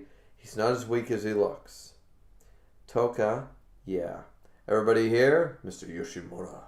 A few more will be joining us later, but let us get started on how Antiqui should respond to what's happening in the 11th ward. Oh, are they going to go on the offensive? Before that, there is one thing I must say regarding Kanaki, who was abducted. We should consider that we will never see him again. And Toka's just like, what? Wow. Okay. All right. Let's check the stream really quick. And assuming that it's not dead, but it is. Okay, so I guess we'll just keep reading.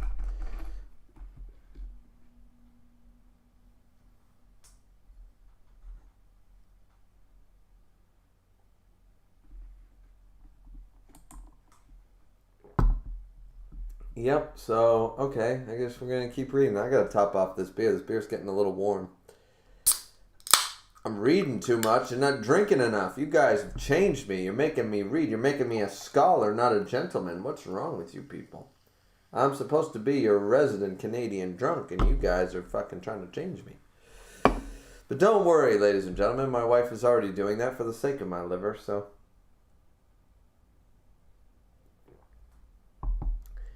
I ain't gonna be drinking like this when she finally gets here. That's for damn sure.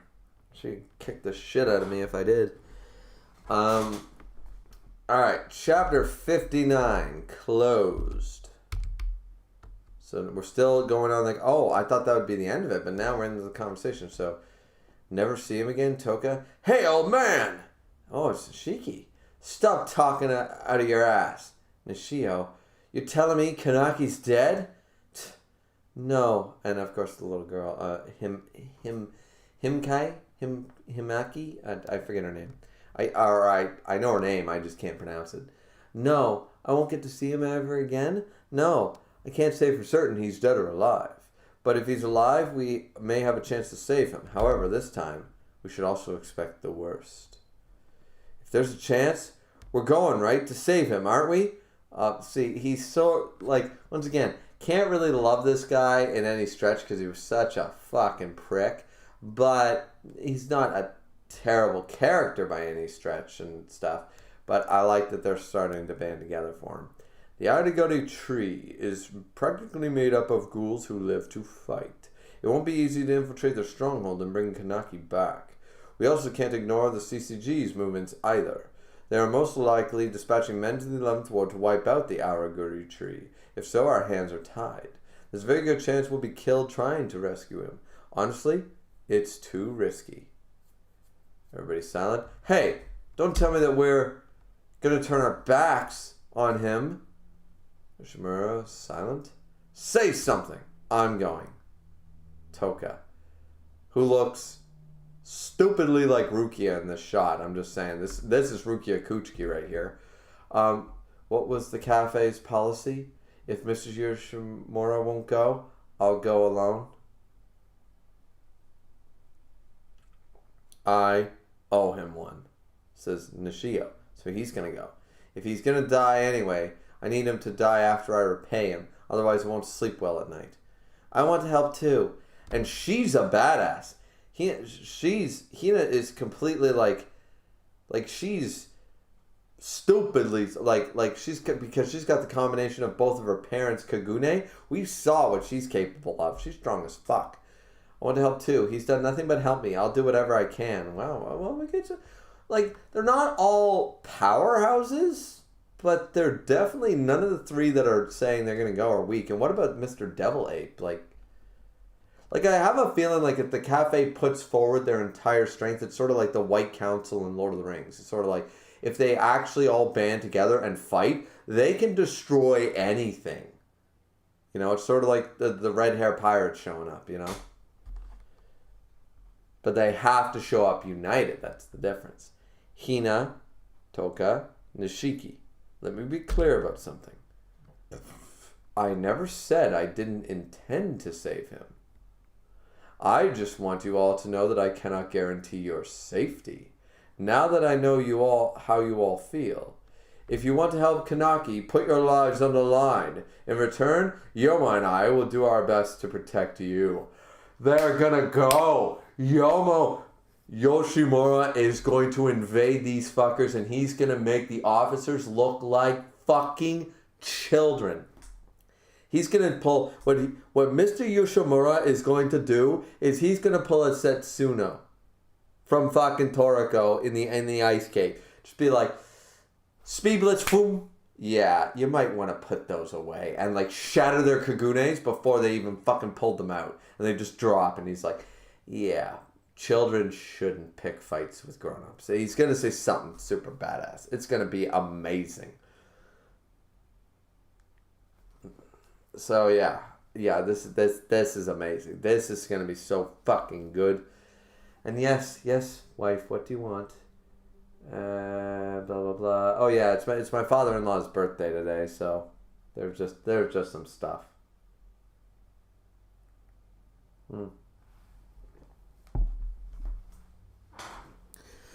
Oh, let's see. So this is amazing. This is incredible because they're going to put forth their full strength. Yes. This is going to be a while. And to pick up food. Ooh, yeah, that sucks. My wife went 30 minutes out of her way to pick up food, and the order was never placed. That sucks. And Jesus, what else? Tonight I have to wait for probably 20 minutes or more because it's 3 pizzas. Well, okay. All right. Phone. I need to keep my phone on because I'm a serviceman. Even though I've been drinking, I can't go anywhere. But still. Let's see. Anyway, the point is, this part of the chapter, absolutely incredible. Amazing. I love Yoshimura. Ghouls helping each other is the cafe's policy. Are you in? They all say, I'm in. Good. Now, where's Mr. Devilape, though? Imuri will be a part of this plan. She'll be backing me up. Oh, one of the other ones. And Toka's like, what? Really? Also, come in. I asked for reinforcements. It's the gourmet. Ooh, it's the gourmet. Amor, it's been a while. Now, Jing Tsukiyama? Tsukiyama, how are you still alive? Yeah, I thought the fucker was dead. Oh, I just followed your advice. Don't tell me that he eat your own flesh. What the shit? Didn't provide as much energy as human meat, but it was enough to keep me alive. Look at it, my arm, it's attached again. I'm glad to be here. I've also made an unexpected discovery. I actually taste pretty good. I guess when you eat as well as I do, the quality of your flesh improves. Actually, in the that is actually how it works. Hence why like Wagyu beef tastes so much better. Like that's why people promote things like this is grass-fed this and non-pesticides this and this, that, and the other thing. Because what you feed your animal when like your cattle and your livestock, what you feed them actually does affect the meat. So it's true. So if he's been eating nothing but like the finest,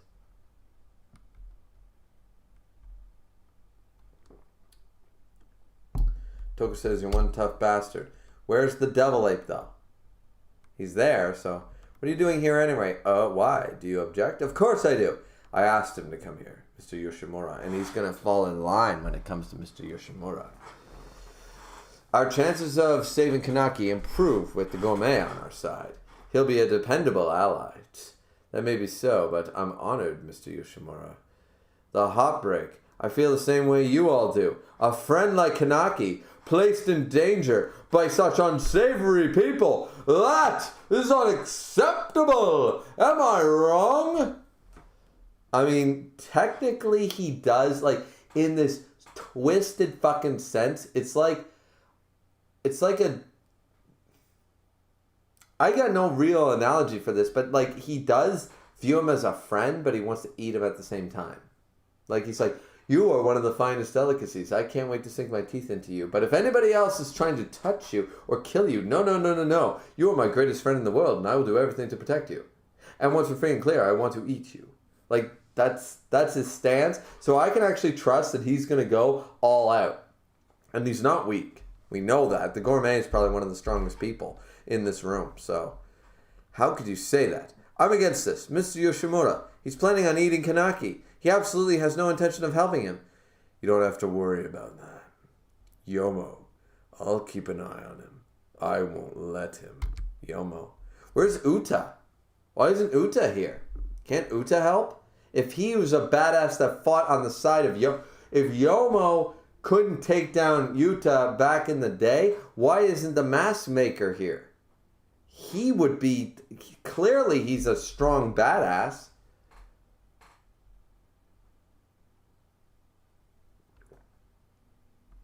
But there's no fucking way that Tsukiyama can take down Yomo. Yomo's probably, if Yoshimura isn't the strongest we've been introduced to, it's Yomo. Yomo's fucking just amazing. And listen, see, this is the same thing. It's like, people aren't going to take this. People would, like, if this was in today, it's sort of like the whole, what the fuck?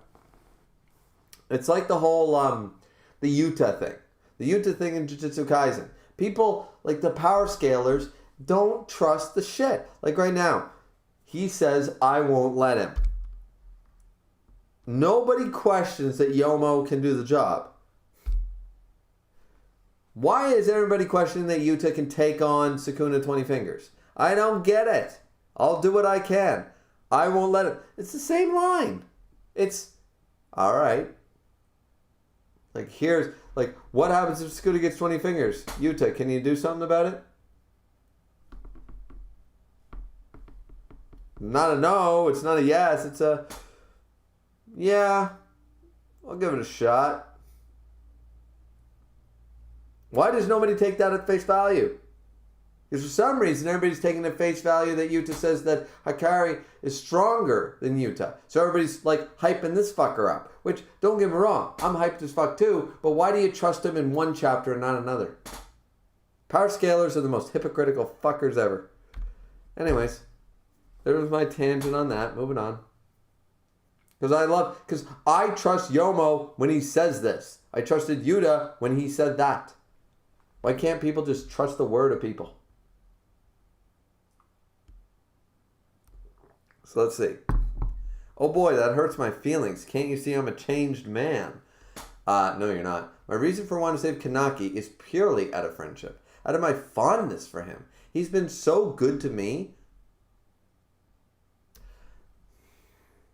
Technically, this is true. I was an idiot. I realize that now. I won't be able to relish him in the enemy's hideout. Never mind. Tsukiyama, I haven't forgotten about Kimi.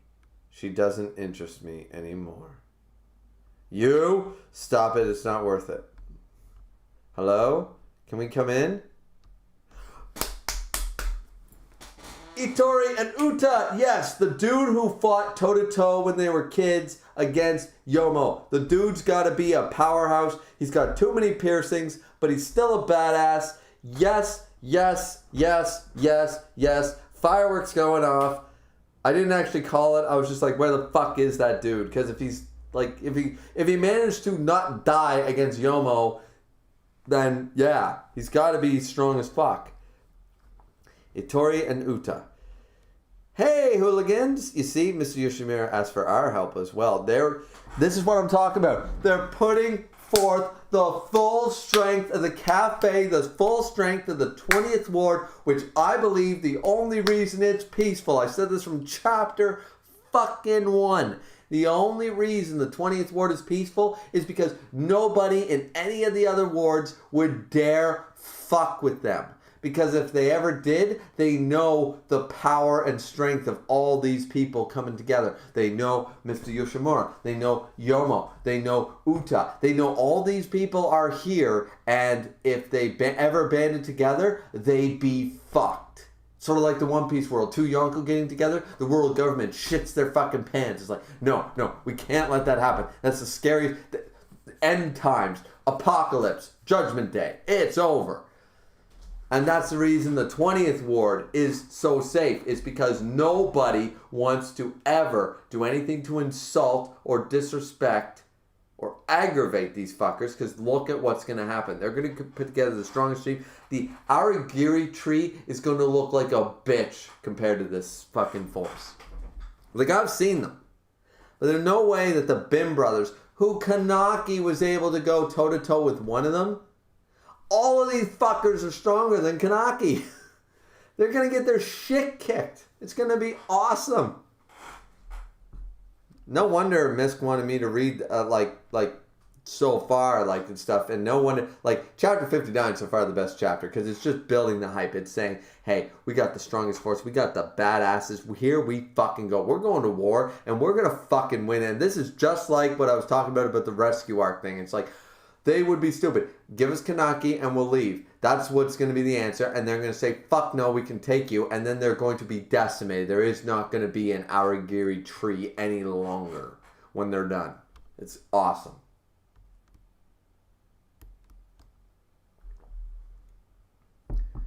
Here's the floor plan. Thank you, Itori. I brought these, says Uta. Let's see.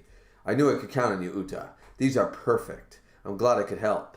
So, I'm teaming up with Renji? Yes. You're coming too, Uta? Yeah, gotta stay in shape. This is exciting!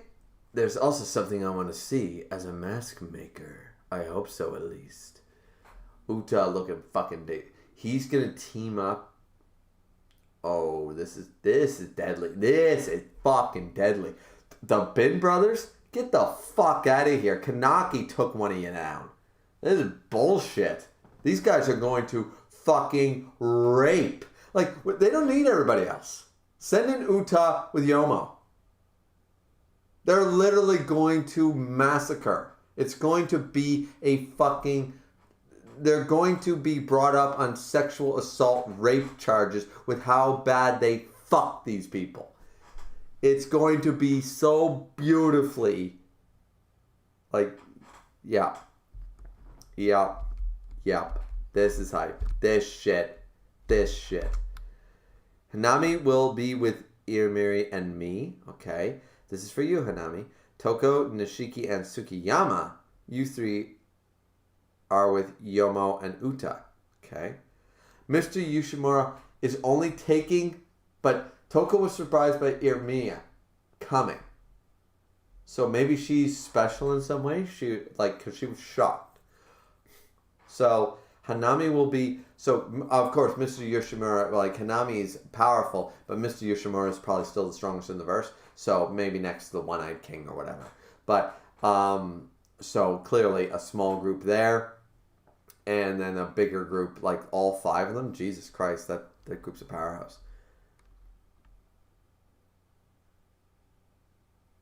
Mr. Yoshimura, if Emiri's going, what about the Devil Ape? Yes, what about the Devil Ape? I've been asking about this. I need the Devil Ape to watch the cafe. What? No. You bring the guy nicknamed the Devil Ape. This dude probably transforms into a fucking gorilla, Optimus Primal, and fucking fuck shit up. And are you, seriously? Though he says you got it. He's got a note of recognition. Well, they can't leave the place. I guess at the end of the day, words probably might get out that they're gone. And clearly Mr. Yoshimura is there's nobody with enough balls to take down the Devil Ape. So clearly this dude, the Devil Ape, is probably strong as fuck, and nobody would dare threaten the doors while he's there. So he can hold down the fort by himself, but they need Yomo and stuff to go. So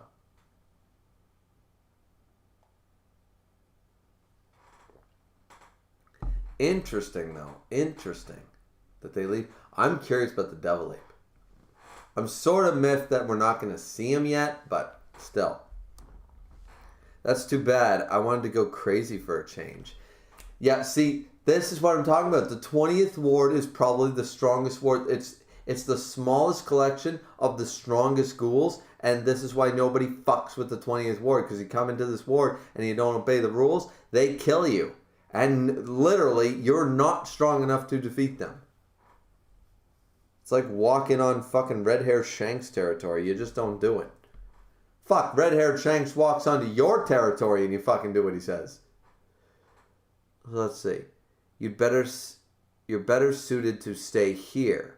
Okay, is Mr. Coma strong? I don't know.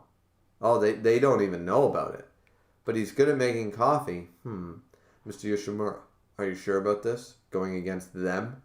I've made my decision. And I chose Kanaki.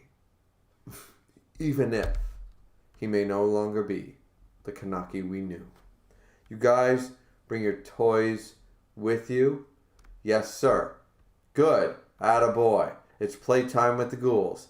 Once there is peace, there will be death. Say it with me. P-O-D. Who's gonna die? The ghouls, the ghouls. P-O-D. That's right. All right. Now, let's go kill some scumbags! Wow. Chapter 59 is probably the best chapter in Tokyo Ghoul. Chapter 59, well, it might not be the best chapter, but it's my favorite chapter right now because the hype building is fucking real. The hype building is just fucking real.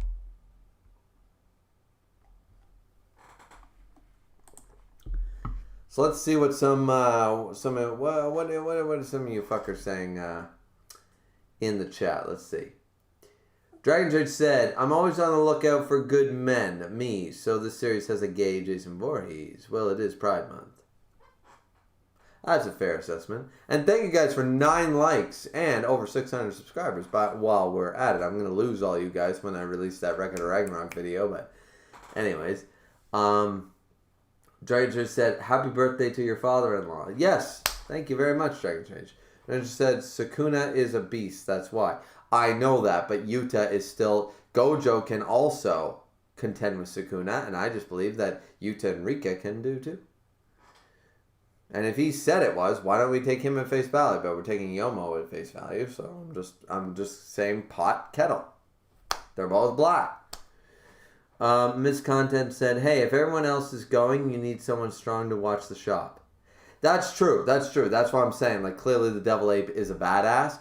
I'm just upset that they're not like they're not emptying the whole guild. Like, this happened in Fairy Tail and it was badass when it happened. Like, the whole guild goes. Nobody gives a shit and they just fucking charge forth.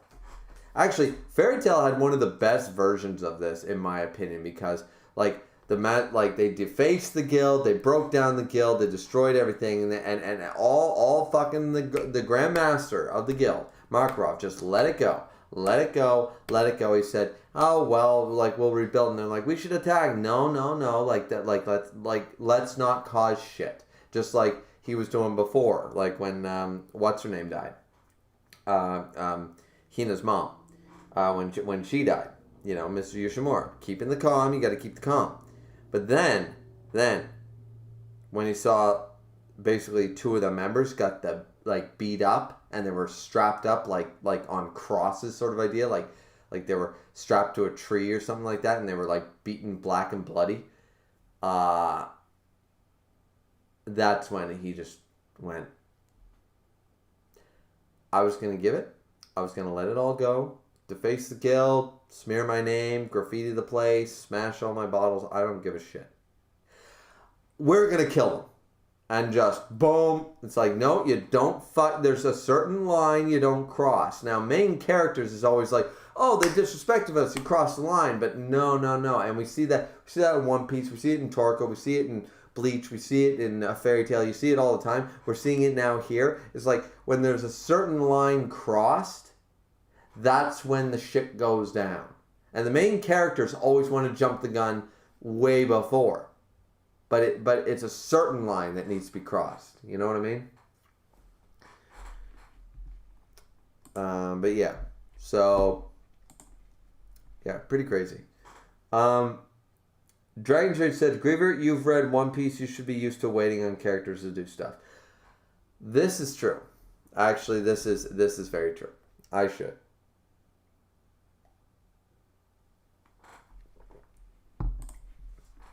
So chapter 60. Wow. Up to chapter 60. According to Misk, I have now 10 chapters to read left. Halfway point, ladies and gentlemen. Let's fucking go.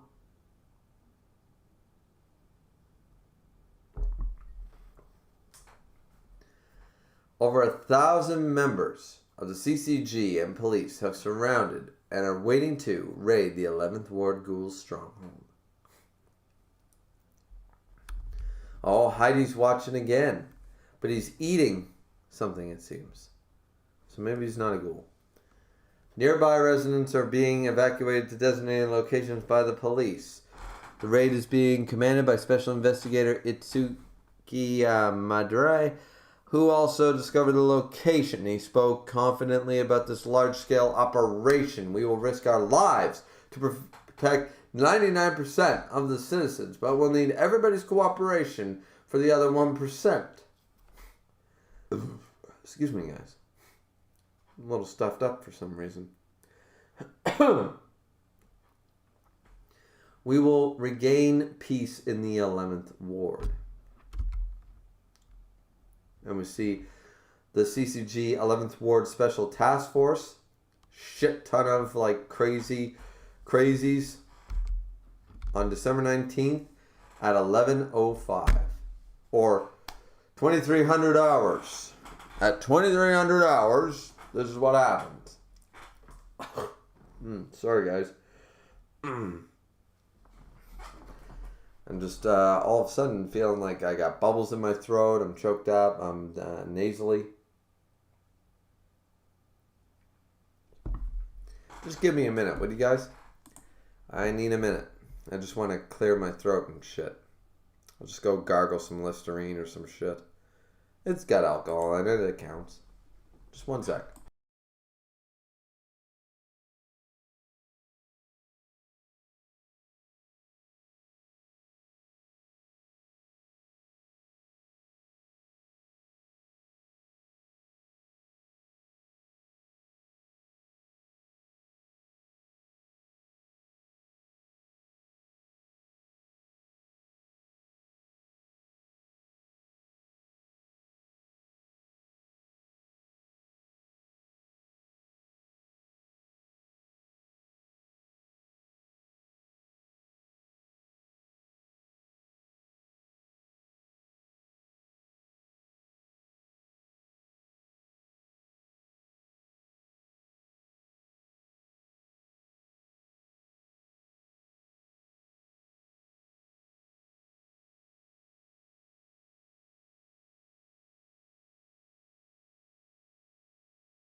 Alright, sorry about that, guys. I managed to gargle a little bit of Listerine, blew my nose, that kind of shit. So hopefully I'm not coming down with a cold or some shit. I do get allergies. One of my biggest problems is I'm allergic to cat hair, dog hair, pollen, dust, etc., etc. I'm allergic to a lot of shit. So I get stuffed up. I get stuffed up in the spring, the summer, the fall. Actually, winter is my best time. Winter, there's nothing to bother me as long as I'm not in contact with too many animals for too long, right?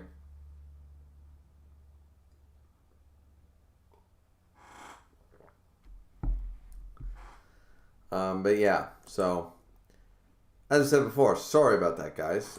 I didn't want to leave and stuff, and clearly all you guys did leave me on. But yeah, at least we got 9 likes. That's the main thing. Playback's 109. Does that mean there's 109 views? I don't know what the playbacks thing means. Let's see. Miss Khan said strong. Oh, no, sorry, I already read that. Miss Condon said, Darksiders is fun, but man, did the puzzles make me feel like the dumbest guy in the world.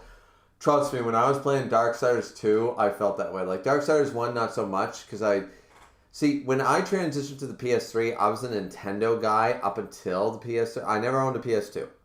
I liked Final Fantasy VIII, and that was about it. So, I grew up with Zelda, Mario, Metroid, that kind of shit, right? So, I was very much used, not so much... I was used to adventure puzzle games.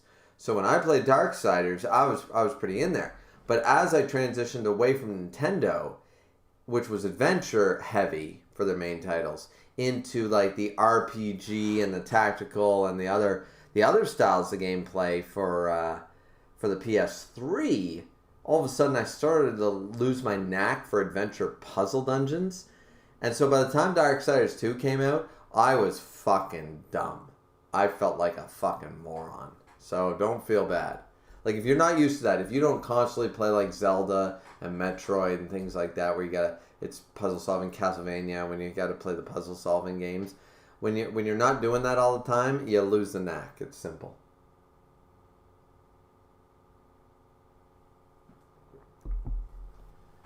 Anyways, alright, so that was all the chat said. So why don't we just jump right back in? And I love the fact that Misk is literally doing what I do all the time.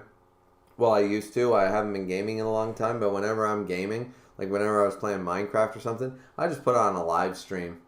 You put on a live stream, you put on like video discussions, put on teching or whatever, and I would just listen to it. I put on the by Rustage, the One Piece D&D campaign that he's doing. I had never even played D&D, and I put that shit on in the background while I'm gaming. Like that's just what I would do. Unless I was super invested in the story, and I wanted to like watch the cutscenes and stuff, I would just do that. It's a lot of fun, actually. It's a good way to game. Because then it's multitasking, people. It's multitasking. So yeah, anyways, why don't we get back into the chapter? Because I imagine shit's going down.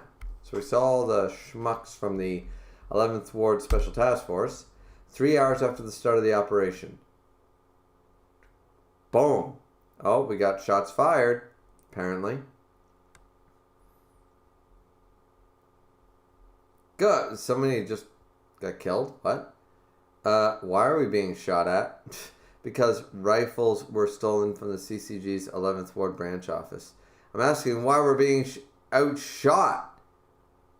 You idiot. They're using their kagunes as shields too. Oh wow, so the operation, wow. Sometimes this is a little too fast paced. Like I would have rathered, like they're jumping into the action, which sometimes is nice, but honestly I would have liked a little more build up to this.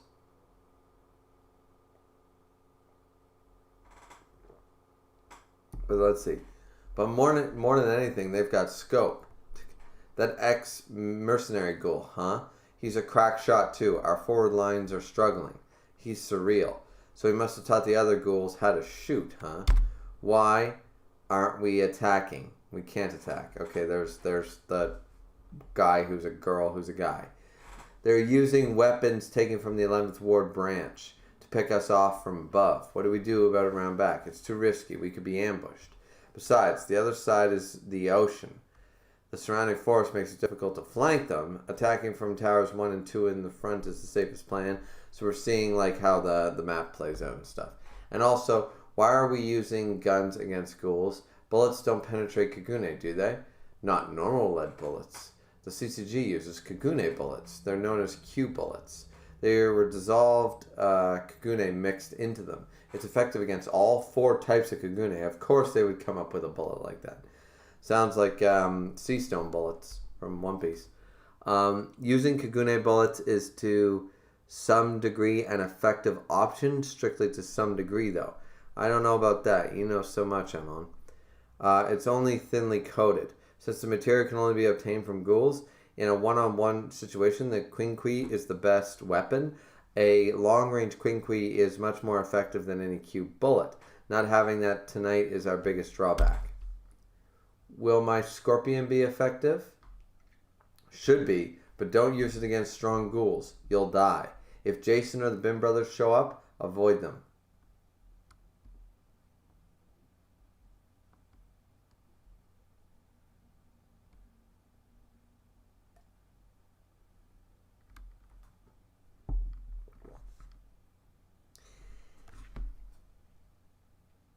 I'm feeling a little stupid.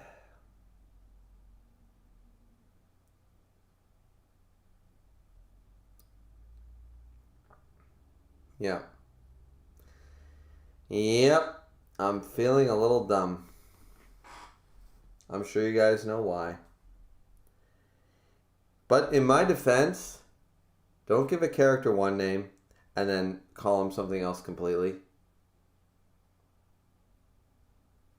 Or not mention, like, did I miss the one sentence where they were part of the Awagiri tree? So Yamori is Jason. The weird fucking looking dude, which once again makes sense because Jason's face is fucked up, but that's Jason. Oh, I was looking forward to meeting this fucker eventually. I don't know how I missed the intel part where they said like, oh, we're discussing the Awagiri tree people.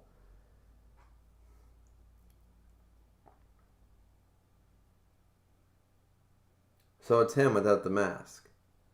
He's Jason. He goes by Jason, but also Yamori. But somehow they have the intelligence that he's in the Awagiri tree, but he doesn't go by Jason. And they never mentioned him to go by Yamori?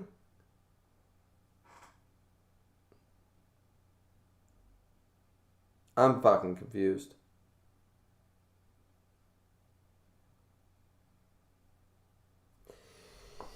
Yep, I'm rereading that chapter after this stream. I gotta reread that because I don't think I'm wrong. I either missed one key line, which is possible, or that was shitty. That wasn't told properly. Doesn't make or break the manga, guys. Come on now. But at the end of the day, I thought Jason was this entirely new character in the 13th Ward, and they were talking about the dangers of different characters, because they were talking about the 23rd Ward, they were talking about the 20th Ward, they were talking about the 11th Ward, and they said, this one guy worries me, Jason. In the 13th Ward, who wears a hockey mask. They never, like, I once again, I'm not going to say it because I must have missed a line where they were discussing the Awagiri tree, but how would they not, why wouldn't they refer to him as Yomori? Why wouldn't they say, we know that after leaving the, like, they end the information. I'm sure that they don't say, after leaving the 13th Ward, he joined in the, he's part now of the Awagiri tree in the 11th Ward. No line like that. I'm sure I didn't miss that. So, that's annoying. And nobody refers to him as Jason. I'm just disappointed because I don't really like Yamari, whatever, that much. Like, he's okay. I didn't mind him, but now I'm just disappointed because I was, like, so stoked for Jason. Not realizing we already met him and he's just, like, Like, seriously, the idea of Jason and the flashback of Jason is way cooler than Jason, I guess. I don't know.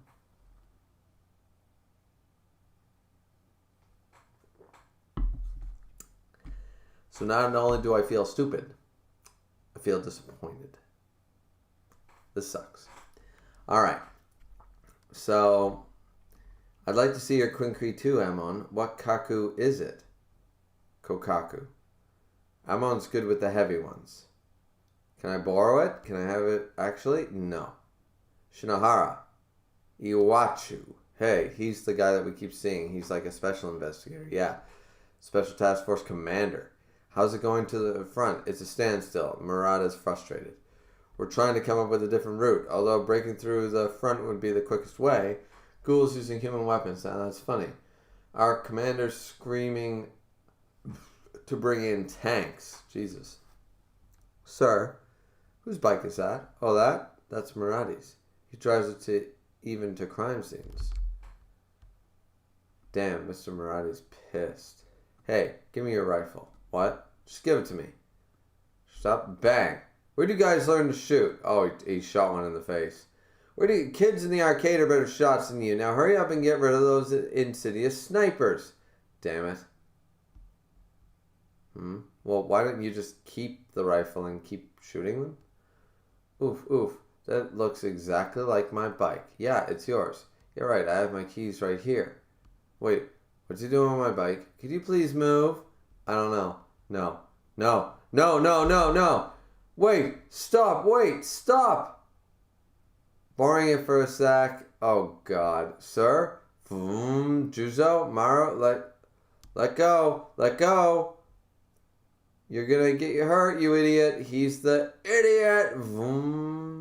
Oh, he grabbed onto the bike. Here we go. And boom, right past the line. He's not gonna make it. He will. Boom.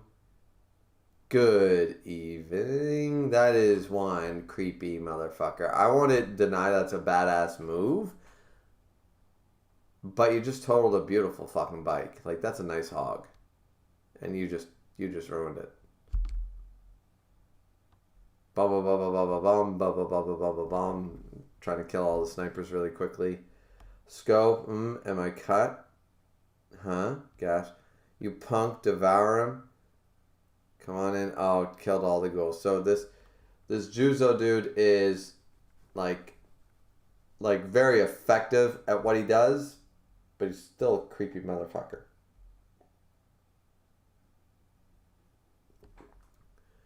Go, damn it. Crazy bastard, says Amon.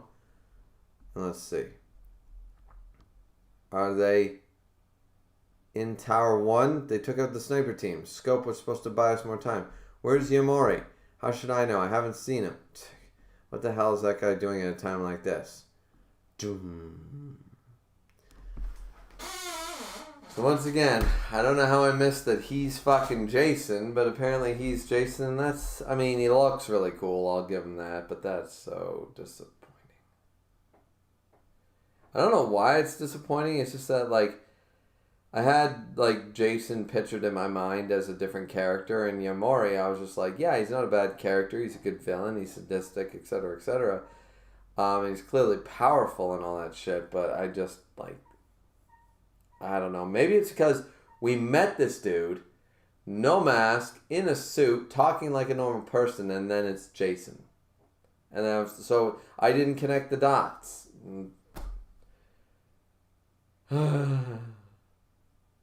Disappointment. Anyways, all right. I'm sure he's still going to be badass now that he's got his mask on and all that shit. I'm sure it's going to be absolutely amazing. I have faith. I do have faith. And shit, I grabbed the coldest beer and I'm supposed to grab the warmest one. God damn it. Might have to put some of these back in the fridge. I don't like drinking warm beer.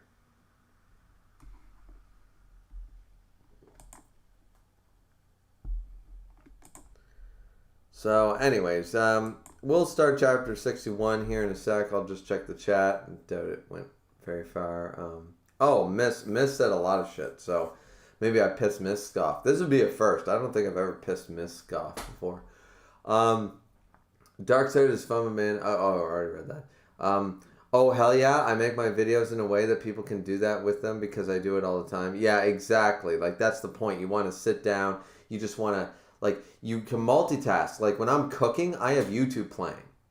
You know, or reruns of a show I like on Netflix. Like, that's what I have playing. I have streams playing. I have people's videos playing. Like, I must have watched Misk's Record of Ragnarok reviews. I must have watched the same video like 3 times, but I needed to watch it again because I wanted to comment on it. But it was in the background. It was background noise, right? Like, I like that type of shit. Miss said, "Don't worry, Griever. I didn't catch it either." Well, at least, yeah, that doesn't make me feel so stupid anymore, I guess.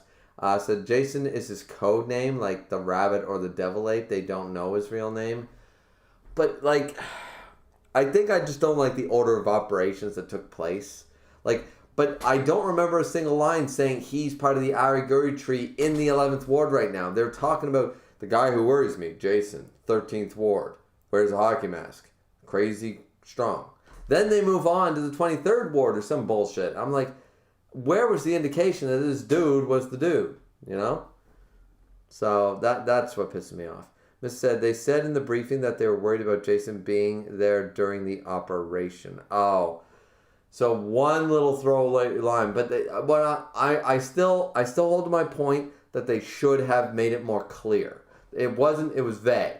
It was vague because there's one throwaway line. What they should have said is the guy who worries me in this operation is Jason, blah, blah, blah. They give the details like they did. And then they say, apparently he's been working with the Ariguri tree for fucking 6 months. So we better watch out for him. Like, why? Like, give me that. Give me a little more clarity is all I'm saying.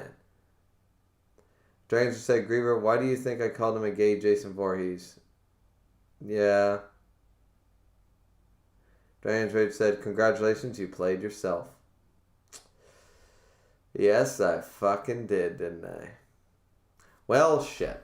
Anyways, still really good shit. Chapter 59 still the baller, and the fact that Jason Voorhees is in Tokyo Ghoul can still not be taken away from the fact that that is fucking awesome. So, alright, and now that he's got his mask on, maybe I'll like him better.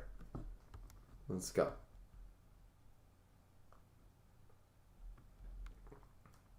Why is Kanaki's head not there?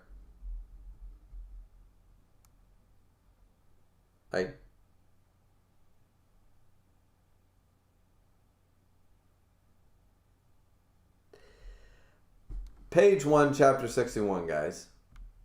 What's with the...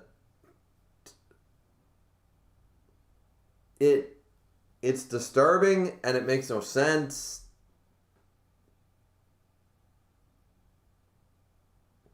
It's creepy. Why? It's not like they have something bleeding into it or something.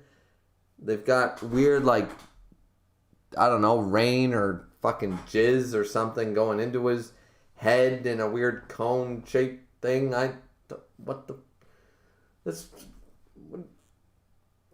Explain this one to me. I'm taking a screenshot of this because I'm gonna share this later in Discord. I'm taking a screenshot of that, and I'm just gonna be like, what the fuck is this? Because seriously, what the fuck is that? But yeah, anyways. Nitpick, guys. When I get cranky, it's all about nitpicks. So yeah. Anyway, let's move on. Let's see some greatness from chapter 61. So be somebody who knows pain instead of somebody. Wait, be somebody who knows pain instead of somebody who's hurt. Who hurts? Sorry. That's sound logic. I like that. Okay, need to think about it, but yeah, okay. You don't need to be rewarded if you have love and kindness in your heart, Ken. That's all kind people need to be happy. I'm assuming that's the mother. Mom. Oh, he's got white hair now. Was he beat? Wait a minute. Did Kanaki get white hair Like, I know about the whole that Kanaki's supposed to, I guess, transform or something like that, but I don't know the details because I know he gets the white hair. Is he getting the white hair because he's traumatized by all the shit that fucking Jason did to him? Is that why? So he permanently gets the white hair? He gets shocked like Rogue in X-Men?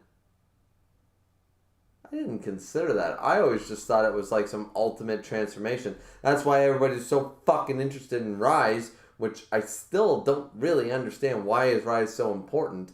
But everybody's interested in her. I thought there was some sort of latent superpower, some Sailor Moon, Super Saiyan shit that was going to happen, and that's the reason. But now he's got white hair. Mom, as he sits there, somebody who knows pain instead of somebody who hurts. And he's been beaten senseless. He's just been tortured. He's been waterboarded the whole time.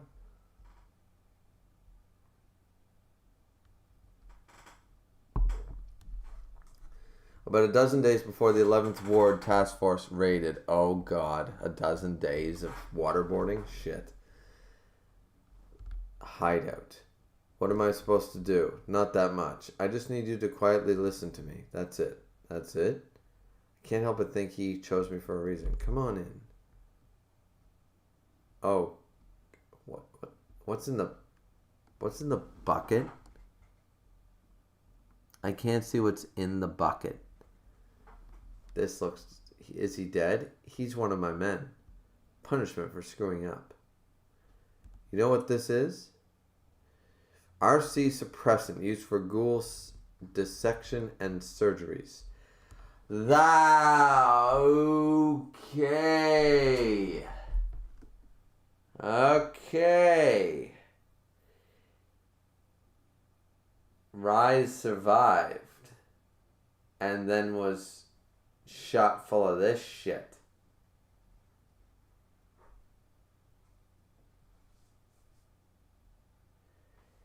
So Rise probably did recover from the iron bars, but somebody was probably on site extremely quickly, pumped her full of that shit after she survived long enough to keep the box alive or whatever they were talking about, the RC box.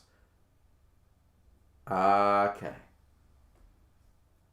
Finally, chapter 1 starting to make sense, because I can't buy this whole Rise is so important, a couple steel beams, end of the day, somehow crushed her organs, but then the organs get transplanted. Now we know it's a different organ, but still, it wasn't in her head, so there goes her whole body. It's in her torso somewhere, and fucking no, it's gone.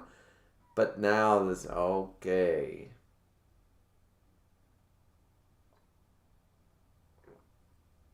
I always considered the doctor was in on it. I never considered this idea, that there was some type of drug or needle or whatever. This makes sense.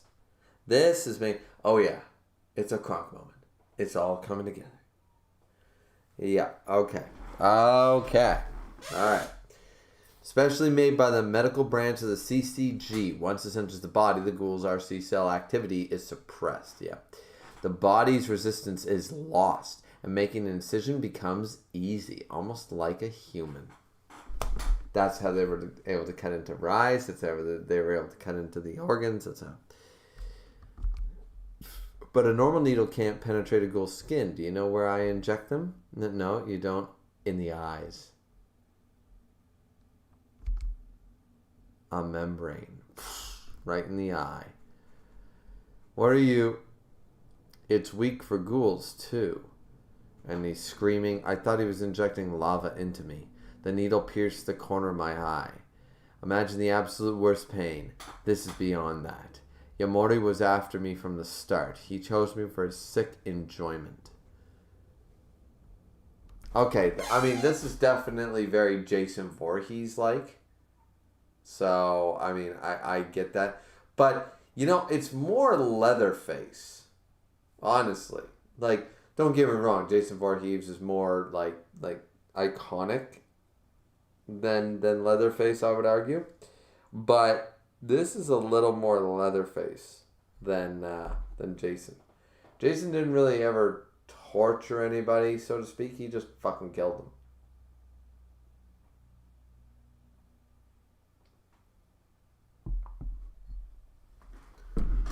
But either way, I get it. They're sort of combining a combination of characters. We get the Leatherface mentality, or the sadism of Leatherface. We get the name Jason, and then we're getting a entirely new character for a personality. It was exactly as he said. 573, 566. Pliers and large scissors. Tools most likely used on people in a situation like this. Easily pinched off. Oh my body parts. What the fuck? What the actual? I understand why it took 12 days. 12 days? No wonder his hair is white. As Yamori was torturing me. Yoshimura wasn't wrong. We might not find the same Kanaki. He ordered me to count backwards from 1,000 at intervals of 7. Out loud. At first I didn't understand why. And why would you obey? I mean, he's going to torture you anyways. 559, 552. But I realized it was to keep me as sane as possible. I found myself clinging to those numbers. Using my head helped distract me a little. With my ghoul powers suppressed, 545, 538, it was my human side feelings of the pain. Your pinky toe. Jesus Christ. So painful it would drive anybody crazy. I had forgotten how fragile humans were.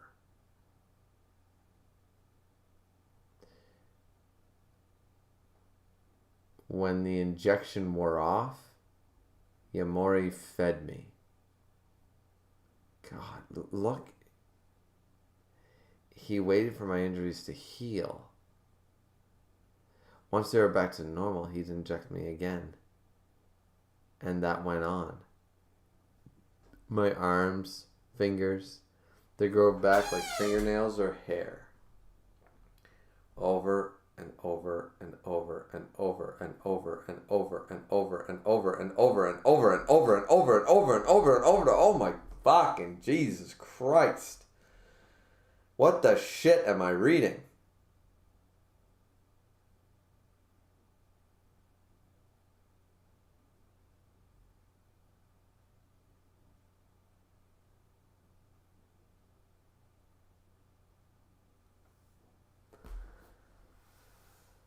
Wow.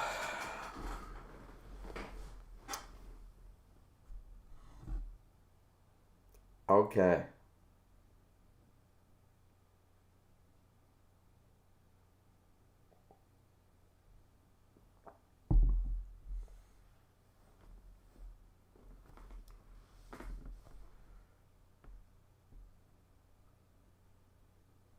I was reminded that I was truly, truly, truly a monster. Every time they would grow back.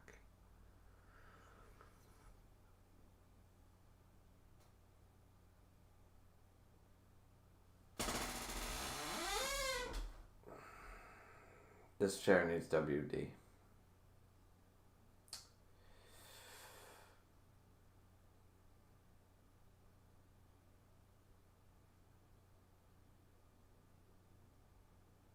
Wow.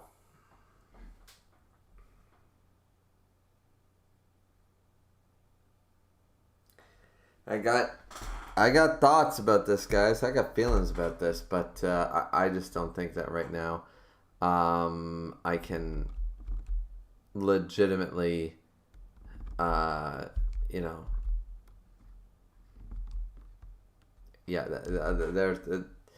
there's shit to unpack with this. Holy fucking hell.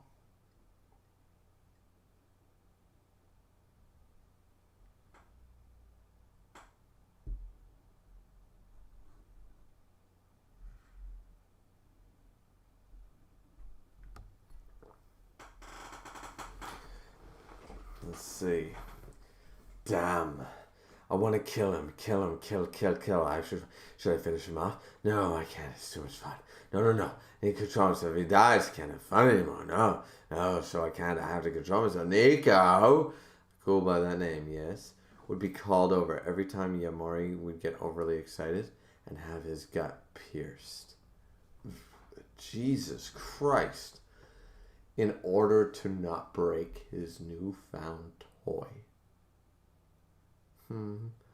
Here it comes. That was Yamori's way of self-control. So he stabs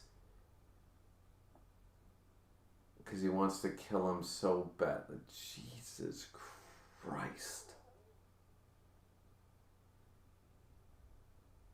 What the fuck? Like, don't get me wrong. This isn't the sickest shit I've ever heard. I watched Human Centipede, guys. But what the fuck?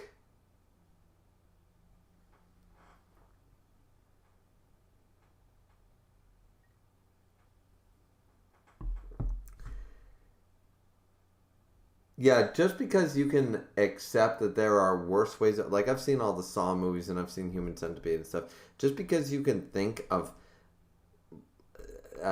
worst forms of torture or worst whatever, however you want to rank this fucking sick shit, doesn't mean that you don't have to be disturbed by something like this. Like, Jesus fucking Christ.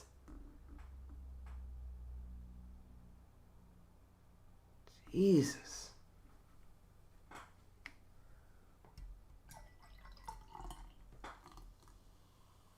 I can't believe that 20 years ago I was watching Disney movies. And now I'm reading this. I think being a child was way better.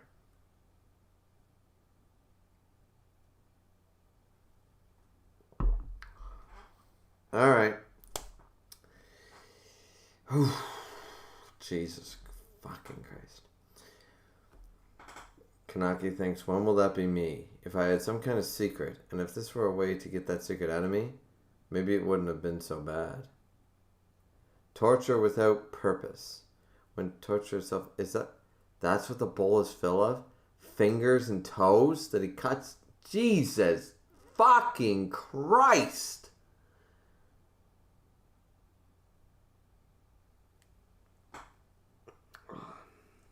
We can't get through a panel without this shit. Torture without purpose. When torture itself is the purpose. What else besides despair is there to feel? Oh, Kanaki, it's that time again. You know, don't get me wrong. This type of torture is acceptable.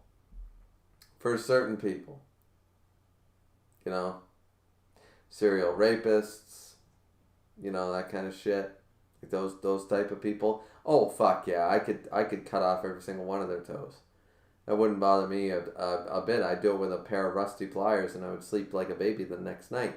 But you know, their screams would be my lullaby because I know they would deserve it. But that, like, Kanaki is not like, this is what makes it sick.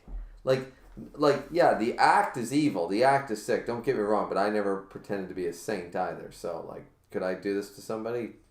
Probably, yeah. You know, depending, like every killing joke, any one man can be pushed to have one really bad day.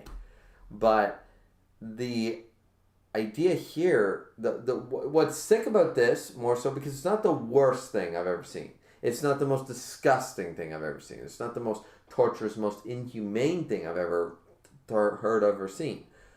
But what it is that Kanaki is innocent. He hasn't done anything.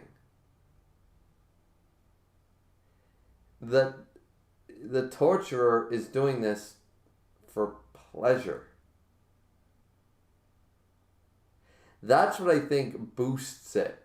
Because it's not the worst thing, but it's like it's sickening because it's not like we're seeing the, you know, like Liam Neeson torture a guy in Taken.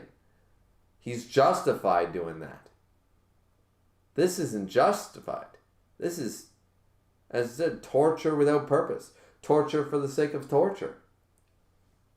With no rhyme or reason. Kanaki didn't wrong Jason. Didn't do anything to him. He didn't step on his foot. He wasn't even in the fucking ward. He never met the man.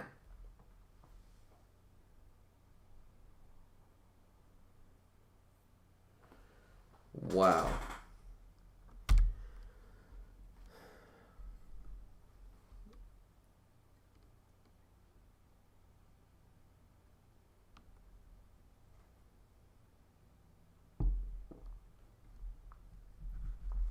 So let's see.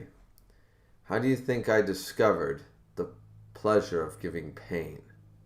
As he takes his mask off or puts it on. Do you want to know? Do you?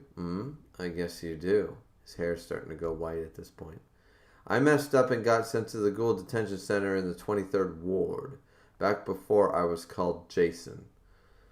Well, at least it's confirmed here. I mean, he's still a sick bastard and everything, so...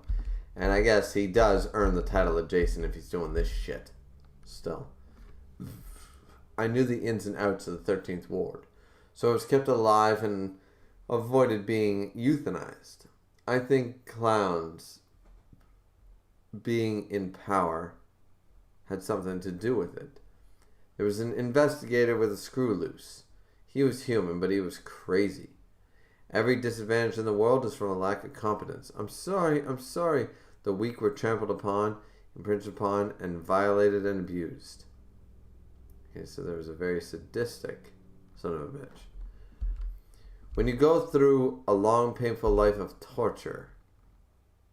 Oh, so is that what he did?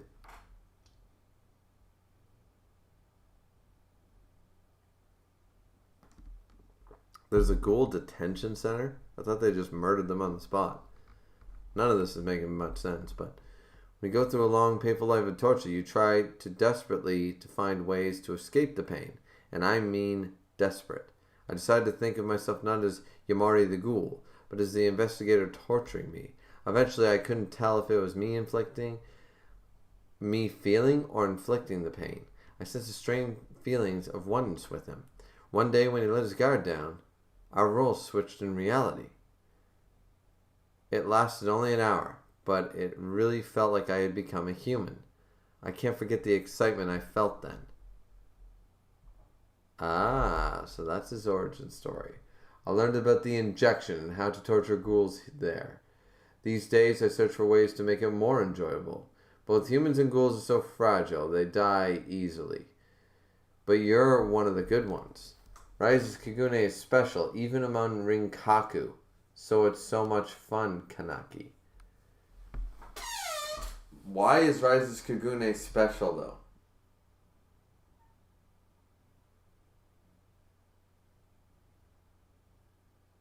Why is it special? I have no idea.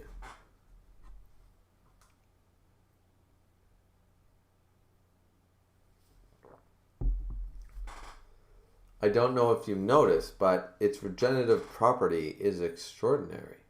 Okay, so it's an exceptional among the Rinkaku. Thanks to the doctor's experiment.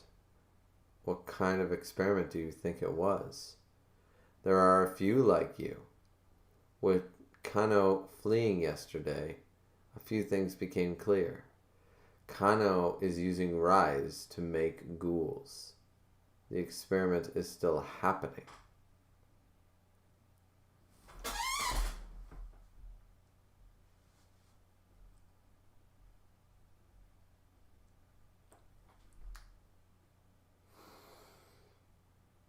Oh, that's a bombshell. Was Rise killed by Kano because she decided she didn't want to be a part of it anymore? She clearly had to be a part of it for some time, if that was the thing, thanks to the doctor's experiments. There are a few like you. Its regenerative properties. Kano is. I like this present tense thing. That, like, as Rise is still alive. Maybe she is, but, I mean, the regenerative properties would argue that it's possible, but then...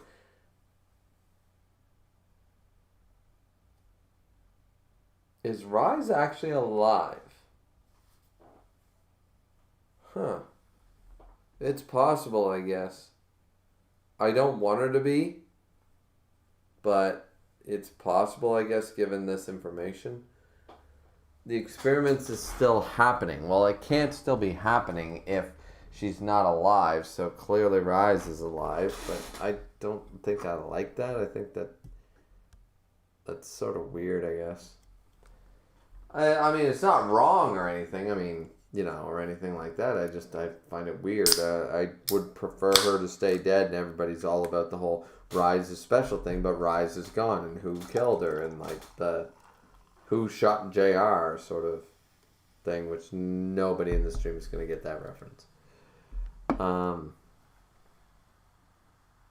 Let's see. Chinese red-headed centipede. Do you know it? It's the largest centipede found in Japan. Some grow to be over 20 centimeters. I want to stick him in your ear. That all right? God damn it. Please, no. No, don't. Please. Not that. Not that. Not that. Seriously? After all this? That's the scary... Like, don't get me wrong. I'm sure getting your toes cut off and shit. But seriously, this seriously must have happened before.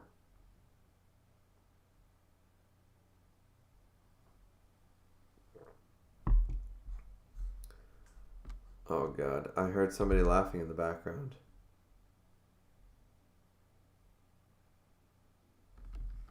Oh God. It was me.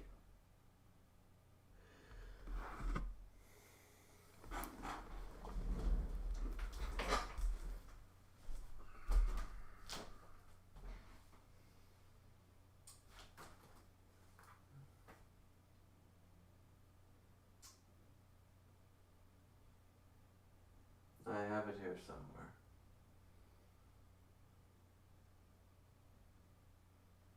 I thought it was right here. I thought it was right here.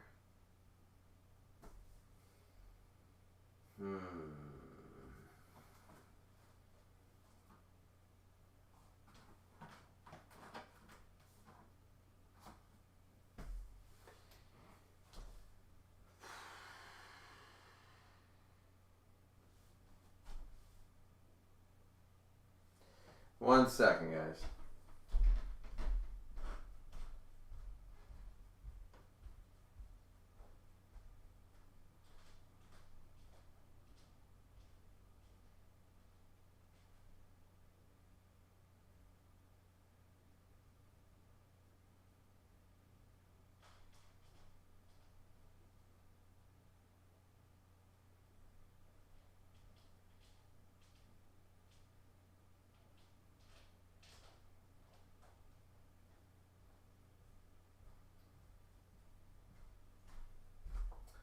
Well, I can't find the fucking thing, but, which, by the way, where the fuck is it?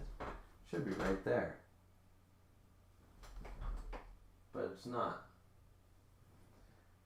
Weird. Well, there's another thing that I can't find that I lost. Anyways, like my virginity years ago. This is the killing joke. Any one man can have a really bad day. He just got to be pushed far enough.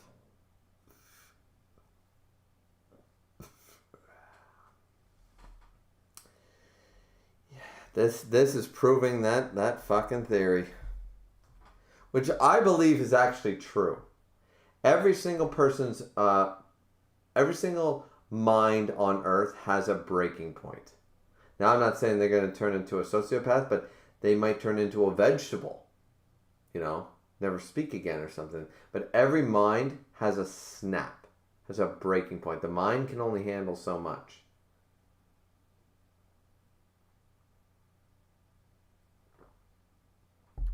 And I don't believe a single mind on Earth cannot be broken.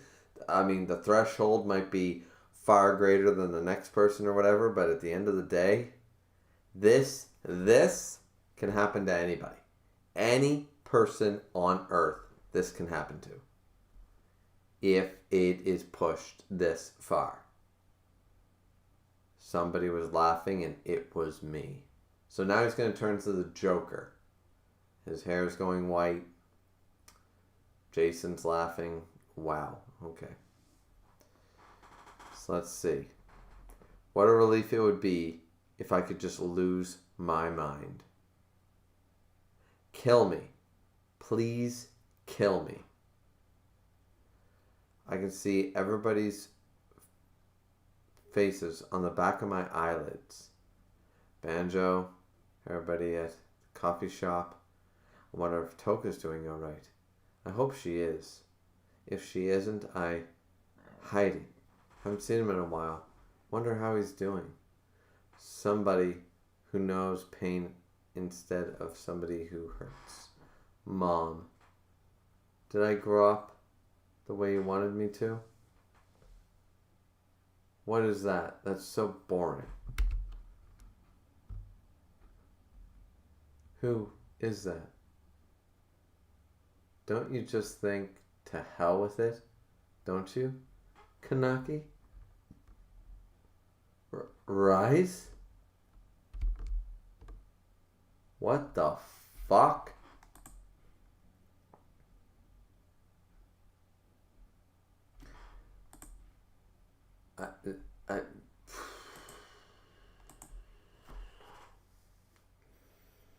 Okay, so we got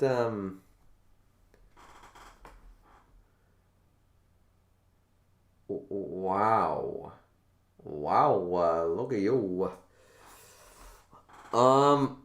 Yeah, so yeah, that was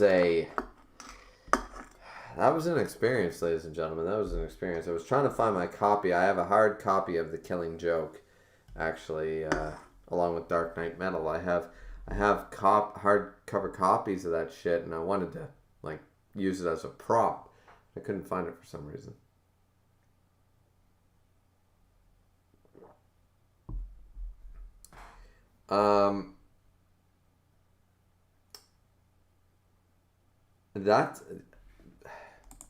There's a lot there. Before we get into chapter 62, let's just read the chat. Let's just read the chat. Jesus. Miss Cotton said, time for things to get a little messed up. A little? A little. Jesus. Dragon's Rage says, fun fact, this torture happened on Kanaki's birthday. Well, it happened over the span of 12 days, so sure, but yeah.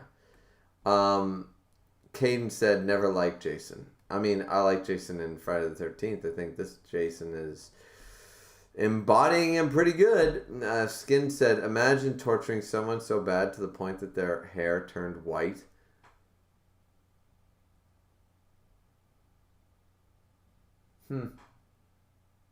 I'd probably scalp a man before his hair turned white if I was that mad, so probably wouldn't even see the hair turn white. That was dark, but yeah. Just for skin. Caden has a message deleted by Dragon's Rage. Okay. Miss said, as far as I am aware, this is supposedly one of the most messed up torture scenes in any anime. I saw a hot flaming rod and something about going between a woman's legs. So no, it's up there, but I've seen some shit. Maybe it is in, let's say in commercial. No, that's not commercial fear. In mainstream anime, probably, yeah. Because it is fucked up. It's fucked up bad. This said, at least in any good series. Oh, there we go. That's, yeah, I'll give you that. So I've seen some shit in some animes. Dragon said, sorry, kind of spoilery there, Caden. Okay, fair enough. That's why I deleted it. Skin said, Berserk, Eclipse. I mean, yeah, we all know about that, but this is a torture scene. This is pretty fucked up. I mean, I've read worse. I've read and I've seen worse, guys, but it's still really fucked up. Like, to the point that like, here's the deal. This is why you don't rank torture, because if you go through it like, if you become desensitized to something like this, like I've seen, like, would this hit my top 10? Probably not, in the most disturbing shit I've ever seen. But, or read or whatever. But, it wouldn't even hit my top 10. But I'm still disturbed to read it, because the moment you are not disturbed to read something on this fucking level, that's when I urge you to go to a therapist.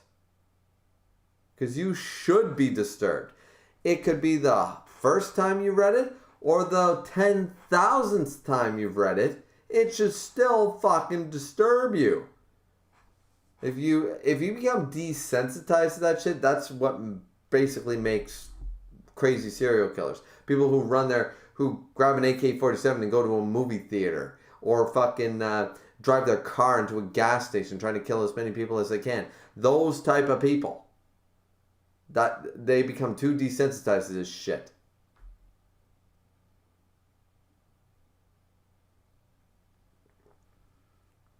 Miss says, oh, I guess that's technically a torturing scene. I generally consider it something else.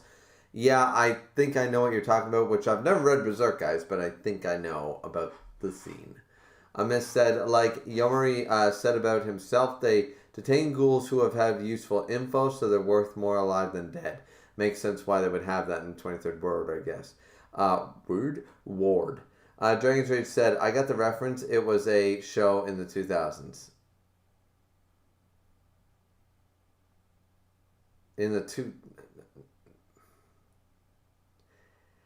Dallas was a show. What? Just so I'm clear on the date here. What? In the 2000s? Yeah, I was going to say the 70s, and I'm not wrong. 1978 was the show, man. That's why I said nobody would get it. What the hell? It was not a show in the 2000s. There was a reboot of the show in 2012 or 11 or something like that that lasted a couple seasons. But the original thing was Who Shot JR was all over Time magazine and shit. It was like the biggest thing back in the 1980s.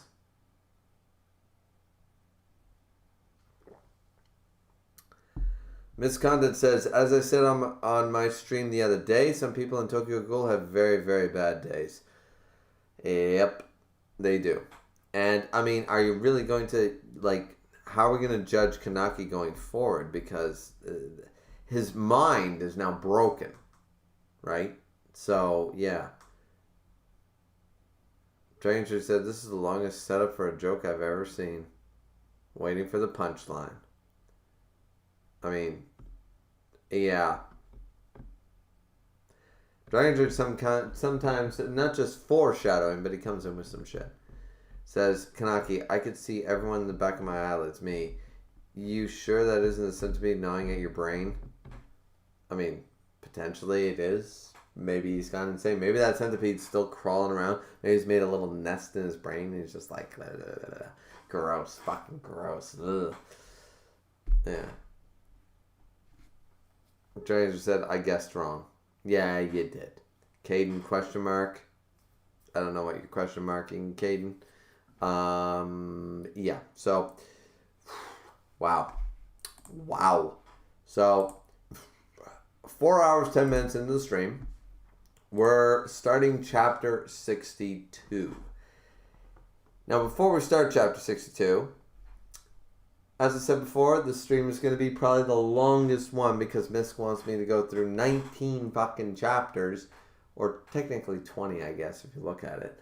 And we're only on chapter 62, and I need to get to the end of chapter 69. So, what we're going to do once again is break time, people. This is going to be a 6-hour fucking stream. Woohoo. I think my longest stream does not touch 7. This might end up being my longest stream. I don't know how to check that easily, but it might end up being my longest stream if we've got to get there. So if we go over 6 hours, I don't know if I've ever touched 6 before. I've done 5-hour streams. I don't know if I've ever touched 6. So we're going to have to wait and see.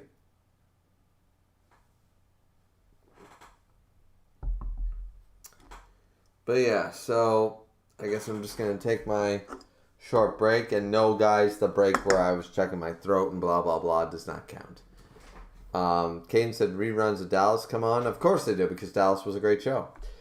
So yeah, what I'm going to do is right now is I'm going to, of course, mute the video or the stream or whatever.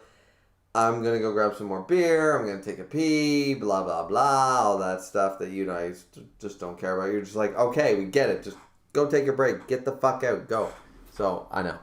All right, so that's what we're going to do, and then we'll be back, and then we'll start Chapter 62, and hopefully, like as I said, hasn't been a whole lot of fight scene chapters, unfortunately. So, I mean, these chapters are great. This has been, this story is peaking itself every step of the way.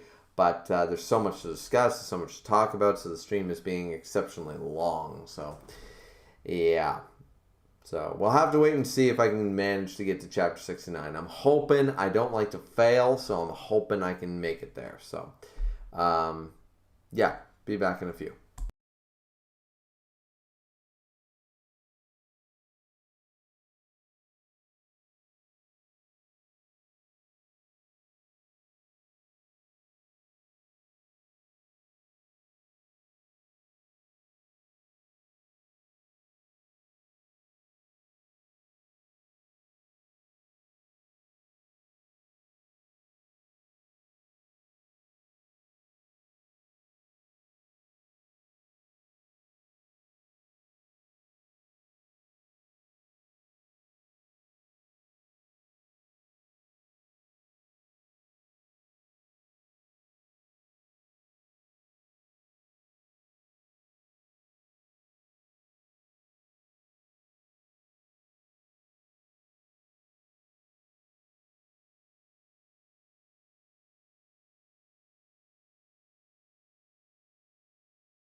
We're back, guys, and also I'm gonna try to pace myself a little better on the beer. I just realized that this is my 14th beer that I've had today since we started. So yeah.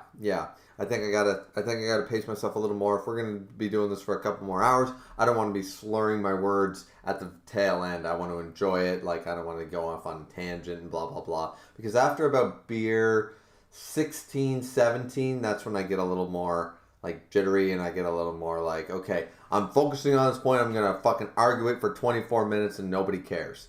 So yeah, we're gonna pace the next few beer, so we can get through the chapters. Like, I don't care if I'm slurring at the very tail end, but as long as I'm not going off on crazy shit, you know.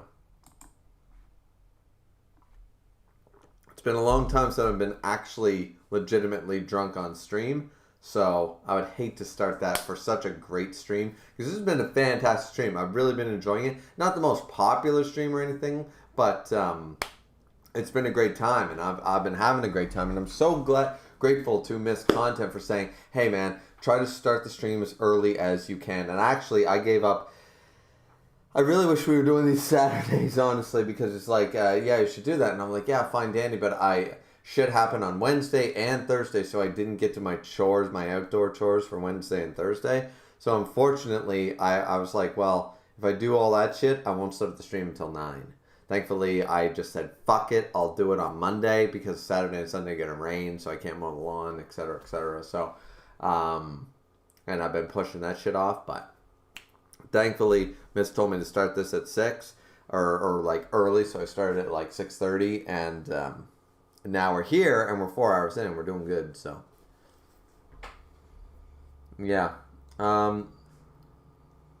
So, Miss Condon said it'll be very much worth the long haul.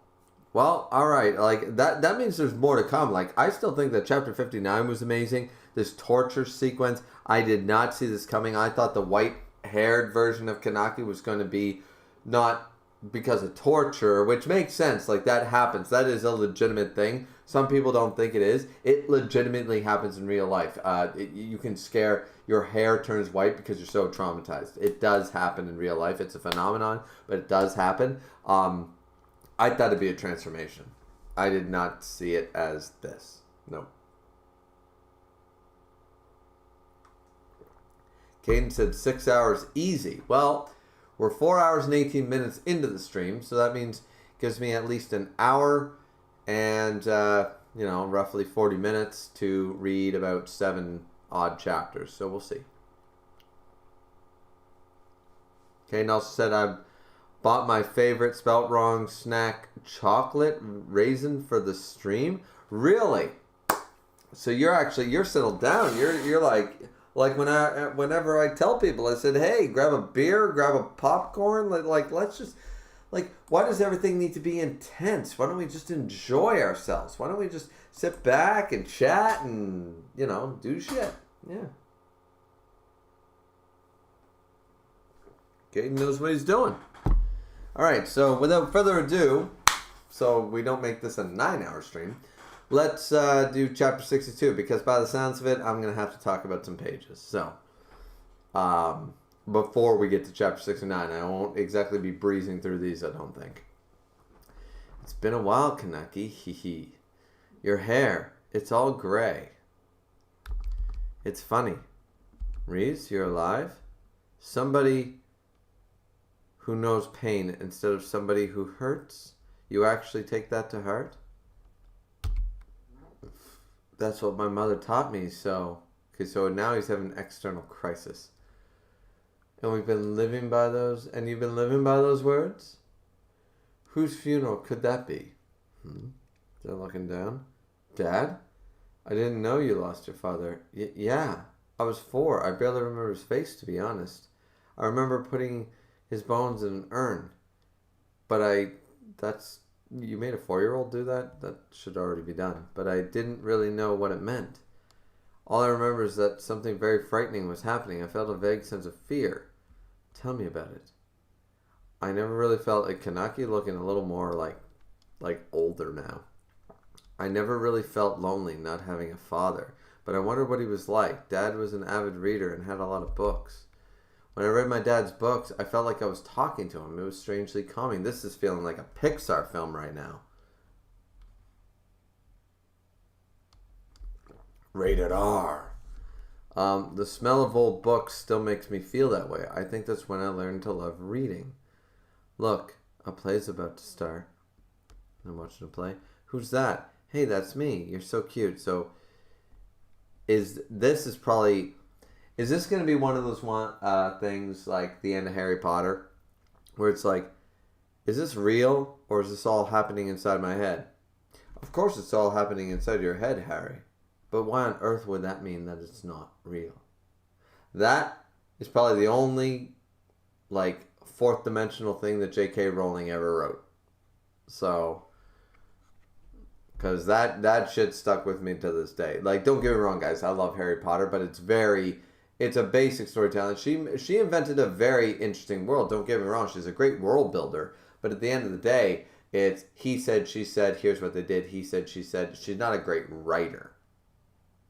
She invented a great story, but she wasn't a great writer.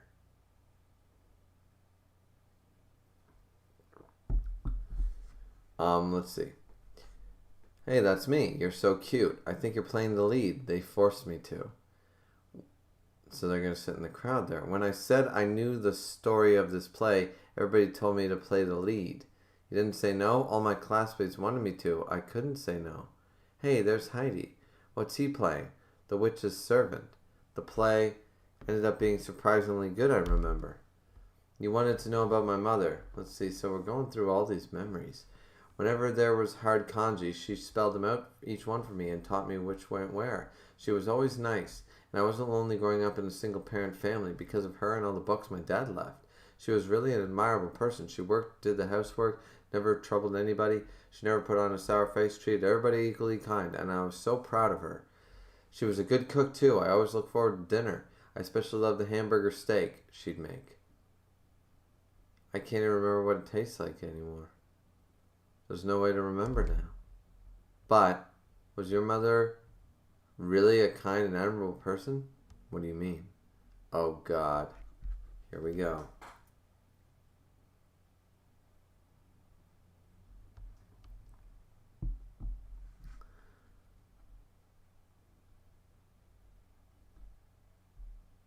What's that money? Remittance. To whom? Her older sister. My aunt. Ooh, something's... She didn't have much financial leeway, so she begged my mother for help. My son's tuition. We need a new refrigerator. I'm sorry. We weren't that well off either, but still, I need some money. I don't think my mother could ever turn her back on her. Are they going to go on the line? Either the mother was actually evil and conniving and put the father in an early grave, or she was a cheater or something like that, and it wasn't her father. His father was actually her husband or some shit like that. Or it's going to turn around that Rise is going to use this to show, like, no, your mother might have been a kind and admirable person, but she was abused. She was used. Her mentality was wrong because, look, everybody used her and she died or some shit. Like, I'm not sure the direction. They could add this. I can think of at least 4 scenarios where this is going, and I'm not going to be happy with any of them. Like, in a sense that, like, Kanaki's going to be shattered by this.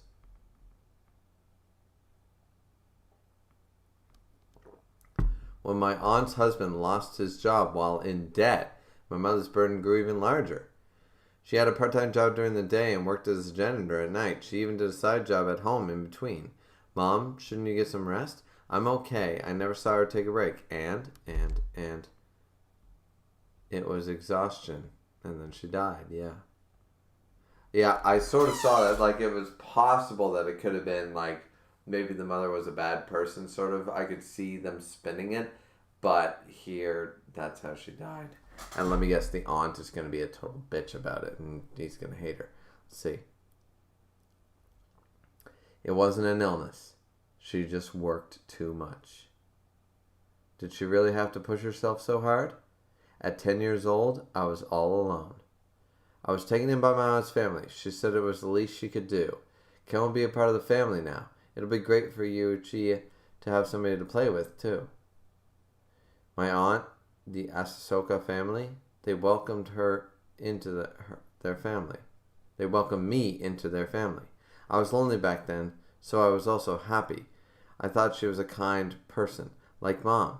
I tried hard to become like the family too. Is this your test, Ken? Yeah. You're smart like my little sister. I wish Yuchiya were more like you. I'll fix you something you'd like for dinner tonight. So I studied even harder. I thought she'd be proud of me again, but instead, she said something unexpected. What? Are you trying to rub it in my face?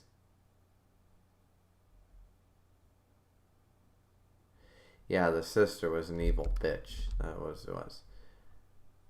She's not a sister. She's not family. She's fucking, oh, god damn it. What? Her only son, Uchiha, doesn't do too well in school because he's sitting on his fat ass playing video games. Look at that fat fuck. She compared me to him and got upset. Actually, she was comparing herself to my mother. That little goody two-shoes, not even my child, so why should I even care about you always making me look bad? Her sense of inferiority was now directed at me. Yeah, that's what it was. Fuck's sakes.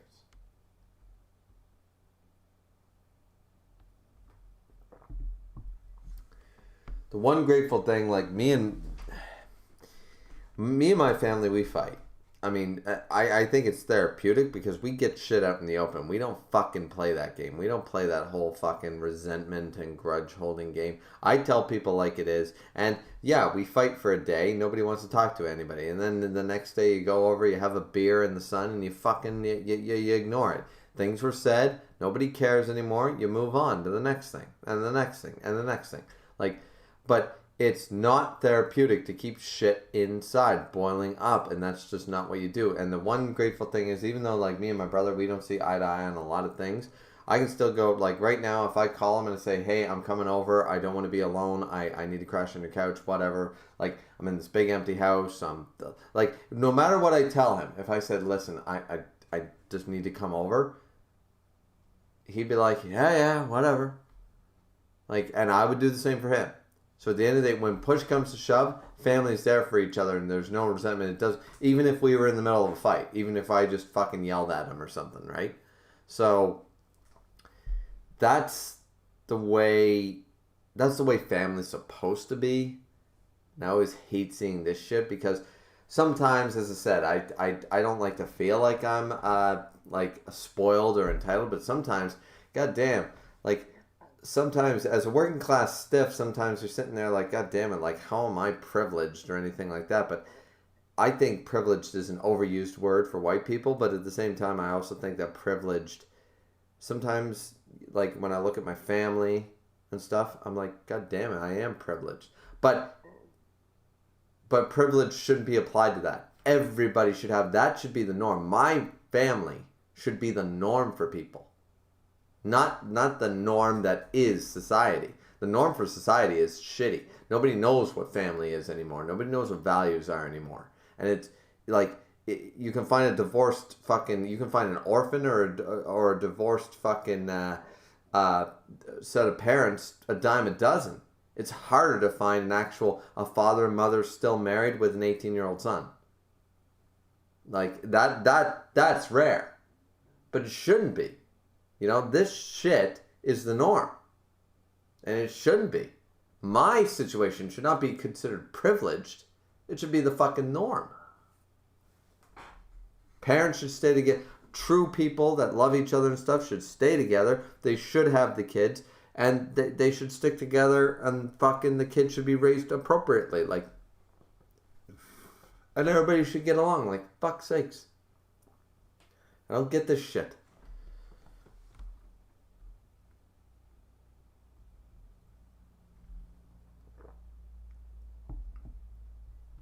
Let's see. Eventually, that house became a very uncomfortable place. Oh, he was getting less and less food even. And there was money. Nobody in this family cares about me. Seemed that way. My only family was my mother and my father. They are no longer here. I didn't have many friends. Heidi was the only person I could lean on. We'd usually talk about stupid stuff, but, yo, Kanaki, yeah? You know about ghouls, right? Yeah, not much. If you were a ghoul, would you eat Yoshikawa in class 2? No. I can't say how his... Maybe he was a ghoul all along. Was Heidi a ghoul all along? It's possible. I can't say how much his friendship meant to me. It must have been lonely for you. I don't know. Maybe it was. But you may lose that dear friend of yours because of you. What? The master is here. I'll see you later. The fuck? Kanaki. I figured it out in these past few days. You are quite tough physically and emotionally, and so I decided to try something a little different. What do you think of this? Oh god, what is it? A mother and a child, Kanaki! Which one should I kill? You choose. Jesus fucking Christ! Oh god, I can't put this down. It's sick, but I gotta keep reading. I need to know. Why? Why? I'll go. They shouldn't be there. Why? I thought you let them go! Yeah, get the anger out. You liar. You lying bastard. I told you. I don't tell petty lies. See? There's nothing petty about it. Oh, this guy gonna die. This guy gonna fucking die. Why? What was the point in me giving myself up? It was hard holding back from laughing. It was so funny seeing you suffer for them. Well, which one? I can't choose. If you don't, I'll kill both of them. Shall I put it another way? Which one do you want to save? Kanaki. Choose Koto. Yeah, the mother is always going to protect her son. I can't. Why do I have to choose the same as me killing one of them? Come on, pick one. Or I'll seriously kill both of them. The kid or the mother? I can't choose. I said choose. Choose. I can't. If you want to kill someone, kill me. All right, then. Hey, kid, watch closely. Yamori?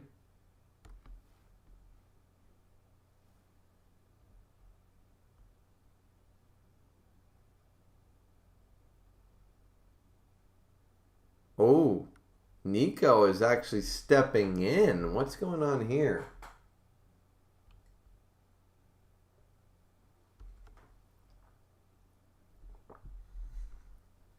That's in poor taste, honey. You can't kill the boy's mother right in front of him. Okay. So Nico's just like, wait a minute. There is a line. Which was fucking surpassed like a chapter and a half ago, but there's apparently still a line.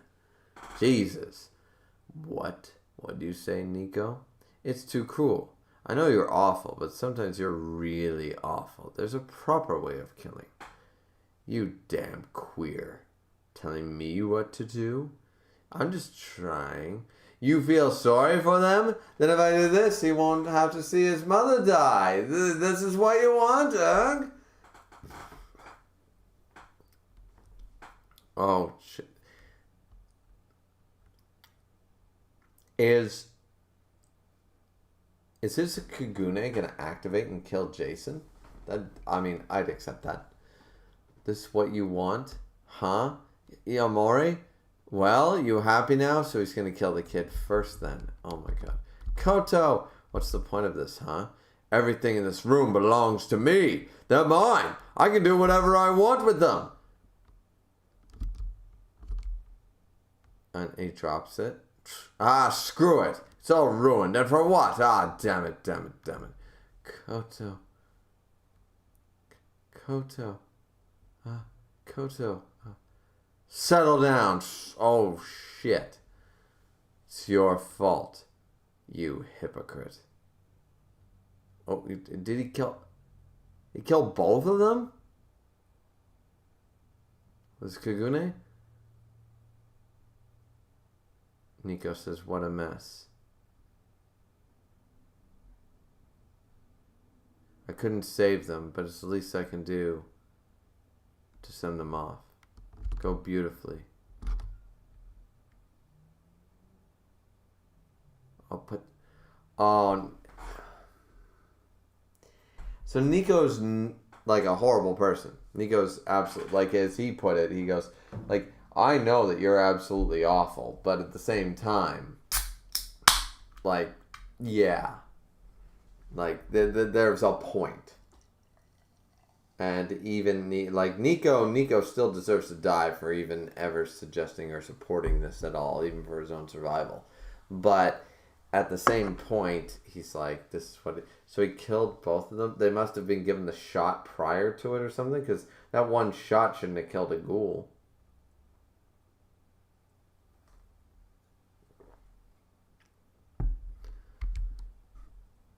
Fault. It's my... Oh, Rise is back. It's my fault. Why is it always me? So now he's gone insane because now he's seeing Rise. He's going to develop bipolar disorder. That's what Rise is. Rise is his bipolar. He got tortured too far, too long. His mind shattered, and now he's going to have multiple personality disorder. He's going to have bipolarism. Jesus Christ. This is a sick fucking joke. Why is it always me? Why? Somebody help me. Somebody. Nobody's coming to help you. It's just you here. Even I'm a figment of your imagination. Which is true. At least they're acknowledging it. Desperately clinging to a dead person? That's pathetic. Misfortune, misfortune. But who brought on that misfortune? Ha ha, I'm talking to you, wuss, Kanaki. There's no such thing as luck. It's simply a combination of two situations. And who creates those situations? Who is it? Who? Every advantage in the world is from a lack of competence. Don't you agree? This all started because you were a naive fool. It's true. Deceived by me, altered by the doctor, and turned into a monster. You brought it all upon yourself. No pain instead of hurting. That's nice and touching. But that's why you're where you are right now. If you had killed Yamori, those two would still be alive. This is true. Shut up. Your mother too. If she had ignored her sister's pleading, maybe she wouldn't have died from exhaustion. Stop. Not my mother. It may seem like she chose to save the both of you, but she actually turned her back on you both. If you loved her child, she should have chosen you and turned her back on her stupid sister. You knew that, didn't you? Why, Mom? Why, Mom? Why do you leave me, Mom? Okay, you know...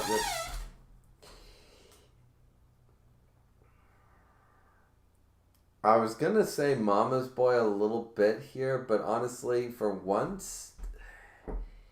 It's a little justified because it's not just, even though he's crying out like, why Mom, why do you leave me Mom? It's not just about his mother. It's about why did the sister have to be a bitch? Why? It's about the situation as a whole. Why did my mother have to die? Why did my father have to die? Why was her sister such a fucking bitch? Why did this happen? Why did Rise target me? Why me? It's a bit of a me situation, which technically is bad way, a negative thinking, but at the same time, is shit, and he needs to accept this. Because once again, it's like a boiler. It's like a boiler in your stomach. And if you don't let it out once in a while, which is what I was talking about with family. With family, you need to fucking have those arguments. You need to have those fights. If you don't, if you think, I guess I've done that too, Sonny Jim. If you have that fucking fake smile on your face all the time, one day you're going to say something, and because your family's not like that, then all of a sudden you won't talk to your father for 15 years. And for what? Because you guys wouldn't have an honest conversation for 15 years prior. Now you're not going to talk for another 15. Then he's going to die, and you're going to feel like a piece of shit. So, be like my family, guys. Say what you think. Deal with the consequences. But if you are like that all the time, nobody's going to hold resentment. I'm not saying they won't be angry at you. Of course they were. That's what a fight is. I fight with my wife all the fucking time. That's why we're still together. You don't stay with somebody and never fight. Fighting is proper. Fighting is therapeutic. Because otherwise, you have breakdowns. You have boiler level anger or you have breakdowns. There's no in between. You have extremes. And the problem is extremes cause actions and words to happen that you cannot take back. And it's volatile, it's dangerous, and you should never do it in any relationship. I don't care if it's with your parents, with your friends, with your siblings, with your fucking postman. I don't give a shit. But at the end of the day, you can't let it come to this point. You need to accept it. You need to scream. You need to yell. You need to get that shit out. It's therapeutic. It's the proper way to handle your emotions. And I'm a guy. Apparently, we're not supposed to handle emotions. But I cry every single time I watch the end of MASH. So apparently, I know what I'm doing. So there is that. Oh, also, by the way, if you guys have not checked out the latest season of Lucifer on Netflix, holy shit, I cried like a fucking schoolgirl for that season. Like the last couple of episodes. Not the last episode, but like the couple ones prior to that. Oh my fuck, no spoilers. Season 5, Part B. Oh, man, I was weeping. It was amazing. Because that's good storytelling. They made me want to do that, and instead of holding it in and trying to be a man, which I did do instinctively, because every man tries to hold that shit in, but eventually, I'm here in a big house all by myself, nobody was watching, it was just like, fuck it. By the way, I've also actually cried on stream like 3 times, so, I mean, like, there is that. But my point is, you don't want to bottle this all up inside, because then this happens. I mean, granted, nobody's tortured me for 12 days and cut off all my limbs, so maybe I would feel the same. But yeah. I was lonely. I was alone. Mom, why? Why didn't you choose me? Why didn't you live for me? And this is how a lot of... There's so much to talk about here. Anyways... even if it meant turning her back on your aunt. That's right. See, that's called selfishness. But every human on earth is selfish. Every single one. And it's not negativity. It's not a bad thing. I hate that. I hate that it comes to this point where everybody seems to think that fucking being selfish is wrong. It's not wrong. It's not wrong to feel selfish. It's about what you do about being selfish. It's not wrong to feel it, though. I want my wife's attention. I want my parents' attention. I want to be valued. I want them to look at me. I want that shit. Everybody does. Don't pretend that you don't. Just because I tell my wife, oh, don't worry, we don't have to talk tonight because of this, blah, blah, blah, blah, blah. Don't think that I don't resent her for it. But at the same time, don't think that I don't want to be like, hey, I want you to choose me over them. Of course you do. Everybody thinks that way at times. Not all the time, but sometimes you think that, right? You're sort of like, well, like when your plans get canceled or something, and you're like excited to go out with your friends, or you're excited to go see your girlfriend, or you're excited to do this, excited to do that. Like, it's okay to feel disappointment. It's okay to be selfish and think, I wish you were hanging out with me and not with them. That's okay. That's human. It's fine. And the one thing that I don't like, well, at least like Tokyo Ghoul's not the first one to do it, but the thing is that they're showing that as that being a bad thing, so to speak. And it's like, it's not. It's not a bad thing to want to blame somebody else for your parents' death. It's you know, it's just not.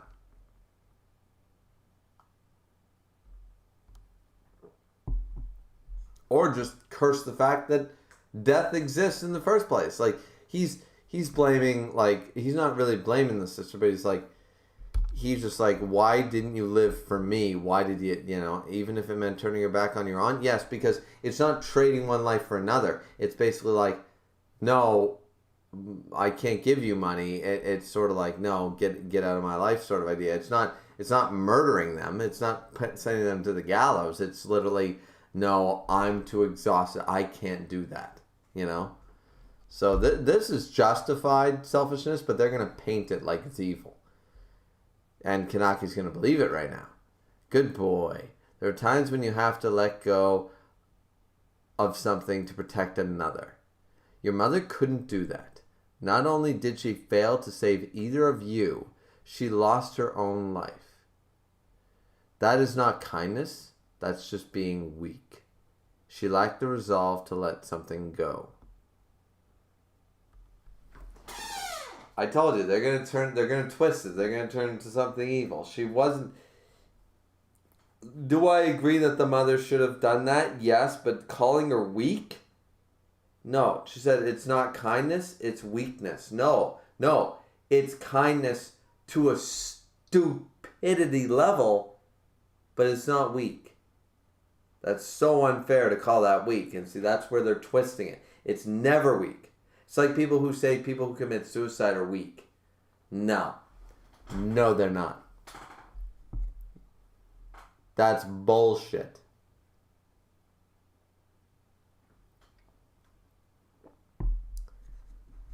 So, I just don't buy it. I don't buy this. I don't buy it. Yep. Nope. They're going to twist it, but I'm telling you, that's not the way it works. That's not the way it works. She was too kind to a naive, stupid level. But she was not weak. She was kind. Can you still be the one who knows pain? It's the right way to be. Can you forgive somebody like Yamori? That has nothing to do with the saying. The saying was, can you be someone... You'd rather be someone who knows pain than delivers pain. That's the point. You don't forgive those who deliver pain. That wasn't the point of the saying. The point of the saying was, you take pain, you don't give pain. That was the point. Yamori, who has no respect for life and the organization he belongs to, I can't forgive them. If Araguri's strength grows, eventually the 20th Ward... So his psychosis right now of Rise is totally twisting like his darkest nature and justifying it. Eventually the 20th Ward will suffer too. Your friend Heidi, everybody at the cafe, and they may all suffer like that mother and child. I won't let that happen. Not just Araguri. Anybody who tries to take away where I belong. I won't show mercy. Anybody who threatens my peace of mind. Like hand-picking coffee beans for that one perfect cup. I have to pick out the bad beans. But you don't want to use your Kagune. You said you can't use a power you can't control. Then I'll learn how to control it. Gonna eat. I'll just have to surpass you. Bites down on the figment, but it's still, whoa, it's still a figment of his imagination, but I just have to surpass you and accept the ghoul inside me. No, that's not it. No, that is it. Kanaki. To live is to feed on others. Eat me. I am a ghoul. Jesus fucking Christ, what a chapter. Wow.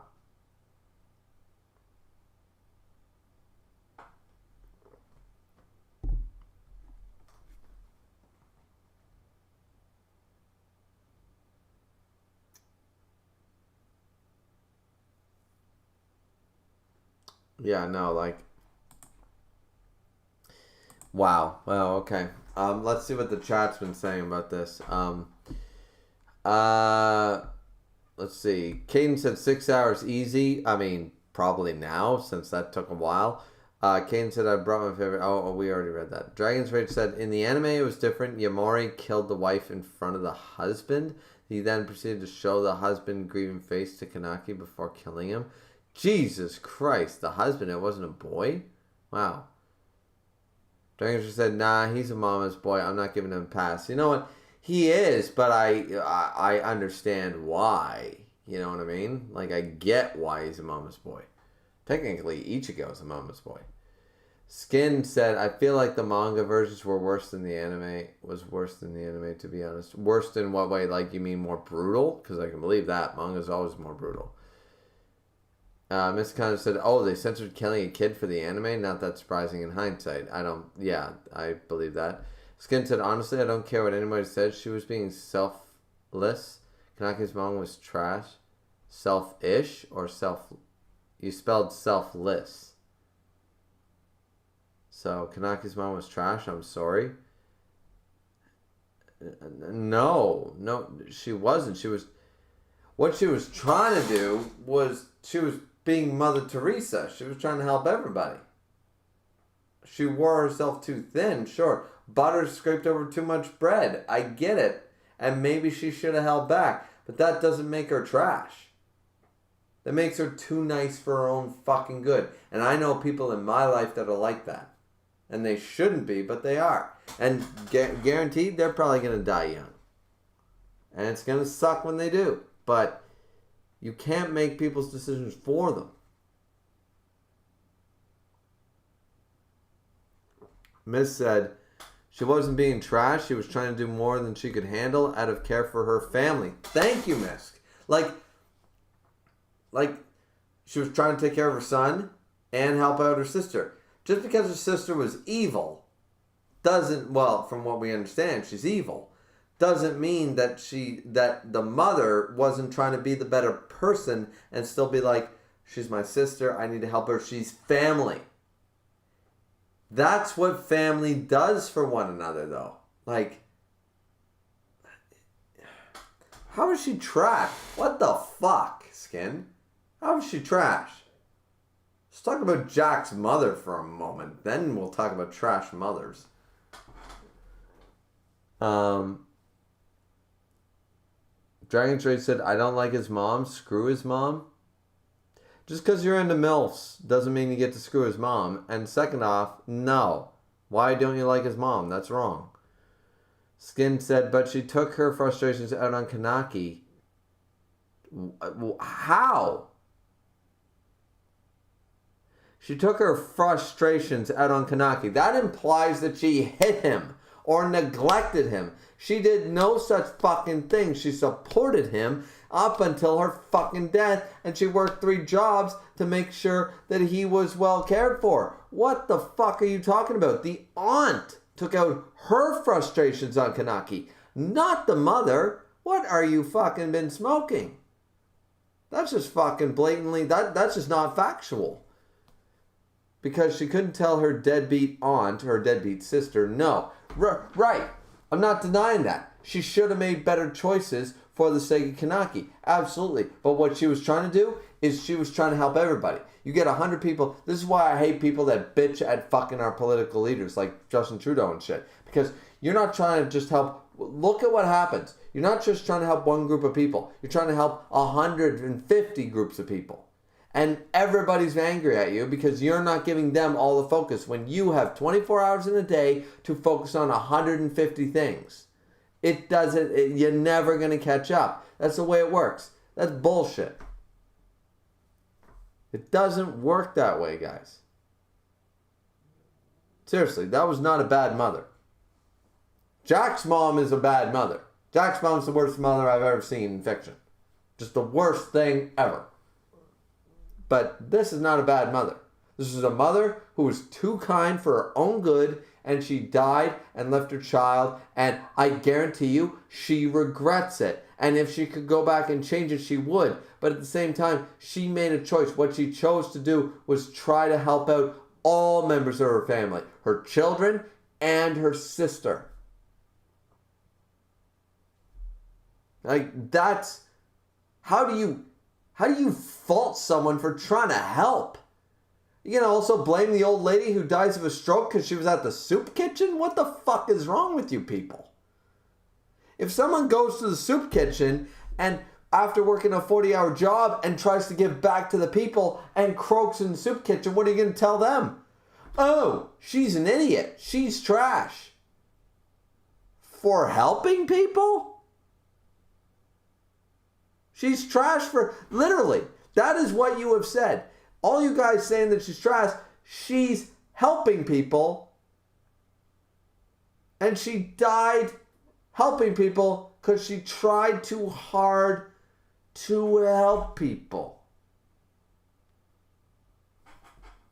Literally, guys, I haven't seen the Invincible comic, but I'm literally going to use the meme. Think! What the fuck? You guys just like trolling me right now? Like you guys can't seriously think this. You can't seriously think this. I hold respect for almost every single person that's ever been in my chat. But seriously, you're going to downgrade yourselves really fucking quickly if this is legitimate. Seriously, she's trash for trying to help too hard.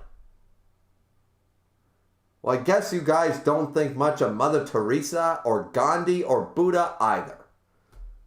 Dying helping people. Wow, what a fucking sin. Jesus Christ.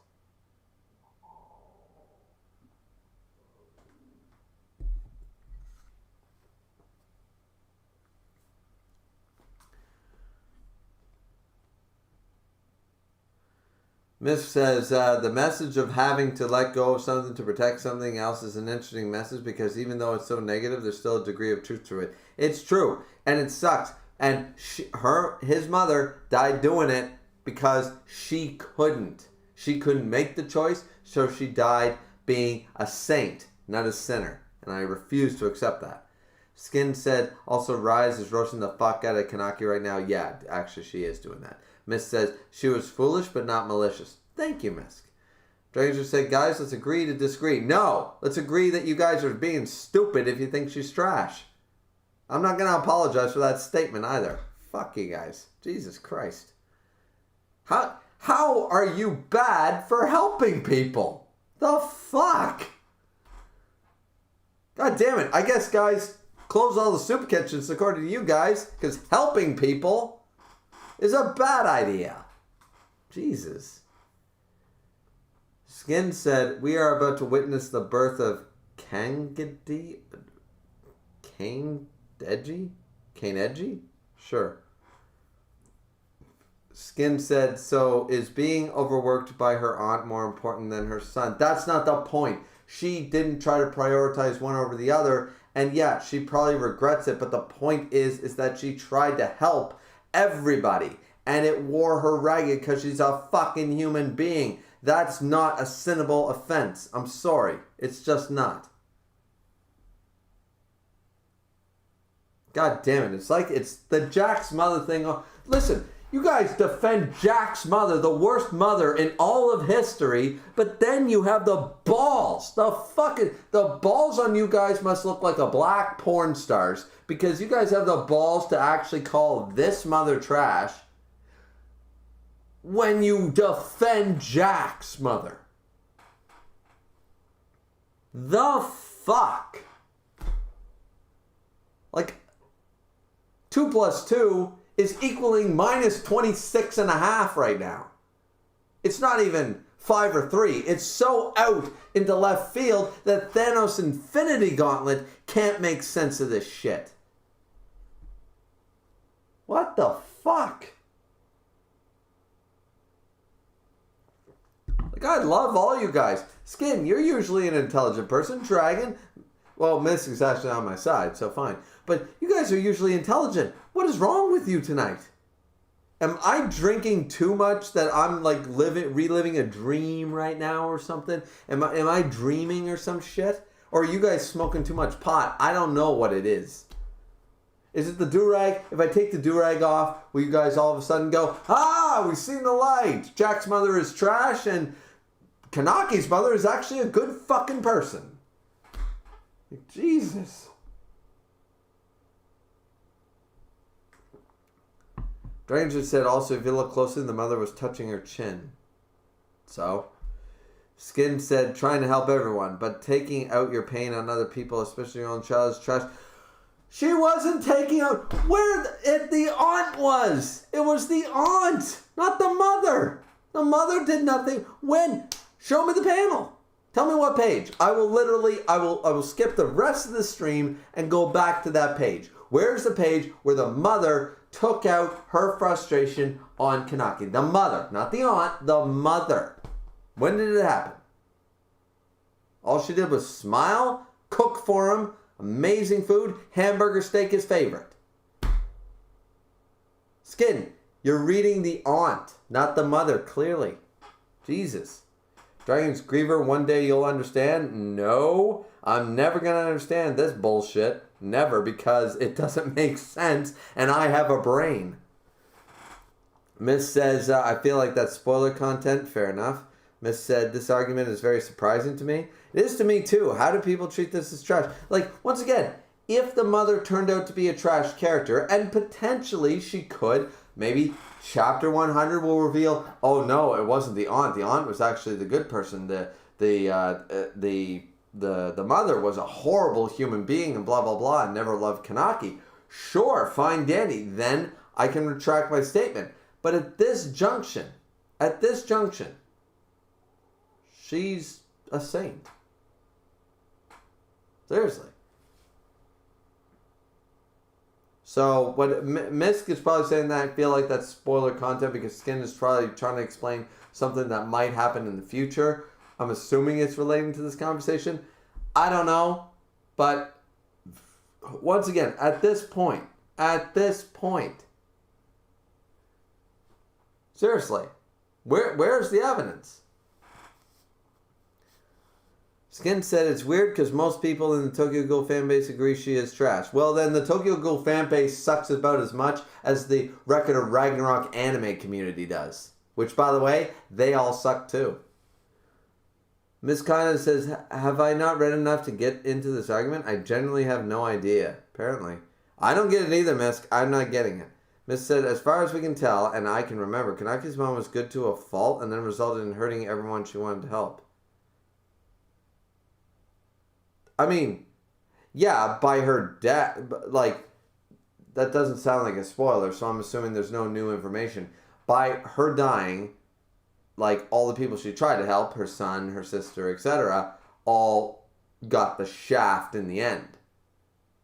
But once again,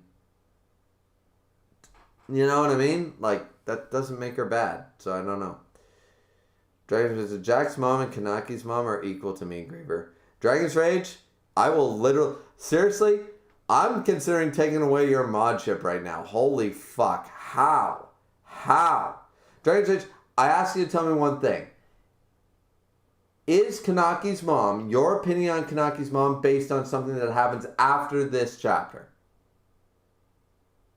No spoiler. Just tell me if the reason that you say this is not just based on this, but future chapters. That's all I want to know. Because, seriously, what the fuck?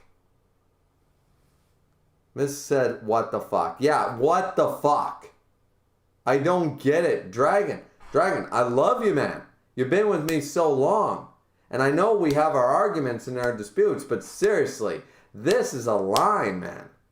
This is a line, and you're on thin ice with me right now, man. Holy shit. Are you like, I swear, Dragon's is probably laughing his ass off trolling me. You gotta be trolling me. He must be trolling me because he knows I've had too many beer and I'm livid right now. He knows he's got my hype up. He's like my brother.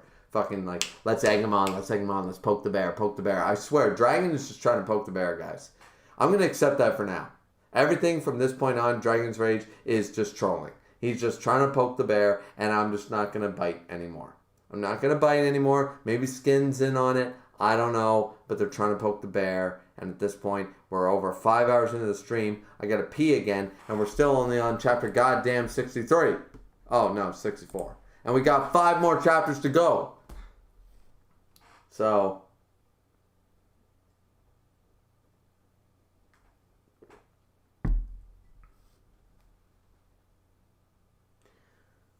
Skin said, yeah, they're about equal, to be honest. No, they're not.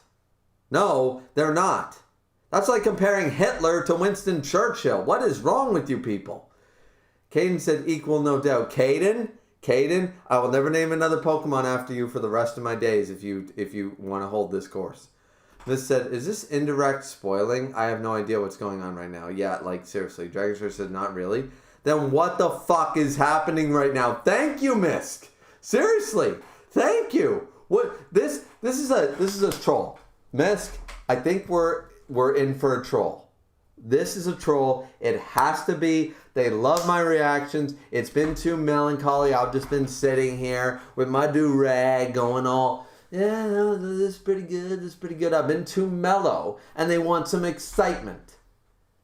Well, guys, you got your excitement, but let's end the joke. Jesus, because it ain't funny. fuck?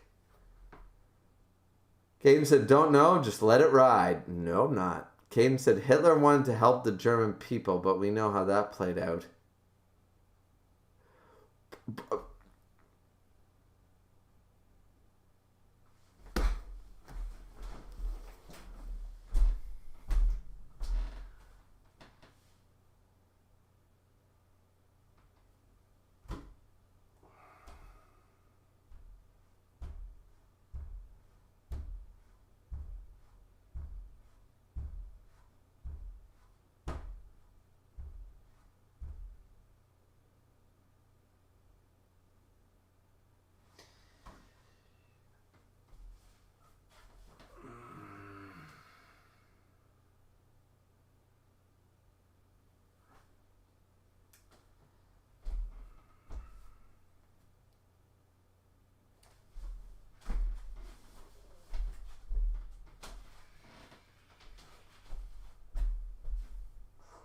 Oh!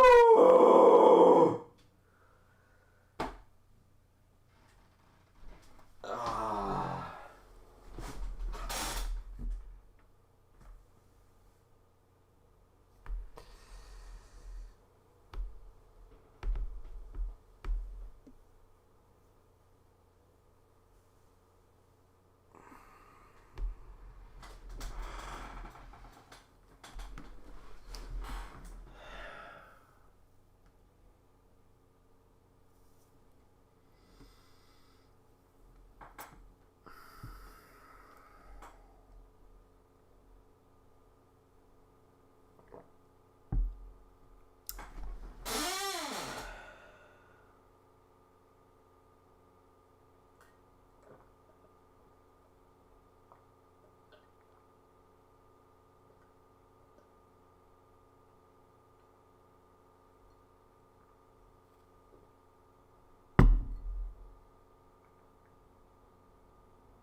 Y'all think you're so funny.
So, I've got my sword.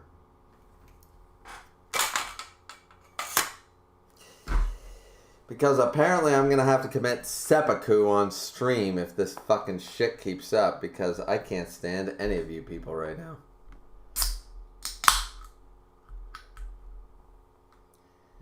You made me take my do-rag off. I got too sweaty under that shit. How could you guys do that to me? I was enjoying having my do-rag on. I just got brand new do-rags and now I've sweated into my first one over this shit. You fucking fruits. I'm going to read the rest of the chat, and I'm not going to fucking comment on a single thing because it's only going to make me mad because people are either trolls or stupid and I can't tell the difference anymore.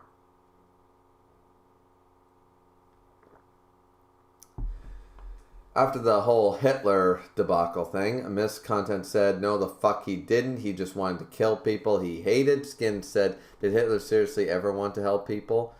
Miss said, I am losing my mind right now, having a Joker moment. I already had mine. Caden said at the beginning he did. Skin said, Caden, you gotta be trolling, bruh.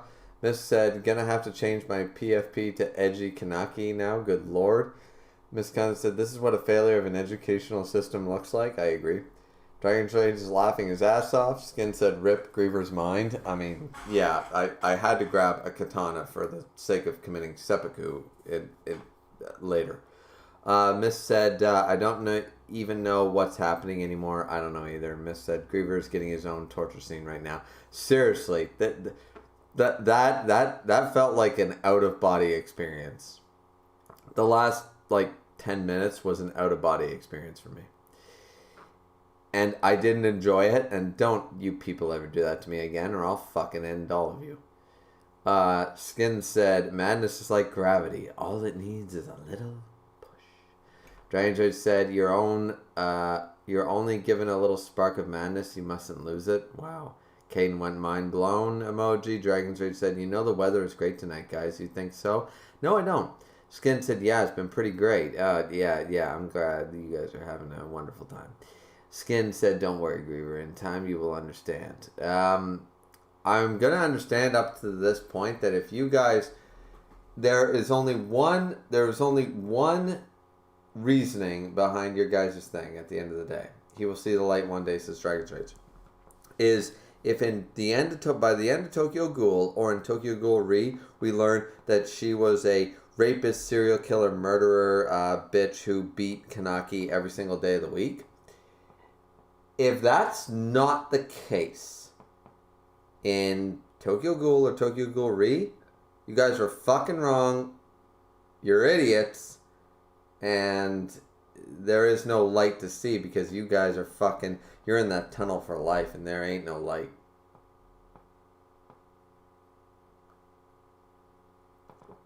But my problem is not that I would have to rescind my statement, because I won't. Because if that is the case, let's say she is a serial rapist, murderer, child beating, abusing, domestic abuser. Let's say we find that out later. We don't know that at this point. So technically you guys were spoiling me. And I always trust my chat, especially Dragon's Rage should know this, not to spoil. Foreshadowing maybe, but spoiling? No. So, either you're right and you spoiled the shit out of it, so you're a dick, or none of that happens and you're an asshole. Either way, doesn't look too bright.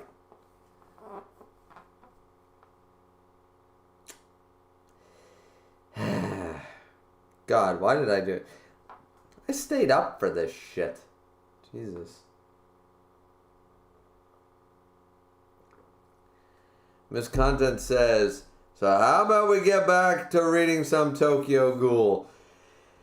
You know, about 6 times I've considered just ending the stream abruptly and not fucking even saying goodbye at this point because everyone's pissing me off right now, miss, to be honest with you. But I did promise to read to chapter 69, so I will do that. But let it be known, anybody praises anything Hitler does again, I will end the stream. Anybody insults Winston Churchill, I will end the stream. And if you guys think I'm joking, look at me. I'm not joking. You know what? In fact, I think because on our own channels, we are allowed to have banned words in stream chat. And I'm thinking adding Hitler to one of them at this point. So, test me, boys. See how far you want to push this. I haven't got time for this shit. I'm trying to have a fun time reading Tokyo Ghoul. Which, by the way, regardless of the last 10 minutes of insanity, which now I understand the Killing Joke a lot more, this has been absolutely fantastic. Every chapter has hit. Every chapter has been fire. Disgustingly so at some points, but honestly been very, very good. So, chapter 64, we start off, okay, so we're jumping back to the battle here. We're jumping back to the battle, and we get Misatoa Gori, who looks like a chick, might be, I assume is a chick, is a rank 2 investigator for the 13th Ward. Quinqui Emilio, apparently a speed type, and is attacking and killing ghouls pretty easily. Then we have Take Hirakoro, who's countermeasure senior investigator from the 21st Ward. Sorry, with the Quinqui from a Rinkaku, which is the hardest to control, as we know. Then we have Mutsu. These guys are your everyday ghouls, are they? They're a late night snack for my Sayari. And we have Mitsumi. Alright, so we got a lot. Basically, we got a lot of investigators attacking. And then Amon comes in with a fucking bat and wham! Just wham! Fucking destroyer. Destroyer god style. Amon just coming in like nothing. Using Kura, the Kokaku. Sir, let's head to the next tower. Where's Juzo? Missing in action. Damn it, what's he thinking? Or technically, I mean, he, but isn't it a she?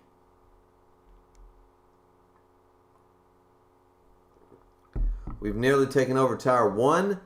Unit 1, meet up with the advanced unit in Tower 2. Unit 2, proceed to Tower 5. Eliminate all ghouls within the towers. You got that. So, I thought that this dude, by the way, I thought that this Mara dude would be a badass, in all honesty.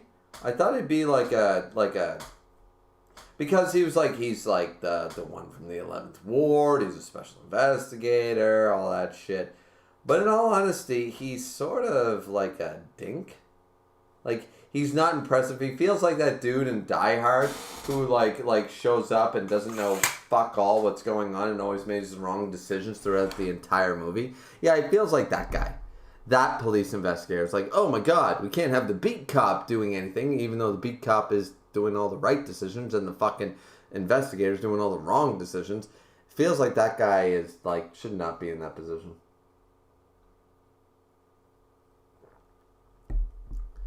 So eliminate all ghouls within the towers.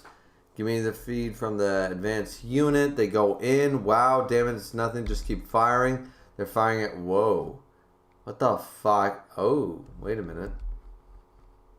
Damn it, it's not doing anything. Just keep firing. They keep firing at the thing in the cloak. And it looks frightening as fuck and decapitates all 3 members. Ayato, we got doves on the other side too. Don't worry about it. The Bim brothers are on their way. What the fuck was this thing though? Oh, it was Ayato. That's why. Oh, okay. That's why it didn't do anything. Ayato. So, Ayato, they penetrated deeper than I thought. We wait for Okoro. Keep hunting the doves. There seems to be some type of timer there. Oh, and there's Noro. Just watching. And of course... Ooh, looking scary. Kanaki. The doves are raiding this place. It's our duty to fight them here. Superstition, rumors. Do you believe in them? I once heard a long time ago that cannibalism strengthens Ghoul's blood. Well, we sort of actually got that from the gourmet. We taste awful. Not many of us would purposely eat our own kind, but I did. Okay, so it is Leatherface. So it's Jason Voorhees mixed with Leatherface mixed with being able to talk. Wonderful.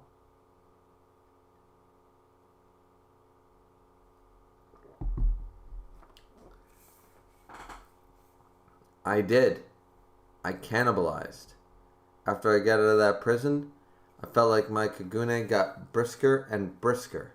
Nobody could touch me in the 13th ward. I believe in this stupid superstition. I think the ghouls are designed to take from one another. To complete me, let me take you. Oh, just ate his cheek. What the fuck? What? It does taste awful. Like rotten fish guts. You bastard. Oh, what the fuck? Just going crazy. So, what the fuck? You little punk. He's bleeding everywhere and he notices it. You took a bite of me again. You tried eating me. It's only fair that I eat you, isn't it? Oh, shit. You got a screw loose, you son of a bitch. Boom, grabs it. The strong feeds. That's me.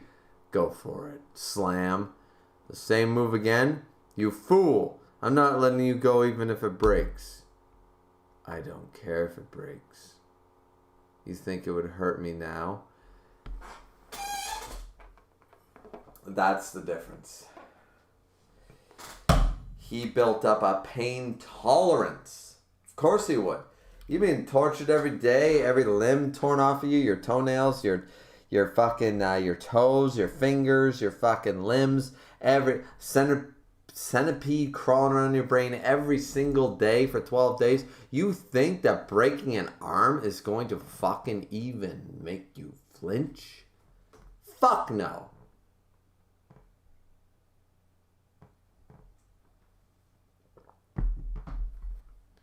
Yeah, this is amazing. This is fantastic.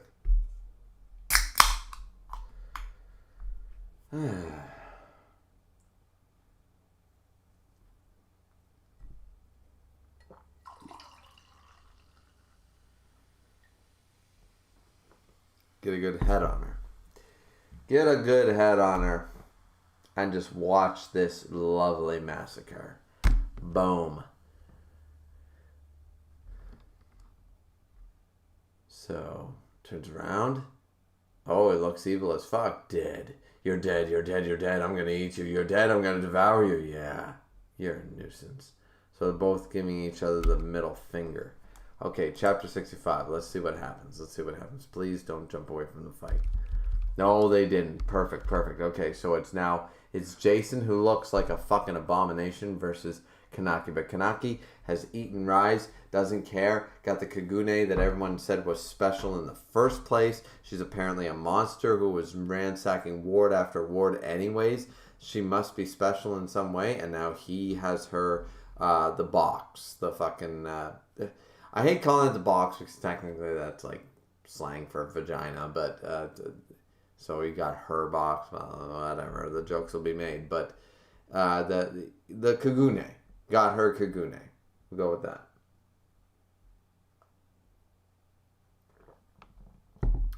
So now, I don't even know actually how to say that. At all 100 hours? Is that what it is? No, it wouldn't be.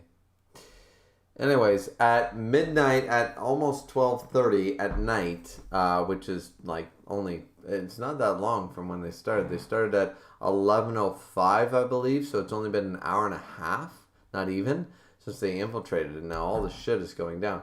Was it Suzuya? I hope that young man doesn't come across Jason. Special investigate, well, no, don't worry about it. So you were in charge of the 13th ward, were you? Uh-huh. The more ghouls there are, the more cases of ghouls cannibalism takes place. The 13th ward was no exception. Although it's rare among ghouls with a taste for cannibalism, some ghouls possess wearable kagunes. Wearable. That's why it looks so weird. We believe it's a change that results from the increase in RC cells through cannibalism. Jason feeds on his own kind, but that's why that he has two. For convenience sake, the CCG calls them the enlightened ones. Ironic with the whole Buddha thing going on right now. Kakuja, or simply Kakuja. The name Ghoul, the species eater, is so fitting. Their subject of predation extends to even their own species. If that's the case, it'll be a tough battle, even with a full-size Nkui. You fought a Kakuja Ghoul before? 10 years ago. Still gives me the chills.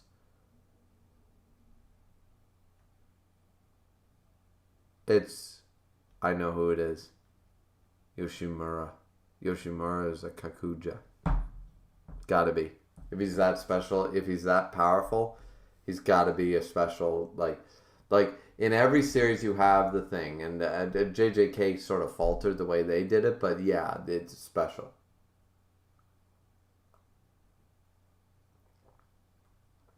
You know about the owl battle, don't you? Of course. It's still being talked about in the CCG, especially Arame's heroics. The trio of Iba, Mado, and Maruda's team, and Arima, who was still a rank 2 investigator at the time. SSS class extermination target, the Owl. He was a Kakuja. The Owl is either the One-Eyed King or Yoshimura. All the special investigators were wounded. There you go. Not even Juzo should go up against them. And he's killing ghouls left, right, and center. Like, I won't deny that he's powerful, but he's still weird. You know. You dead? You dead? Are you dead? Dead. Don't die. Stay with me. Don't die, weirdo. Okay, so now we're jumping back to the Jason fight. Alright, so Jason flings. Kanaki is dodging everything right now. Like, he does not give a shit. I'm breaking the surface. Oh no, he got cut, but he heals quickly, and he's attacking Jason. Kanaki! Flip. Oh, he cut something right off. How about that? Boom. Jason didn't seem to care, though. Wasn't deep enough. Takes a shot, takes an attack to the gut, and flings him across the room right through the dome. That hurt. It's my turn now. Kanaki, all of a sudden, due to, not due to time skip, which is usually the general, technically due to a 12-day time skip, but due to time skip has officially turned into a fucking badass.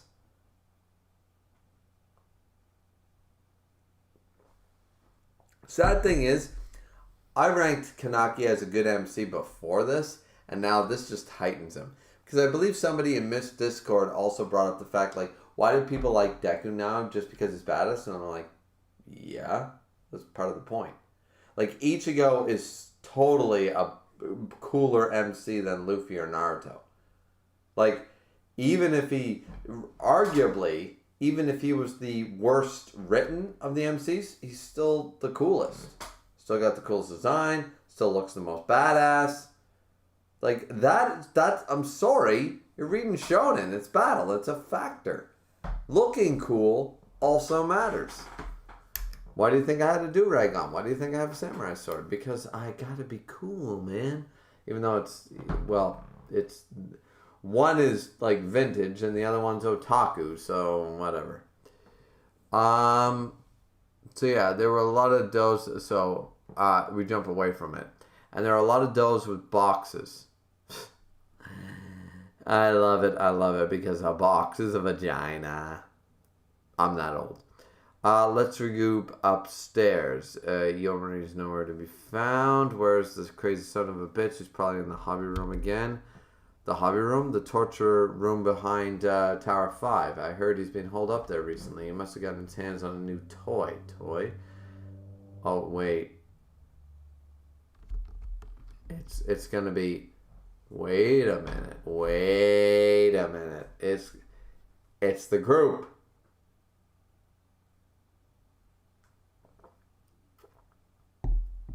Because we wouldn't have this explanation dump. Toy? I guess we haven't checked that tower yet. No. Wait, which squads are you guys again? Phone. Gone. Which squad? The Antiqua Squad. Oh, shit. They're here, too. Wow. Okay, so chapter 66. Execute Order 66. This is going to be exciting. We're going to read the chat really quick, though I'm not going to pay much attention because I assume people might still want to troll. And thankfully, we only have one comment, so we can jump right back into chapter 66 very, very quickly. Skin said, also small change, but in the anime, when Rise says eat and Kanaki says he's a ghoul, his hair turns white, but in the manga, it turns white because of Jason's torture. Yeah, it's a slow process due to Jason's torture here, and it turns white in the anime. I think it's better that we saw the progression of the hair turning white here in the manga. And Dragon's Rage also said, I'm back. Well, whoop-de-doo. Yeah, I'm still sour. What of it? Alright. Because I know Dragon's Rage was probably trolling and Skin and Caden were trying to get in on it. So.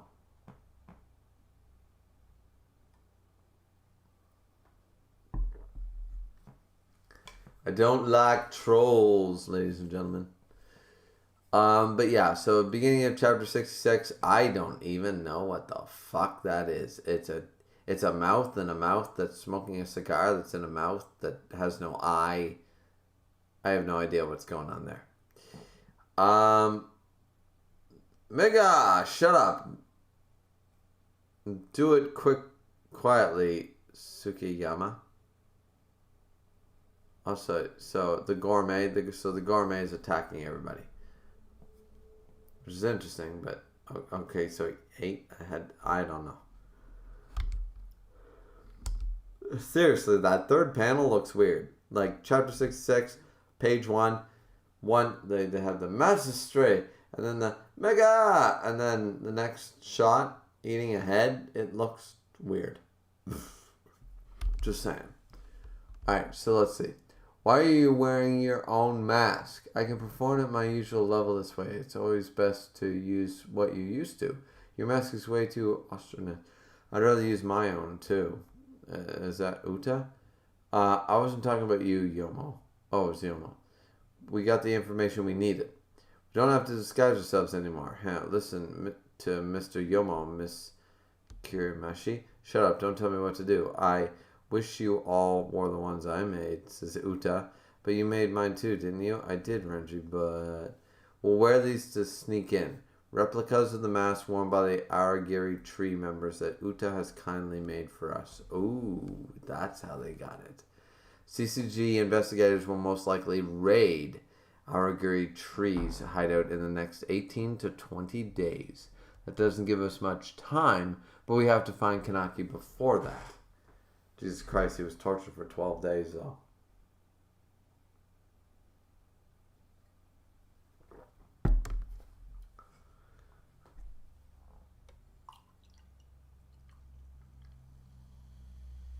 There we go. Top that bitch up. See if we get some time to find Kanaki before that. The doves arrived, and while we were searching inside the hideout, there's only one more place to look. What are you going to do now, Renji? Are we jumping back to the present storyline? We've drawn too much attention on the outside. We'll stay inside and all the way to the annex to the tower number 5. According to Mr. Yoshimura, the doves are taking control of towers 1 and 2. Aragiri and the doves are still going at it in the tower 5 next to the annex.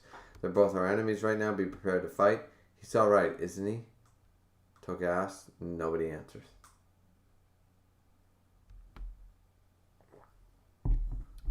No, unfortunately, you guys were too late to save him. Mentally. Physically, yeah, probably, but not. Unfortunately, mentally, he's broken. I mean, he might be able to find his way back. I'm not saying he's going to go Joker on everybody, but yeah. Tower 2. I mean, it's possible, though, and it would be justified. That's my problem, is that his version of justice would be justified, right? Like, yeah. Yeah, I don't know. I don't know, guys.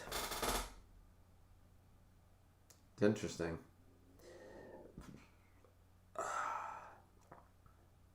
I didn't even burp. I hate those, like, internal burps. They happen, and you're like, but they don't actually happen. It's annoying. Tower 2, Aragiri 16, Doves 18. Tower 3, Doves 14 of them on the move. Yomo cut through tower number 7. And we see that Yoshimura is there. That's amazing, Imiri. I'm sure you could do it too, Hinami. We ghouls have advanced senses. Oh, that's why she's there. That's her job, to sense. That's what protects the cafe. Yeah, it's all coming together. Take our sense of hearing. We can gauge mass from the loudness of footsteps, texture from tone, the surrounding environment from the reflection of sound, form from rhythm. Seems like Aragiri have the upper hand in tower number 5. I sense a powerful Kagune vibration from a young ghoul there. I wish I could gather information from the annex. But it may be soundproof. Try and listen close, Hanami. Okay. Hear anything? Kanaki? 1, 2, 4. Just think of it as having another set of limbs. Well then, I don't like that he heals so fast. His Kagune is a product of cannibalism. I don't stand a chance duking it out at close range. His blows are heavy. I'll peel it off then. I'll stifle him with a barrage of blows.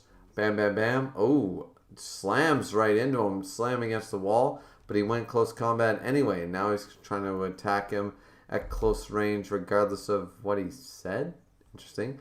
Cuts off his Kagune, wow, and kicks him in the gut. You little Kanake. And then a foot right down on his face. Bam. And he skewers him. He skewers him and says, cannibalizing, strengthening ghoul blood.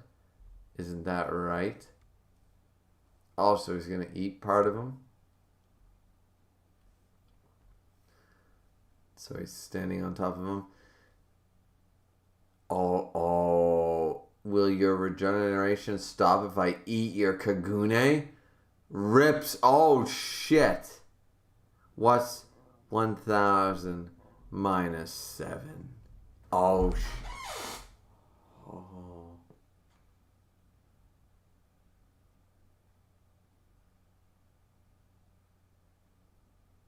The fuck?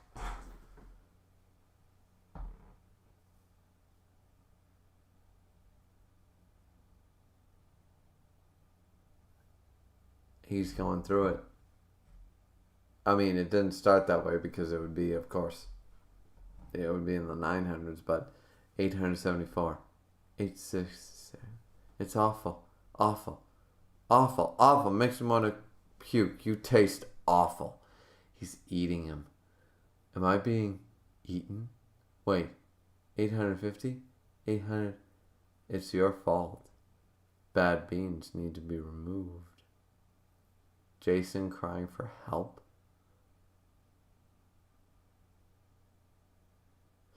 If it was humans that made you so cruel, in a sense, maybe you're a victim too. Wait, but I won't become like you. I won't take lives for pleasure. The investigators are raiding this hideout, aren't they? They'll be here soon, won't they? Wait. I don't think you'll be regenerating again. Go and be killed or die on your own.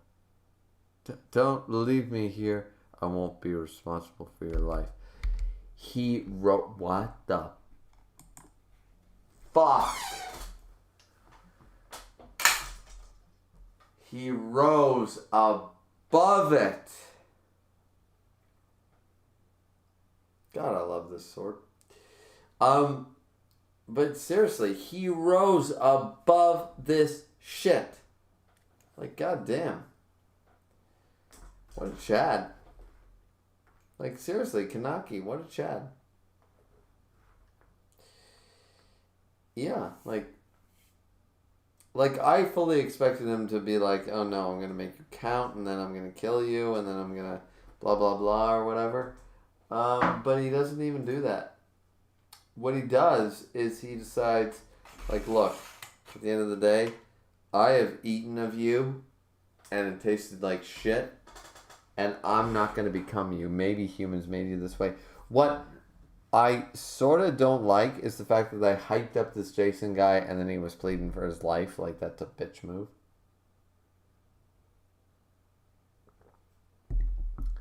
Character development wise for Kanaki, total sense. Makes total sense. The problem I find is that Jason is like iconic. And they hyped up this Jason, and realistically, what did he do? He slapped a bunch of weak-ass ghouls around and then tortured Kanaki, and then Kanaki kicked his ass. That's all. Legitimately, that's all he did. We hear the stories. We never see him do anything worth merit. Not a thing. So honestly, the Jason character was very lackluster when you think about it. Instrumental in Kanaki's development for a character, but not relevant as his own character. You know what I mean? You see the difference? It sucks in that way because I was hoping for like more, but yeah, it is what it is.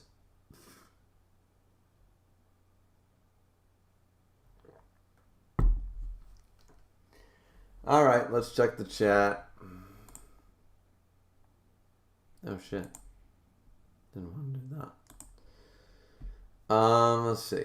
So, Caden said almost there, just a little more.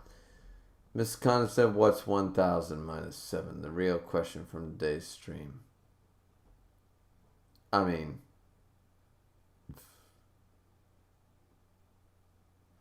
do I really need to answer that? Seriously? Like, I use math in my videos, guys. You don't think I know how to subtract 7 from 1,000? 993. There you go. Miss Khan said, math class with Kanaki. There we go. Dragon's Rage said 993. Where's my reward? Jason's torture. Dragon's said, it's the final countdown. Dragon's said, Jason helped Kanaki develop as a character. Jason himself, disappointing as a character. Developing Kanaki's character, 10 out of 10. Skin said, off topic, there's nothing I hate more than hyping up someone important in a story than make them get obliterated. I usually hated it, but in this case I liked it. Kanaki actually ate Jason in the anime. Now I understand why people don't like the anime so much. I've heard a lot of complaints about the Tokyo Ghoul anime, and now I see why. First off, they take away the child part. Now you're saying that the hair, the hair going white was different, and now you eat Jason. That's not the point. He's going to be above Jason. Like, that's the point. Skin said, Griever, has your position on Kanaki changed in the top 3 character list now? No. Yoshimura, Yomo, Banjo. Banjo is still a great fucking character, guys. Let's remember that. Just because Kanaki is kicking ass right now does not make him a better character. He's also the MC. He's going to get the most character development in the story. You got to take that into account, too. So why don't we jump in, because we only have, oh my god, Jesus Christ, 67, 68, we got 3 chapters to go. 3 chapters.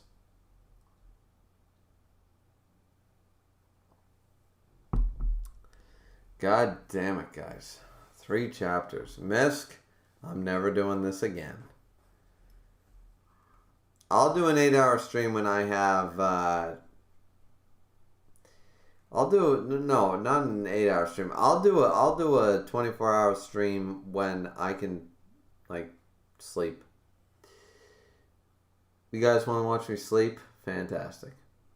Kane said, Jason deserves everything that happened to him and have no more sympathy. Absolutely. I agree that everything that happened to him was justified. I'm just disappointed in him as a character because they hyped him up. Like, it wasn't one of the Ben brothers. And it wasn't Ayato, like Toka's brother. It was Jason. My special, special boy. You know?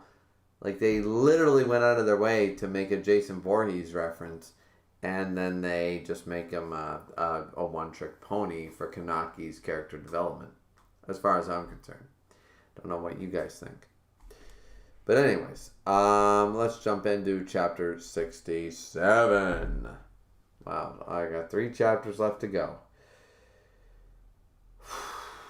Alright.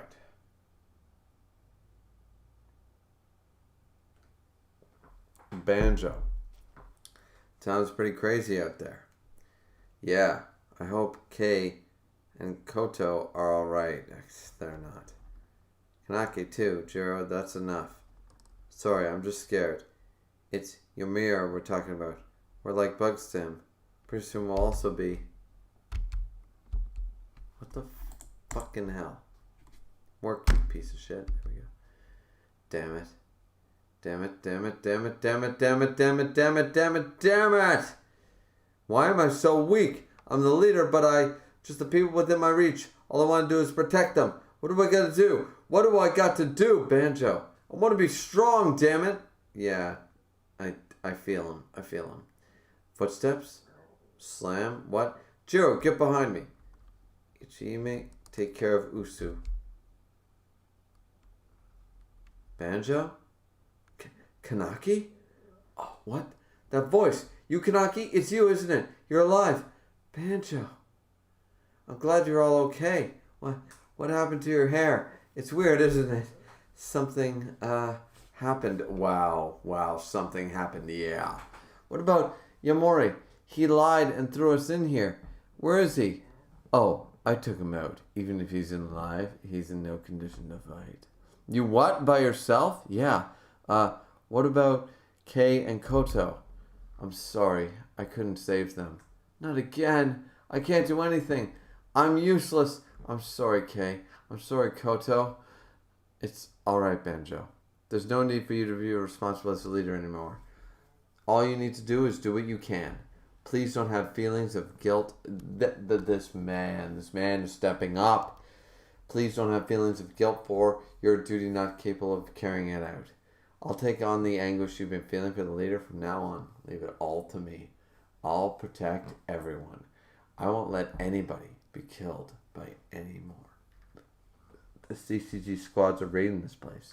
They plan on wiping out all the ghouls in here. Let's go. Follow me. Okay, Kanaki, I don't know what happened, but his voice is so powerful. But sad. It's got me quiet. It was raining so loud in my head till a second ago.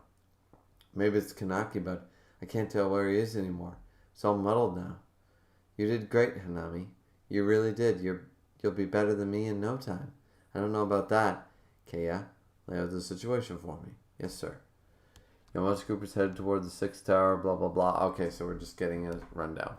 I'm also sensing something ominous from Tower 3. Ooh, interesting. It's most likely Ghoul investigators with boxes. As I suspect the most worrying enemy at the moment is Kaya, take care of Hanami. Mr. Yoshimura, we need to buy some time.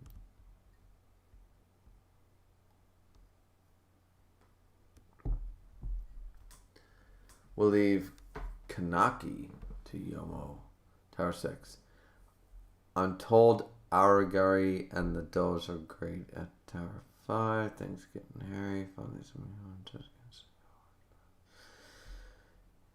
You won't have time to feed. Is there something... Time is something you make for yourself, Yomo. Hey, Toka. I'm having trouble with the poor. Mr. Yoshimura says you could teach me. Ah, fine. Here, watch. Sorry, thank you. Going like this, so we're having the flashback stuff. I'm sorry, she did. I just haven't quite picked it up yet. Not like that, Kanaki. You can't just spill it over. Didn't Toka teach you? I'm sorry, I haven't gotten it quite yet. Wait, well, I missed something. Go like this. It'll give it time to brew. It's okay if it spills over like that. It's okay. Intentionally did that and then covered for her. He covered for her. I get it, yeah. Toka. Ooh, Uta, look at him. What a badass. Yo, Uta, I'm sorry. Get your head right. Wonder if the camera's caught my tattoos. Oh, well. You want to die? What are you doing? Very unlike you, Miss Kirishima. A unit of doves. Units 1 join the advancement, blah, blah, blah. This is the shortest route to the annex. It won't be easy getting past them. Uta, Tsukiyami, and I will fight our way through. It's 3 strongest, of course. You and Nishio find another path. I'll help them find another route. No. If you do, I'll kill you right here. Ooh, how scary. He doesn't like jokes. Let's go, Toka. Right. I'll catch you later. Yeah. Once again, do people not believe Yomo? Then why don't people believe Yuta? Just saying. It said, if you do, I'll kill you right here. I believe that Yomo can kill the gourmet. I also believe that Yuta, when he says, I have a shot at killing Sukuna, 20 fingers, is not lying. People, give him props. Jesus. These stand power scalers. It's written in black and white and nobody wants it until somebody's dead on the fucking floor. Everybody else has said in Nanayo, oh man, it'd be a fight for Maki. Yeah, Maki. Bloody and beaten, massacred, 28 fucking superpowered cursed sorcerers and still speed blitz the bitch.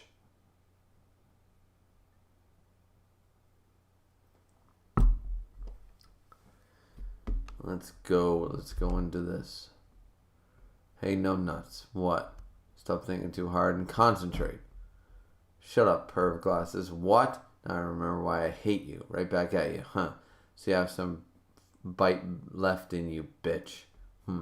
Yeah, they hate each other. Should we get on the roof now? Gas? What's going on? Oh, he blocked for Toka though.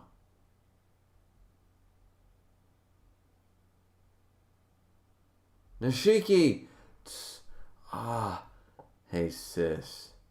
What are you doing here? Oh no. She's not ready for this fight. She's not ready for this fight. She's not ready for this fight. God damn it. Wow.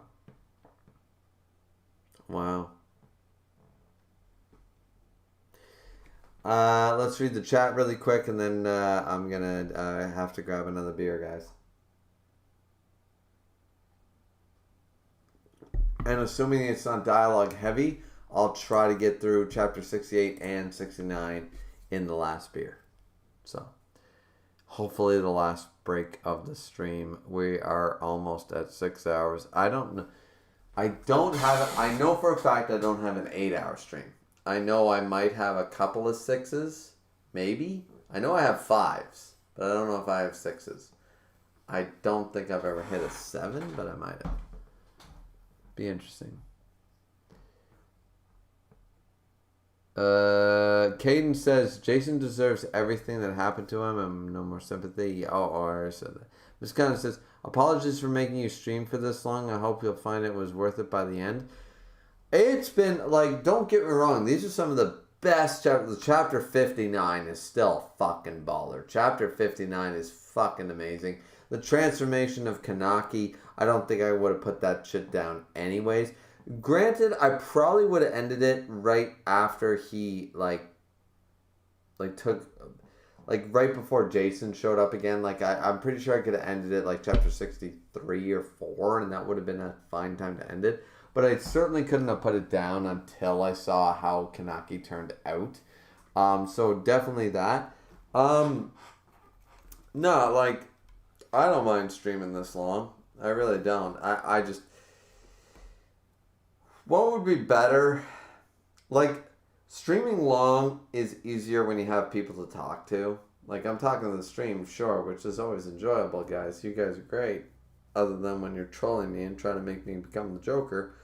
But I would prefer a Discord stream, where I was... So, I could take, a 20-minute break, not just a 1-minute break. When I'm on camera, I gotta be here, 24/7. So, it becomes exhausting. I'm sitting in the same spot. At least when I'm on the Discord stream, it's okay, guys, I'm you just mute your microphone. The stream keeps going. People keep chatting. You bow up for 15 minutes. You take a shit. You fucking... you eat something, you stretch your back and do some push-ups, and then you jump back in, right?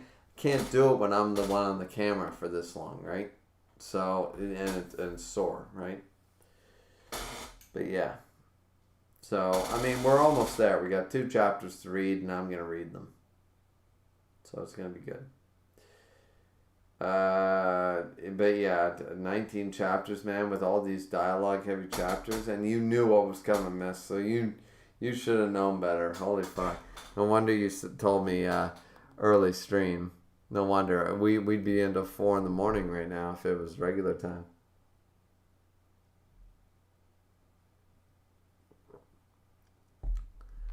Caden said liver and heart are the best meat to eat.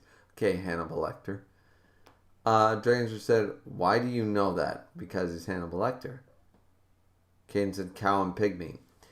Well, no, the butt end of a ham is the best part of a pig, and the best part of a cow would be the tenderloin, which is found in like the sort of the back part of the ass.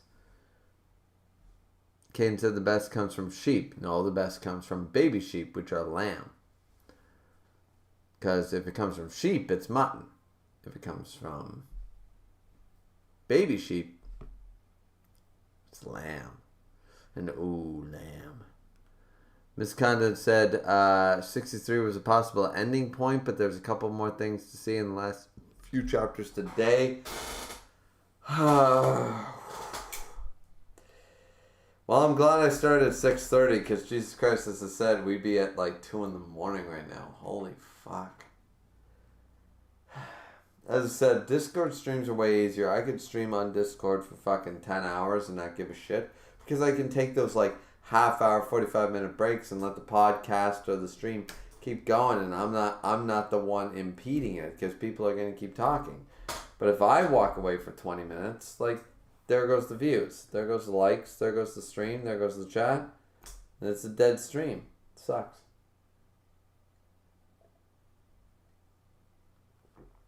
Kane said, Misk, you are so right.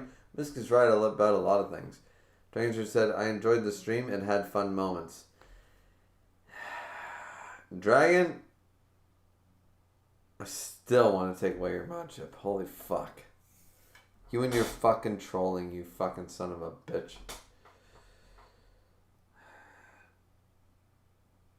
You did a lot. That was way too much trolling, man. That was trolling because you wanted some action in the stream. That's all that was, and you fucking know it. Anyways. Alright. So, I gotta grab at least one more beer, and then we'll read chapter 68, which is only 22 pages, and then we'll read chapter 69, which I hope is about the same, and we should be able to finish this thing before we hit the 7-hour mark. So, be right back, ladies and gentlemen.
Alrighty.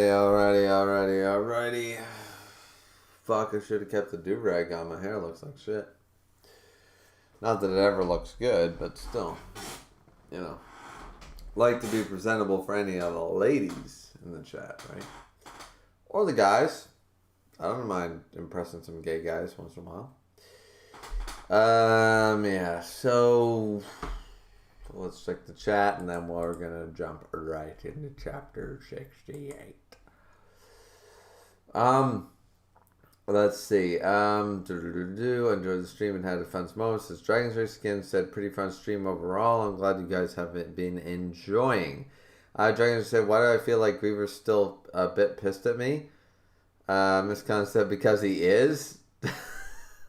And Skin said, I'm pretty sure he'll get over it. Skin, you're also on that list. What are you fucking talking about? That's like pot kettle shit right there. I mean, a little bit. But as Miss said, because he is, yeah, I am. But you know what? It's not that you guys trolled me. Which, once again, I don't really like the trolling part, honestly. I mean, if you guys want to do that again, that's fine or whatever. But in a stream dedicated to being fucking long, I understand, like, it's like, well, but that's the perfect time. I get it. But at the same time, I was at the end mark. You know what I mean? Like, now it's going to be almost a 7-hour stream because I had to do a 45-minute tangent. You know what I mean? Like, I understand it was exciting and fun and everything like that. And trolling has its merits, and don't get me wrong. But at the same time, it's just sort of like, guys, I want to get to chapter 69, and you guys are sort of holding me up with this bullshit right now, you know? Like, on almost any other stream, it would have been fine. Like, if the One Punch Man stream's 1 hour or 4, it doesn't fucking matter. But on this stream, it was going to be long anyways, and I was trying to get it down to 5 hours. Now it's going to be closer to 7. So, that's the only reason, because now all the chores that I pushed to make sure that I had time to do the stream, now they're just being pushed more and more and more, because now, you know what I mean? So, that's part of the reason I'm pissed, to be honest.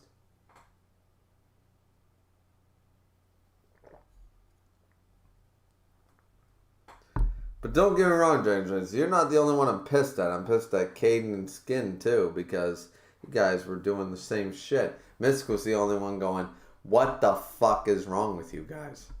So, Misk I'm not unhappy with. The rest of you? Yeah, shit list.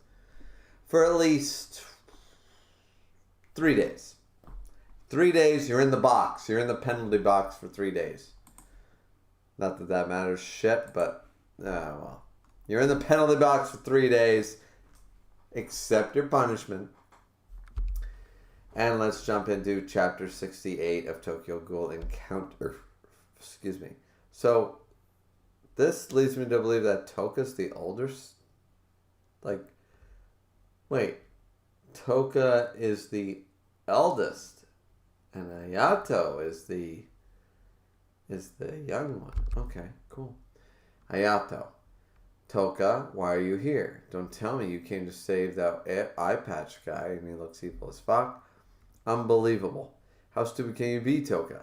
I don't got time to go at it with you.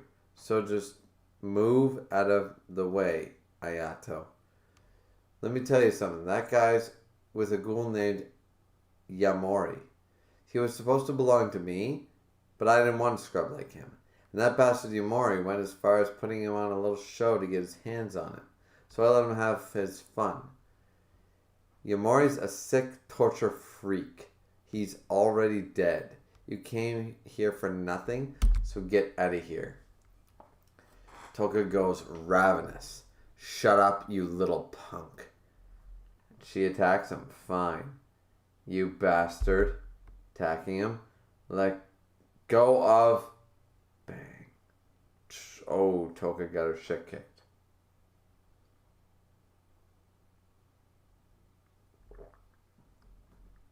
Slammed her up the stairs. You guys take care of the scrub passed out over there. I'll handle the one upstairs. Let's see. Boy, somebody, anybody. No, I'm finished. Help me. Help, mommy. Mommy. It's perfect. It's perfect because Jason Voorhees' mom. That does work. No, this ain't fair. This ain't fair because this bitch, this little shit stain should have gotten her ass kicked. Or his, whatever. I don't care anymore. Fucking this thing doesn't have balls. Anyways, fucking should get the shit kicked by Jason. That's the point. And now this thing's gonna kill him. And be like, oh, I killed Jason. I'm so amazing. No, you're not. You fucking sociopath. Are you Jason? Jason? I'm Yakumo. Yakumo. No, I'm Yamori, the 13 Wards demon. Friday's Reaper Jason. What a nice smell. And a beautiful form. Are you an angel? Yes, I am. Why are you about to die? The devil did this to me. He's the devil. He knew exactly how much to hurt me for a long, painful death. He knew that I'd eventually die, that I wouldn't die by anybody's hand. Please, give me something to eat. Give me meat, a tender life. Give it to me. Feed me. That guy made a mistake. I have 3 kakuos. That fool, he forgot to eat this one. I just got enough to butcher me some meat, and how lucky of me, I see meat right here. My first big game. You're mine. I mean, Jason was still weak. I don't think Juzo could have beaten Jason at 1v1 properly, but I'm assuming that this is the end of Jason. Cuts off his face. Damn, it's so different. Totally different. He's not dying. He ain't dying. Way to go, Jozo. Whoa. Queen Kui. My Queen Kui. Bang, bang, bang. Kaku.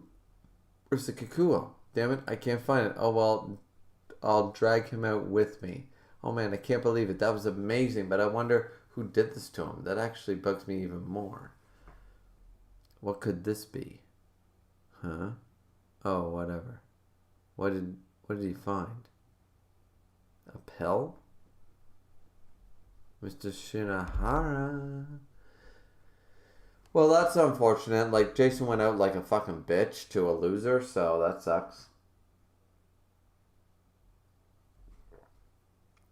Towers 1 and 2 are under our control. Most of the ghouls here, blah, blah, blah, have been wiped out. Once we're done here, we should head out to reinforce Unit 2. We've come across ghouls below rate B so far. So the Arigori tree is getting their shit kicked. They're getting wiped out by the numbers, which technically is good for the 20th Ward. Unfortunately, they're here. Yeah, maybe Jason's over there. The Bim brothers haven't shown themselves either. Masito is Yomi is still good to go. I've made the necessary arrangements. A Akuta Quinkui says to have mid to long range support in a battle group like this, but it runs out of fuel quickly. What are you looking at, Kotara Amon? Stop staring. I guess he's an angry type. Special Investigator Kuiara. Tower 4 is through here. Okay. Next one is the last of the southern towers. We're going through right here. Follow me. Nothing here, but it's Yoshimura. Isn't it? It's Yoshimura. Doom. Stop! Special Investigator? Why did he have to show up now, sir? It's him. The one-eyed owl. So it's either the one-eyed king or it's Yoshimura, but Yoshimura said that he was going to go by time. And now I was told to read chapter 69, so I'm going to, and that's where I'm going to stop, but I'm going to read chapter 69. But I already called that the owl was Yoshimura, so wouldn't be surprised. Iba, my arm. Let's get you to a medic. Shinohara, Mato, shut up. Forget about me. I'm useless now. Just go get him. But sir, Meta, you want revenge, don't you? Go. So they went after him. Goddamn thing looks like something from Darksiders. One day, alright, this is a lot of, holy shit, what a lot of dialogue. Okay. Let's take a drink.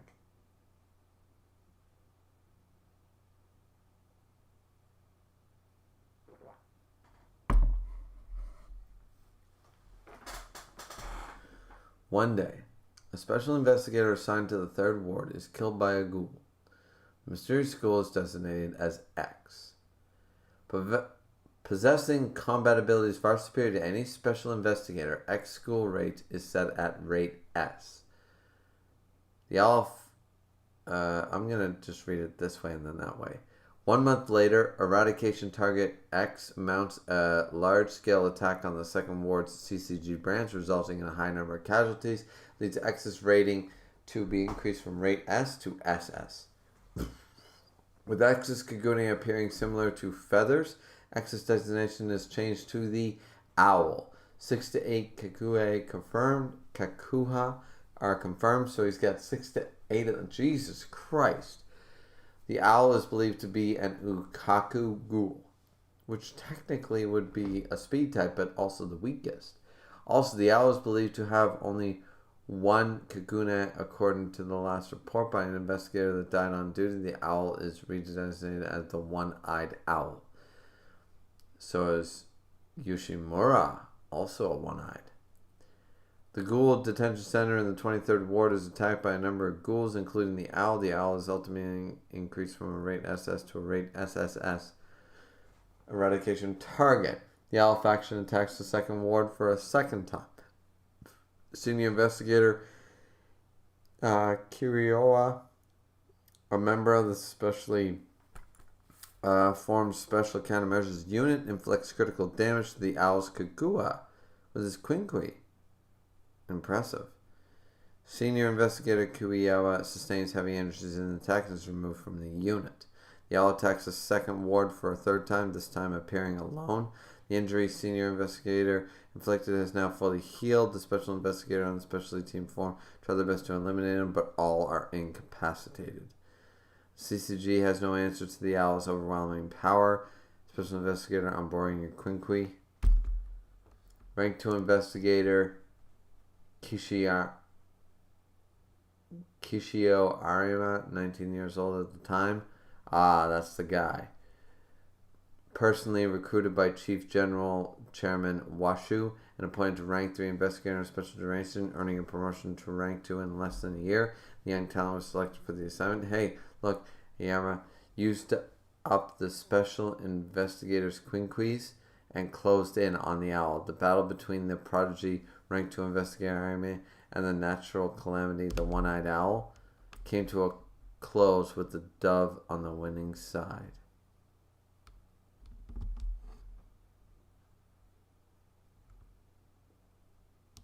So he used Quinkui after Quinkui to defeat the Owl.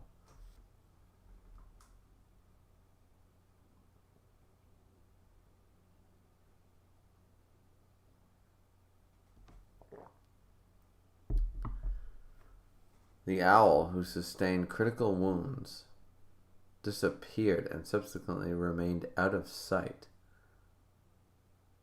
And that was 10 years ago. Is the young man who robbed me of both my arms not here tonight?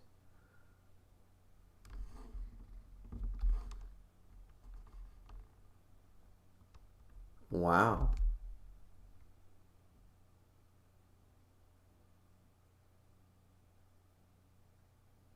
So it was Yoshimura. At least I think it. I always believed it was, and that's why he's so dangerous. Nobody fucks with the Owl, right? That's the idea, and he's one of the one-eyed. So, is the young man who robbed me of both my arms not here tonight? I've been hearing a lot about you as well. You've done quite well for yourself in the past 10 years. Perhaps I should have taken your dominant arm like I did to your boss, Special Investigator Shinohara. Maru, this is not good. The Owl? You're sure about that? Holy shit.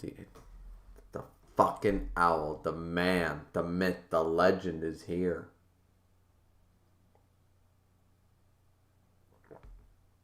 The Ghoul's organization activity is reminiscent of 10 years ago. Is the owl their leader? Not at all. See, it's either Yoshimura or we're led. It's either the One-Eyed King and it's not Yoshimura, and the owl is the One-Eyed King leading the tree, and we're led to believe it's Yoshimura, which would be a crazy flip. That would be cool too. It might be the leader. It might not actually be Yoshimura. Like, potentially they could be brothers. They could be twins or something. And we could have seen something. So, some soap opera level shit. That would be cool. That would be a way to mislead everybody. I would like it. I would accept it. And I can't get this gunk out of my fucking eye.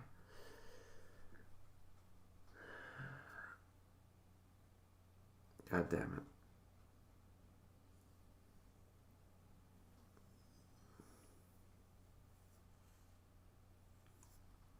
Let's see.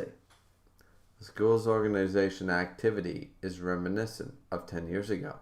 Is the owl their leader? Well, if it's the One-Eyed King and not Yoshimura, then probably yes.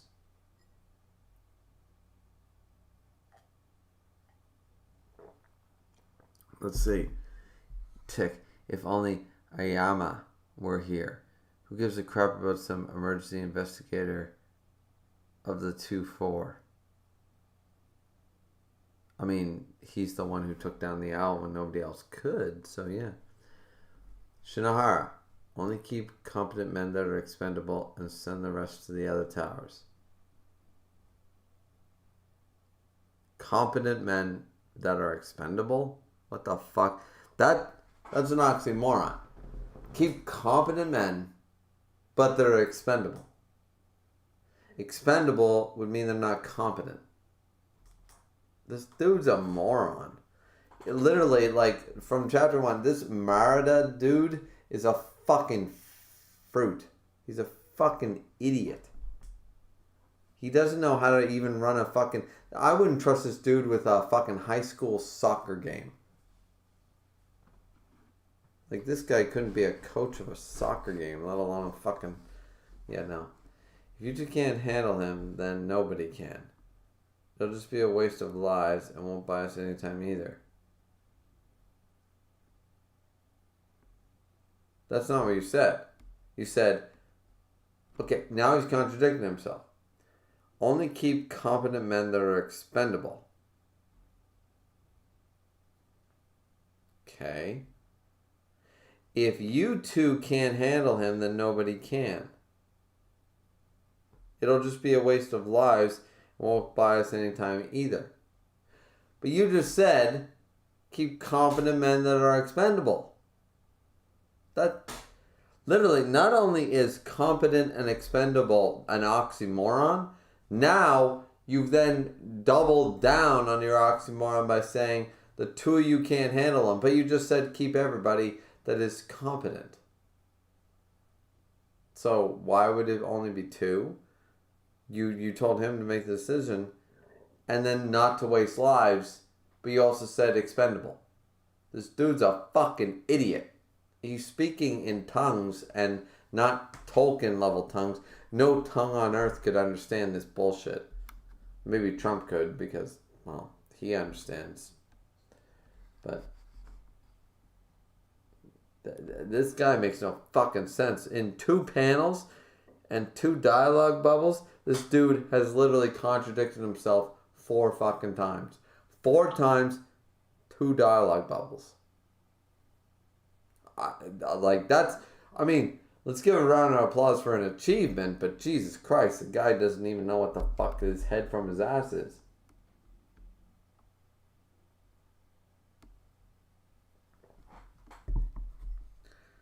It'll be a waste of lives, but take men that are expendable.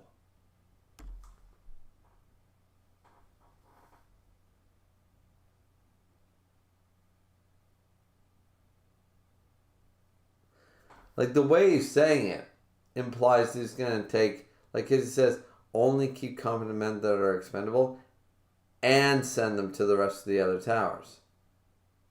But that still, by saying expendable, yeah, no, like, I understand what they were trying to say. Like, the more I read it, I understand what they're trying to say. They're trying to say, hey, like, the owl grunts aren't going to do it. So you might as well take, rather than suffer like 24 people, why don't you take those soldiers and just send them to the other towers where they can do some good? You know, if you think you can use them or need them or whatever in this battle, fine, keep them, but other than that, don't do it. But that's not the way it's written. The way it's written is only keep competent men that are expendable and then send them to the rest of the other towers. Expendable means like death. And then if you can't handle them, nobody could. Like, just the way it's written, like, you could argue that I read it wrong, but the way it's written sounds the way I read it the first time. So it reads okay, but he's contradicting himself. I still believe that. Deal with him in the lowest number of men possible, over and out. Jesus. So, Jin Mutsa, yes sir. Take everyone to Tower 7. Yes sir. Iwaka, regroup over here, everyone. Yeah. Hira, I need you here. Yes, sir. All 13th Ward senior investigators and above, stay here with me. Yes, sir. Special Investigator Kueya, what about me? You head over to Tower 7, Misato. Go take care of Jason and the two Bikuwa. Yes, sir. I'm on you too. Head to Tower 7, sir. Why? I want to... Emma, that's a direct order. You better follow it. But I don't want another situation with Mr. Mato. I'm staying. Let me fight with you, says Emma. Oh boy, your eyes. Instructor Shinohara. Exactly what is the effective range of the RC cell? Amon, that's a great question. You haven't changed from your academy days. Rank 1 Investigator Amon, yes sir. Bam! Punches him in the face. Wow.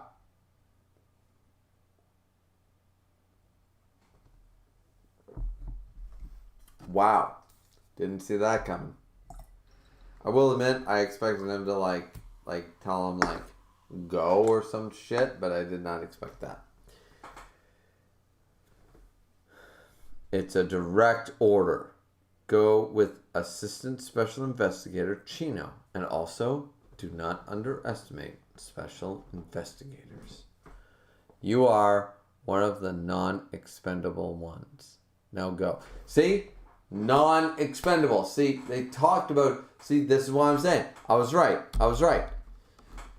Only keep competent men that are expendable and send them there. And then he said they are non-expendable. So, like once again, double entendre. I don't give a shit at the end of the day. I don't care if you guys want to say I read it wrong. This dude's a moron. And basically what he wanted to say and should have said in clear code was, listen, anybody other than you two are going to get slaughtered. So you might as well send everybody to another location because we're just going to fucking die. That's what he should have said. Not this whole fucking coerced fucking military tactics bullshit. So, anyways. Great chapter, though. Other than that, this dude is a fucking idiot. Let's see. Yes, sir. Hirako. What's the highest rate you've subjugated? A rate S. Ukaku, sir. Okay, good. So I'm one of the expendable ones? Once again, not necessarily. It's okay. I understand. Special investigators, Shinohara, Kiriyama. Where are your quinquis? Oh, click. Where? Wearing them. Whoa. So they have... Arata, Proto, Kukaku, they're wearing them.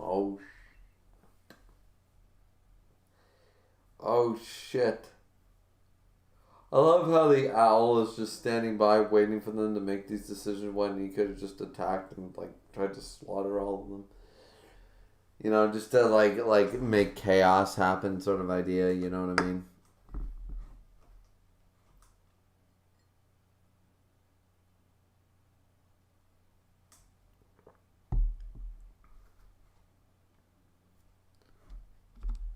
And once again, this contradicts everything because it said only keep men that are expendable.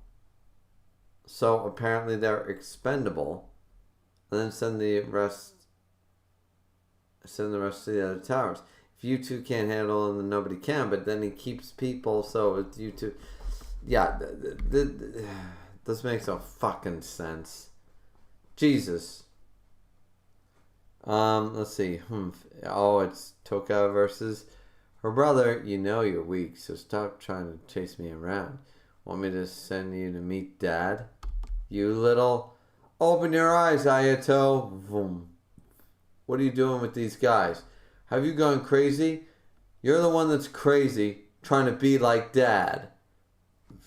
Vroom, okay. I'm not like you, Toka. Gonna attack Toka? I won't hold back. Even against you. Oh, bitter. I'll rip out these half-daft wings of yours. Eating her kagune. Well, oh shit. Oh fucking shit. That's a thing. That's a fucking thing.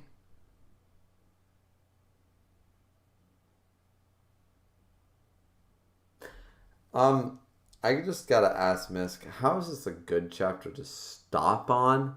It's a fucking cliffhanger. Makes me want to read.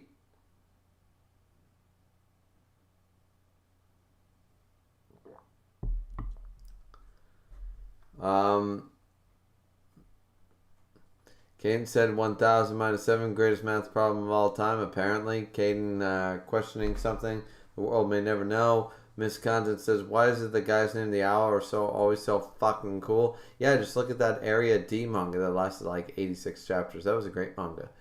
Caden said, because if you have a cool code name, you have to be a badass. That's true. Miss Content said, it's funny, Ariam has been shown earlier with no indication that he's apparently the biggest badass the CCG has ever seen.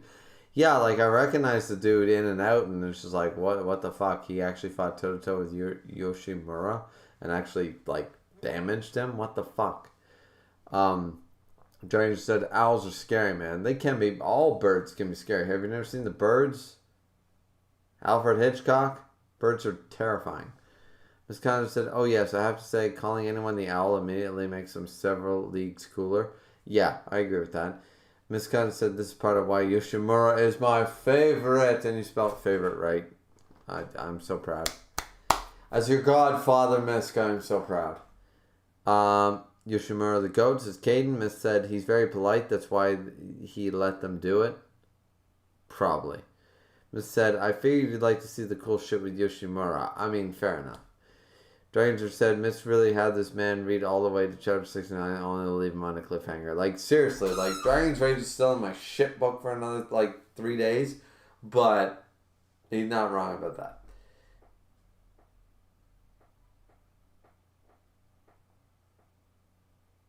Dragon says, and Griever said I was trolling. You fucking were! You were, you dumb shit. Of course you were trolling. You had to be trolling. Nothing has... Kanaki's mom is still top tier. What the fuck are you talking about? How long is chapter 70?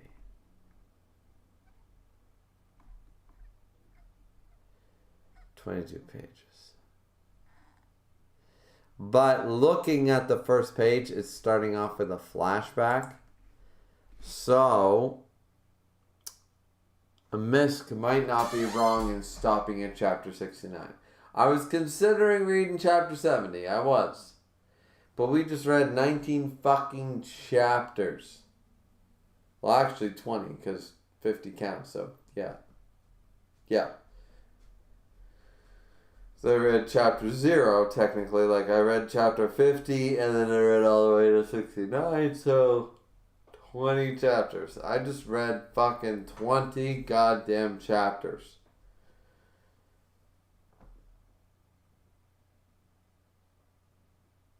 So, yeah. 20 chapters, 6.5 hours. Lovely. What a stream. Should I just keep going, guys? Should I read all of Tokyo Ghoul right now? I'd probably fucking die.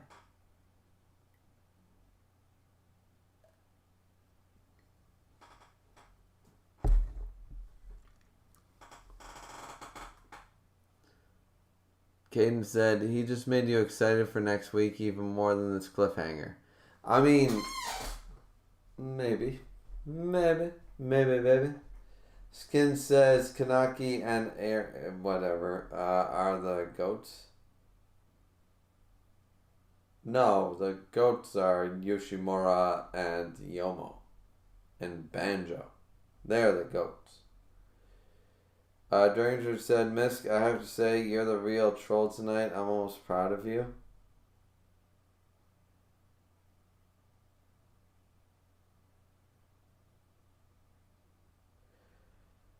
I literally don't believe you, Dragon's Rage. Like, seriously, you guys are fucking trolling. And even if you aren't, once again, even if you aren't, like, I already pointed out 2 ways. There's only 2 ways to look at it.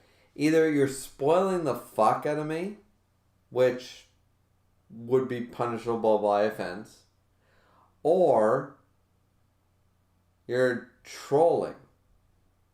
There's no in between. You're either trolling, so you're, once again, you're dicks, or you're spoiling things I haven't read yet, and you're assholes. What do you want to be? You want to be a dick, or do you want to be an asshole? There's no in between. Actually, there is. It's called D's Nuts. I've never made a D's Nuts joke, and I think that one fell flat, honestly. So, yeah, I didn't get the D's Nuts shit. I didn't get that craze. I always hated that craze.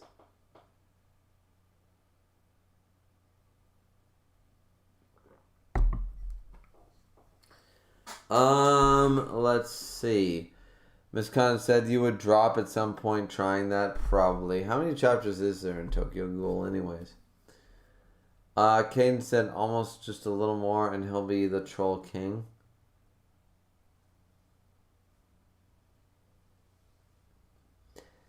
I love that Caden and Dragon and Skinner... See, Misk doesn't like to troll. He actually finds it a form of bullying, so I know when you guys are full of shit.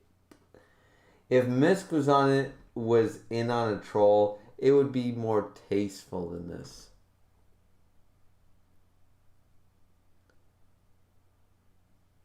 Miss Condon said, well, I hope you enjoyed. I mean, in all honesty, I think that this was probably the best part of Tokyo Ghoul I've read. Chapter 59 is my favorite chapter, bar none. Chapter 59 was absolutely incredible. I can't think of a better chapter right now. So, absolutely. So, yeah, thanks, Misk. And we got through a lot of shit. We got through a lot of stuff tonight. So I'm glad for that. So when I have very little content, because I decided to make a 6.5 hour stream, when there's little content produced in the next couple of days, everybody's gonna forgive me.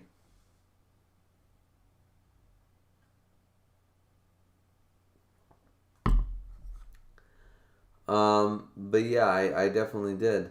Skin said maybe you are the troll, Griever? Huh? I'm not living under a bridge, so no. Miss Collins said, and are enjoying the, I assume, and are you enjoying the Yoshimura badassery you've been waiting for? Assuming this is Yoshimura, like, once again, not 100% convinced, they could be a trick. But if he's the fucking owl, then goddamn right I am. I love this shit. This man has been a beast for decades, and he continues to be one. I love it. Skin said, yes, we need that 24-hour Griever stream. Caden said, I vote for the 24-hour stream. The thing is, guys, a 24-hour stream. Okay, here's how a 24-hour stream would go. What the fuck would I talk about? Seriously, like, I like to talk, guys, but Jesus Christ, like, what would... Like, in a 24-hour stream, like, I need, like, at least, like, 35 to 50 people in the live stream. Not viewers, in the live stream, to constantly have topics to talk about. And even then, like, I'd have to do it on the MacBook. I'd have to do it on the laptop, right? And I'd have to walk out to the kitchen. You guys would have to watch me making supper, blah, blah, blah. Or I'd have to have a bunch of food prep for a 24-hour. Like, I'd have to have things I could reheat. I'd have to order pizza. I'd have to do a whole event. And you guys would have to watch me sleep at some point. I've been up for about, my longest, I think, was 29 and a half hours. So I've been awake. But my God, I wasn't coherent. So, yeah. So there would be power naps on a 24-hour stream, I would think. There'd have to be power naps. There'd have to be pauses.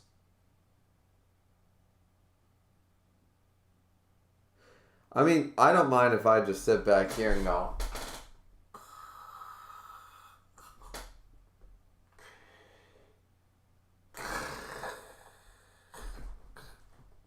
Like, I don't really care. Like... If you guys want to watch me do that, that's fine. But, yeah.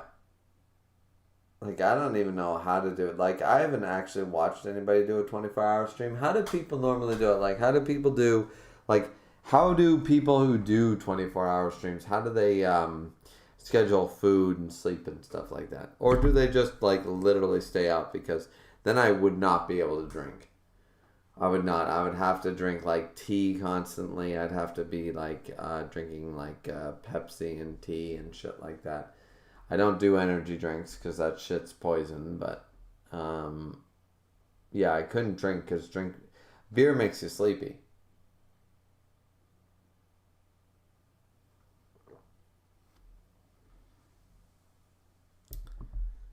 But, yeah.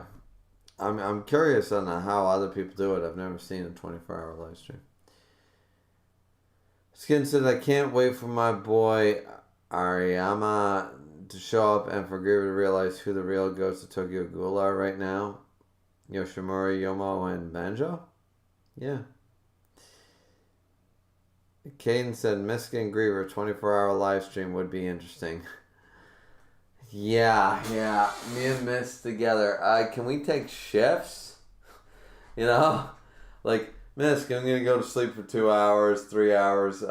You deal with shit and then you go offline. Like, you know what I mean? Like, that's the only way that shit would happen, man. Miss and I would need breaks. There's just no fucking way.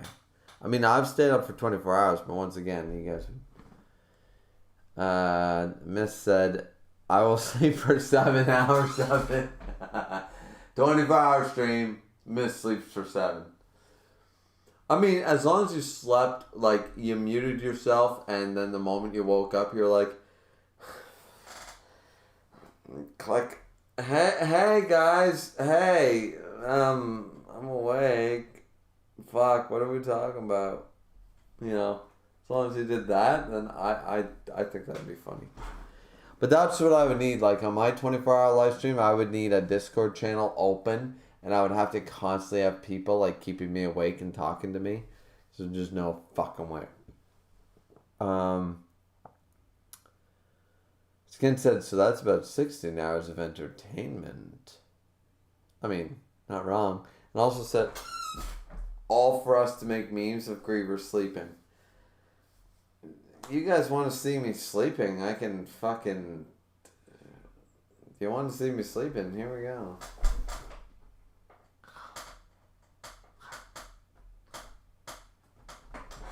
I don't know. I'm a mouth breather. I don't like breathe through my nose, so I just do the whole.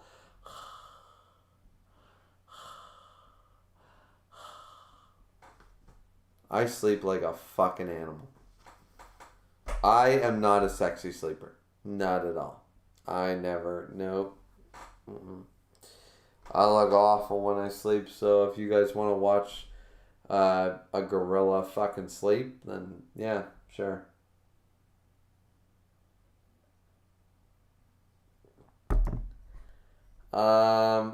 They play games and drink. Skin said they play games and drink something. That's how? Lucozad? What the fuck is Lucozad? Dranger said, good streams, my favorite so far. You spelled favorite properly, Dragon's Rage. Okay. Still 3 days in the penalty box, sorry. Caden said, Alucard would mop the floor with Tokyo Ghoul like it was nothing. That is true, because Alucard's a boss. Miss said, I will say Ayama is cool, maybe the coolest, but I think Yoshimura is still a better character. Yoshimura is like a fucking... Yoshimura is a tyrant, man. Yoshimura is amazing. Skin said Alucard would make the ghouls look like ants. Well, Alucard makes fucking Saitama look like an ant. All they do, like, oh, guns don't work? Release restriction at level 1. Level what? That would be the answer. Saitama level what? And that would be the end of that. You just eat Saitama.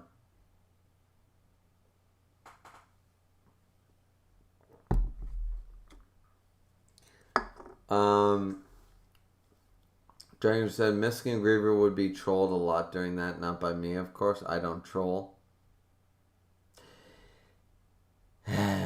Miss said, yeah, a very good stream. It would be a good stream. Well, this stream was very good, but also, yeah, Misk and I doing a 24-hour stream, that would be an amazing stream. Probably the greatest stream of all time.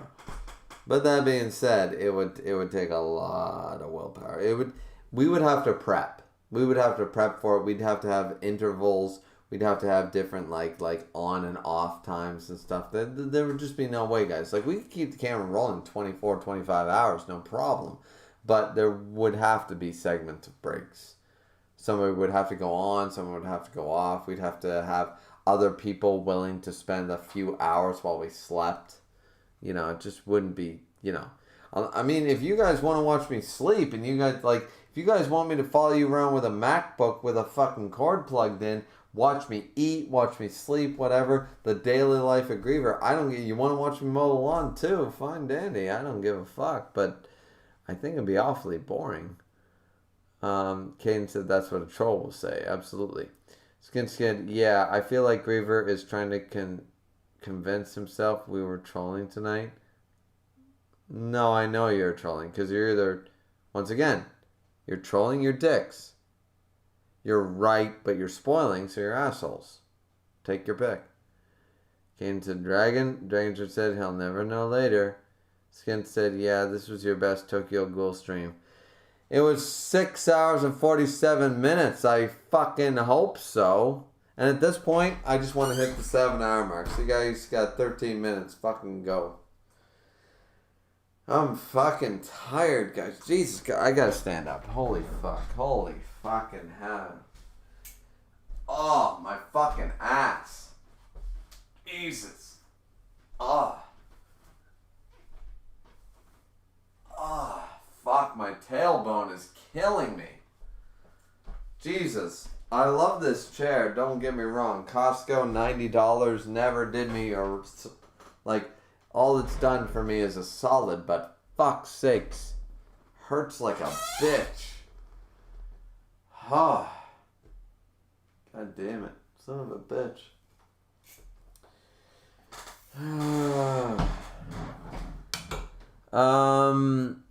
I'm glad you think so, Skin. That the stream was, you know, up to your standard. It was a very fun stream, I hope so, for fucking... spending my entire evening and night doing it. I started at 6:30. It's 1:30 in the morning. So I spent my entire Friday going to work, and then streaming. I did nothing else today.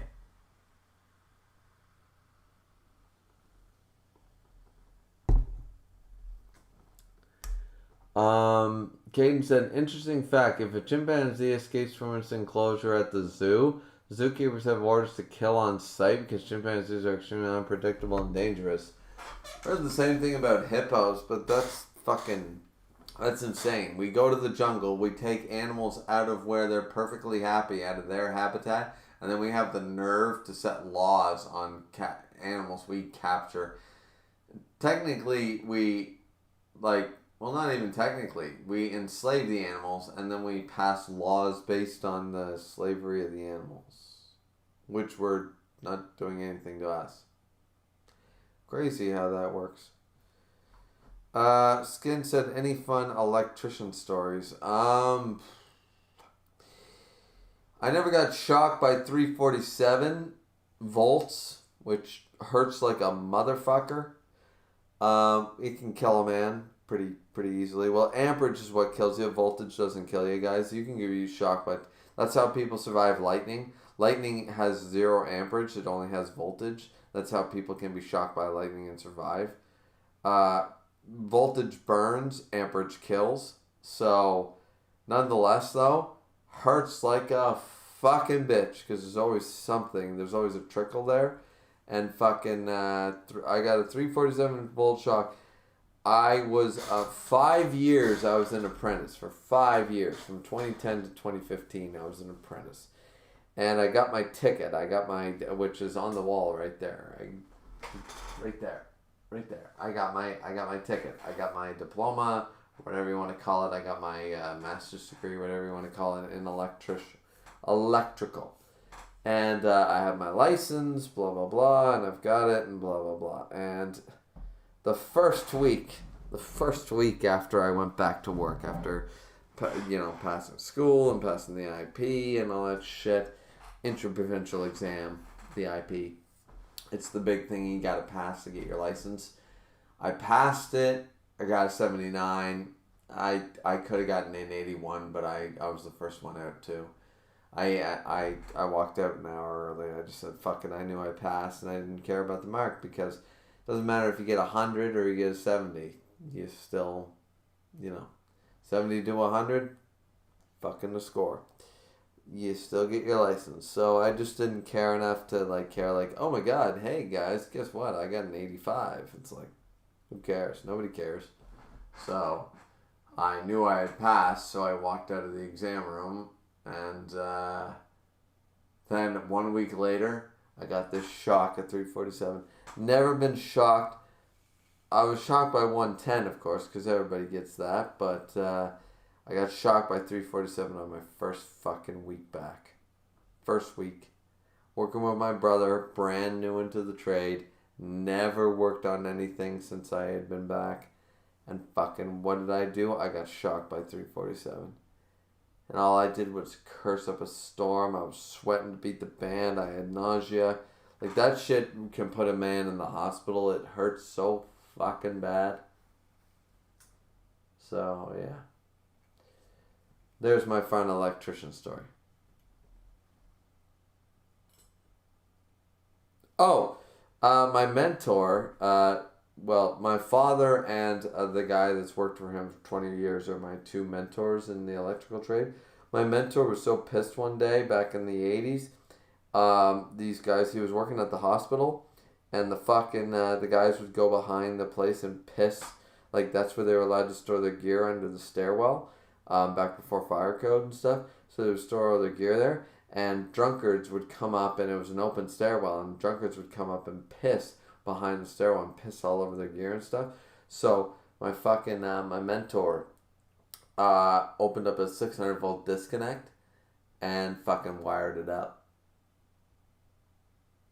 Now, if you guys don't understand what that means, water conducts electricity. So if you pee on open electricity, the electricity will go through your piss to your dick and blow your dick off. That's how pissed off he was. at coming to work at 7 in the morning and seeing all his job box and his tools covered in fucking piss. Because there was a bar right down the road. He had had enough of it. This is back before security guards and that kind of shit and like cameras and crap. So he fucking just opened up this disconnect. And let me tell you, I don't know of anybody getting their dick blown off, but guess what? Nothing was pissed on ever again. Had that thing fucking wide open for about 3 days. Closed it after the third. Nobody ever bothered it. Skin said favorite protagonist. Of what manga? Like favorite protagonist in movies, manga, anime, what? Caden said Athena. Athena from what? She's not in anything. I know Athena, Zeus's daughter and all that shit, but what? Caden said if a lion and a chimpanzee were to escape together, they would tranquilize the lion and kill the chimpanzee because the lion is more manageable than the chimpanzee is. That is fucking nuts, man. That's so fucking crazy. I'd rather fight a chimpanzee than a fucking lion.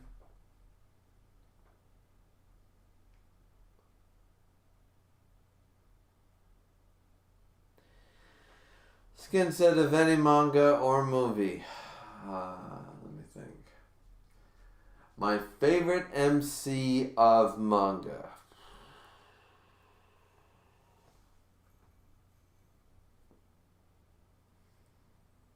Honestly, MCs are usually boring. But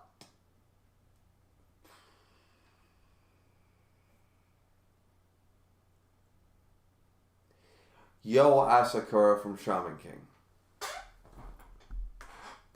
That would be, not a definitive answer. Like, you're asking a guy to go through 250 mangas, and honestly, as smart as I like to think I am, I can't run all the manga I've ever read in my life through my mind in 3 seconds, like a TV show. So, I'm just gonna go with Yo Asakura. I really love Ichigo. He's a contender. From Bleach. I like Edward Elric from Fullmetal Alchemist. I like Icky from Air Gear. What's his name from Bloody Monday? Falcon, whatever his real name is. But yeah, I'm gonna go with Yo.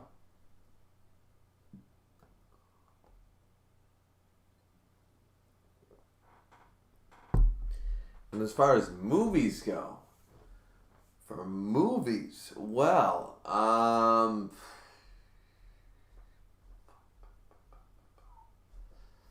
Luke Skywalker's pretty cool.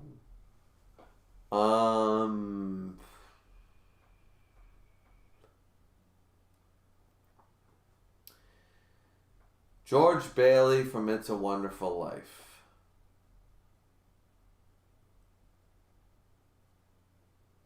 Yeah. Once again, you're asking a guy who's probably seen 1,000, I've read 200 manga.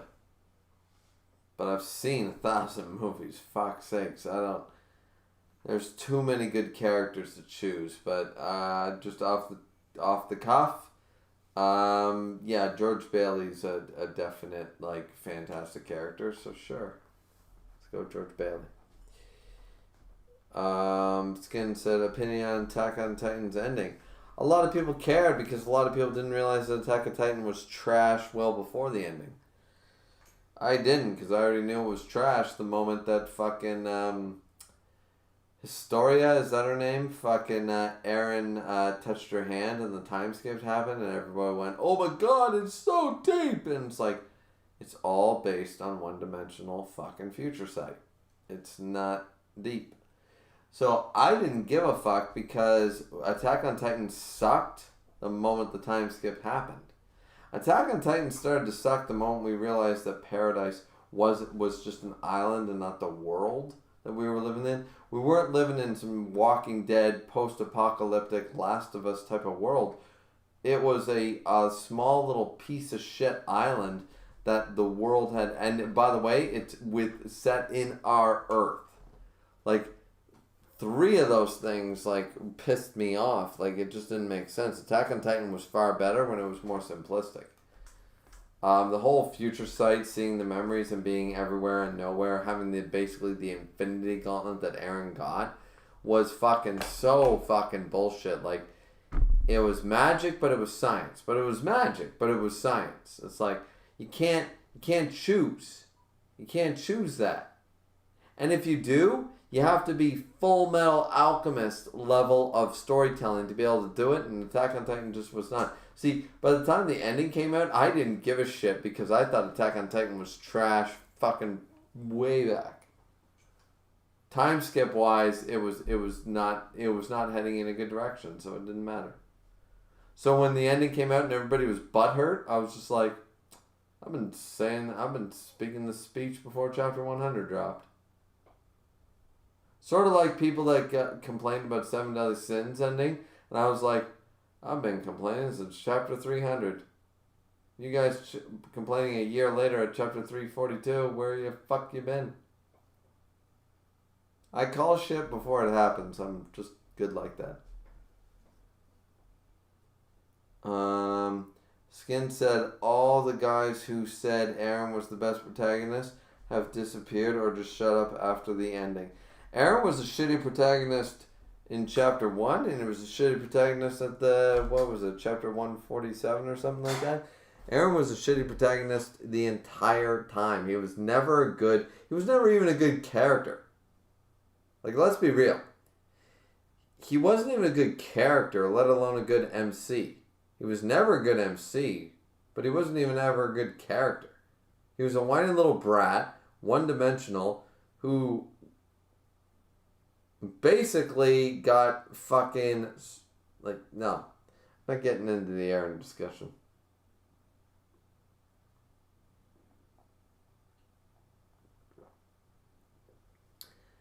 Skin said, yeah, that's why I love FMAB, a Full Metal Alchemist Brotherhood. No one is OP because they have to abide by the law of equivalent exchange, well, except if you have a stone. But then we see the amount of people that have a stone, but they then become limited by the stone. And once again, you're still limited with the stone, as we found out. The stone doesn't mean everything. There can always be somebody better than you. That's the great thing about Full Metal Alchemist, is that, like, okay, there's a superpower in this world, but everybody's got to obey by certain laws. Now, there is a cheat to the law, but it's limited cheating. And you can break the cheats. So I like that. It's sort of like Montreal just happened, the Montreal Canadiens, and I know you guys probably don't follow sports, but I'm a huge sports fan. And the Montreal Canadiens just are now officially in the Stanley Cup Finals since 1993, and I'm so stoked because they're my team. But the thing is that they had to battle bad refereeing. The referees were clearly on the American side because they don't want a Canadian team winning the cup. Plain and simple. So when they were in Vegas, the refs were fucking very, very biased. There was a lot of bad calls. Like, you guys can't imagine. Like, every 2 minutes, there was a terrible call or a non-call, all in Las Vegas's favor, because we were facing the Las Vegas Golden Knights. And the thing is that you rise above that shit. So that's the same idea in Full Metal Alchemist, where it's like, the odds are stacked against you, but it doesn't mean, like, the cheat is not infallible. So as Skin was pointing out, like, if you have a stone, but the stone doesn't mean you automatically win. There are ways around it, there's ways of beating it, and if you're good enough, you can still beat a stone. In the same way you can beat biased referees, paid off referees, and bad calls. You can still, by being the better player. So at the end of the day, you can always do that, right?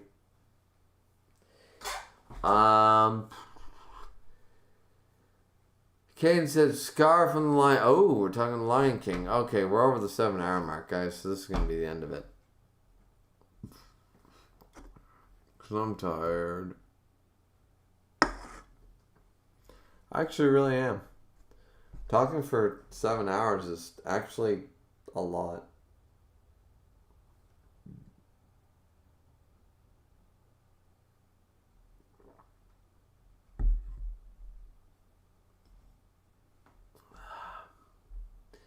Okay, this is Scar from The Lion King, the greatest animated film of all time, was the rightful king because in real life lions, his mane would represent the dominant male?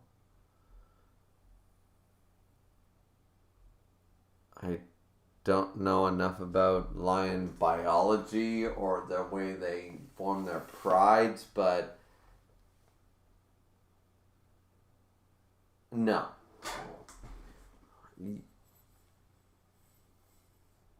You are my son, and the one true king. Remember who you are. You can argue with James Earl Jones. You go right ahead, Caden, but I'm not going to argue with Darth Vader. Skin said, bro, but if we are being honest, the most overrated piece of garbage is Demon Slayer. I didn't even know where to start. Cracking down to that series, and that's why it's bad.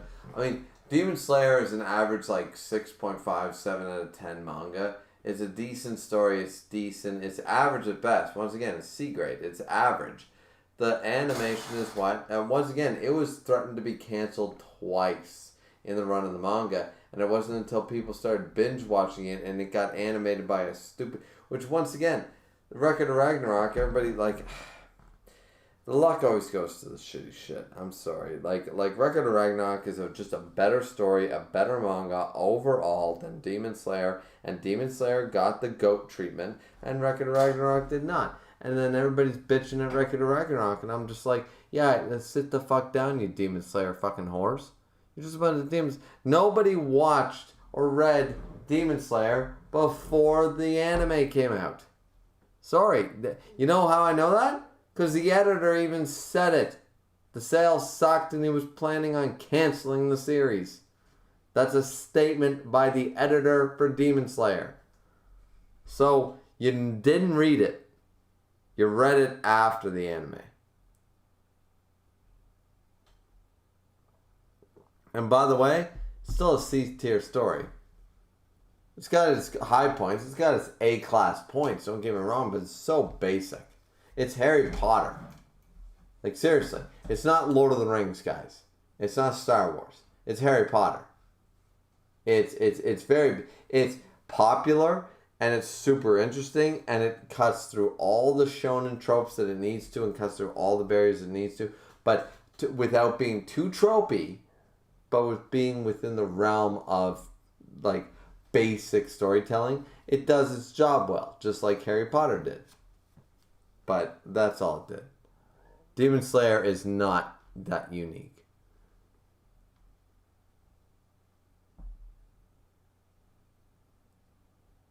I mean, and I like Demon Slayer, but once again, it's an average. It's a 6.5. Maybe a 7 at most.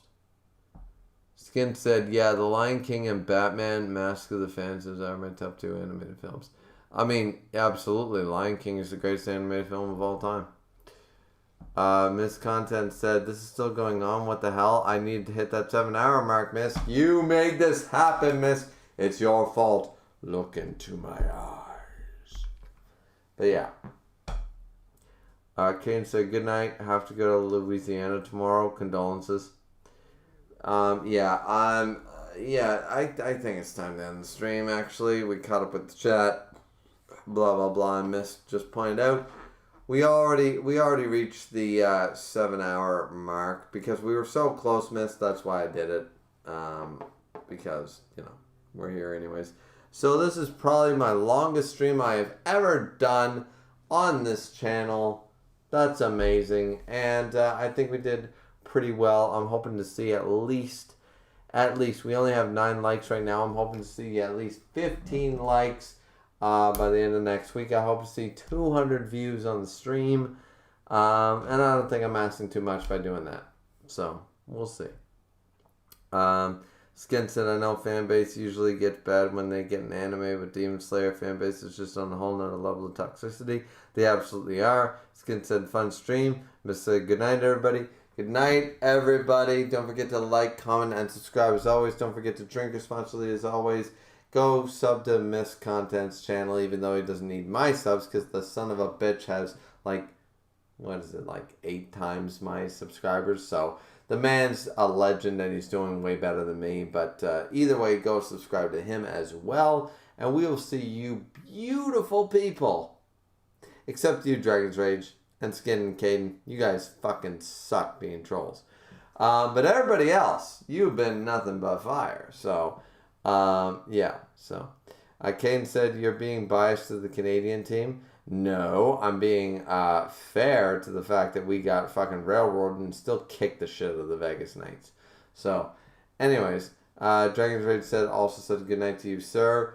Good night, Dragon's Rage. Good night, Caden, Misk, Skin, everybody else who was in the chat. There was 88, Brian, a few other people. Sorry if I missed your name. It's been 7 hours and I'm fucking tired and I just want to go to bed. So, thanks guys for watching. Drink responsibly as always, and we'll see you guys again next time. Peace out. Fuck, I suck it.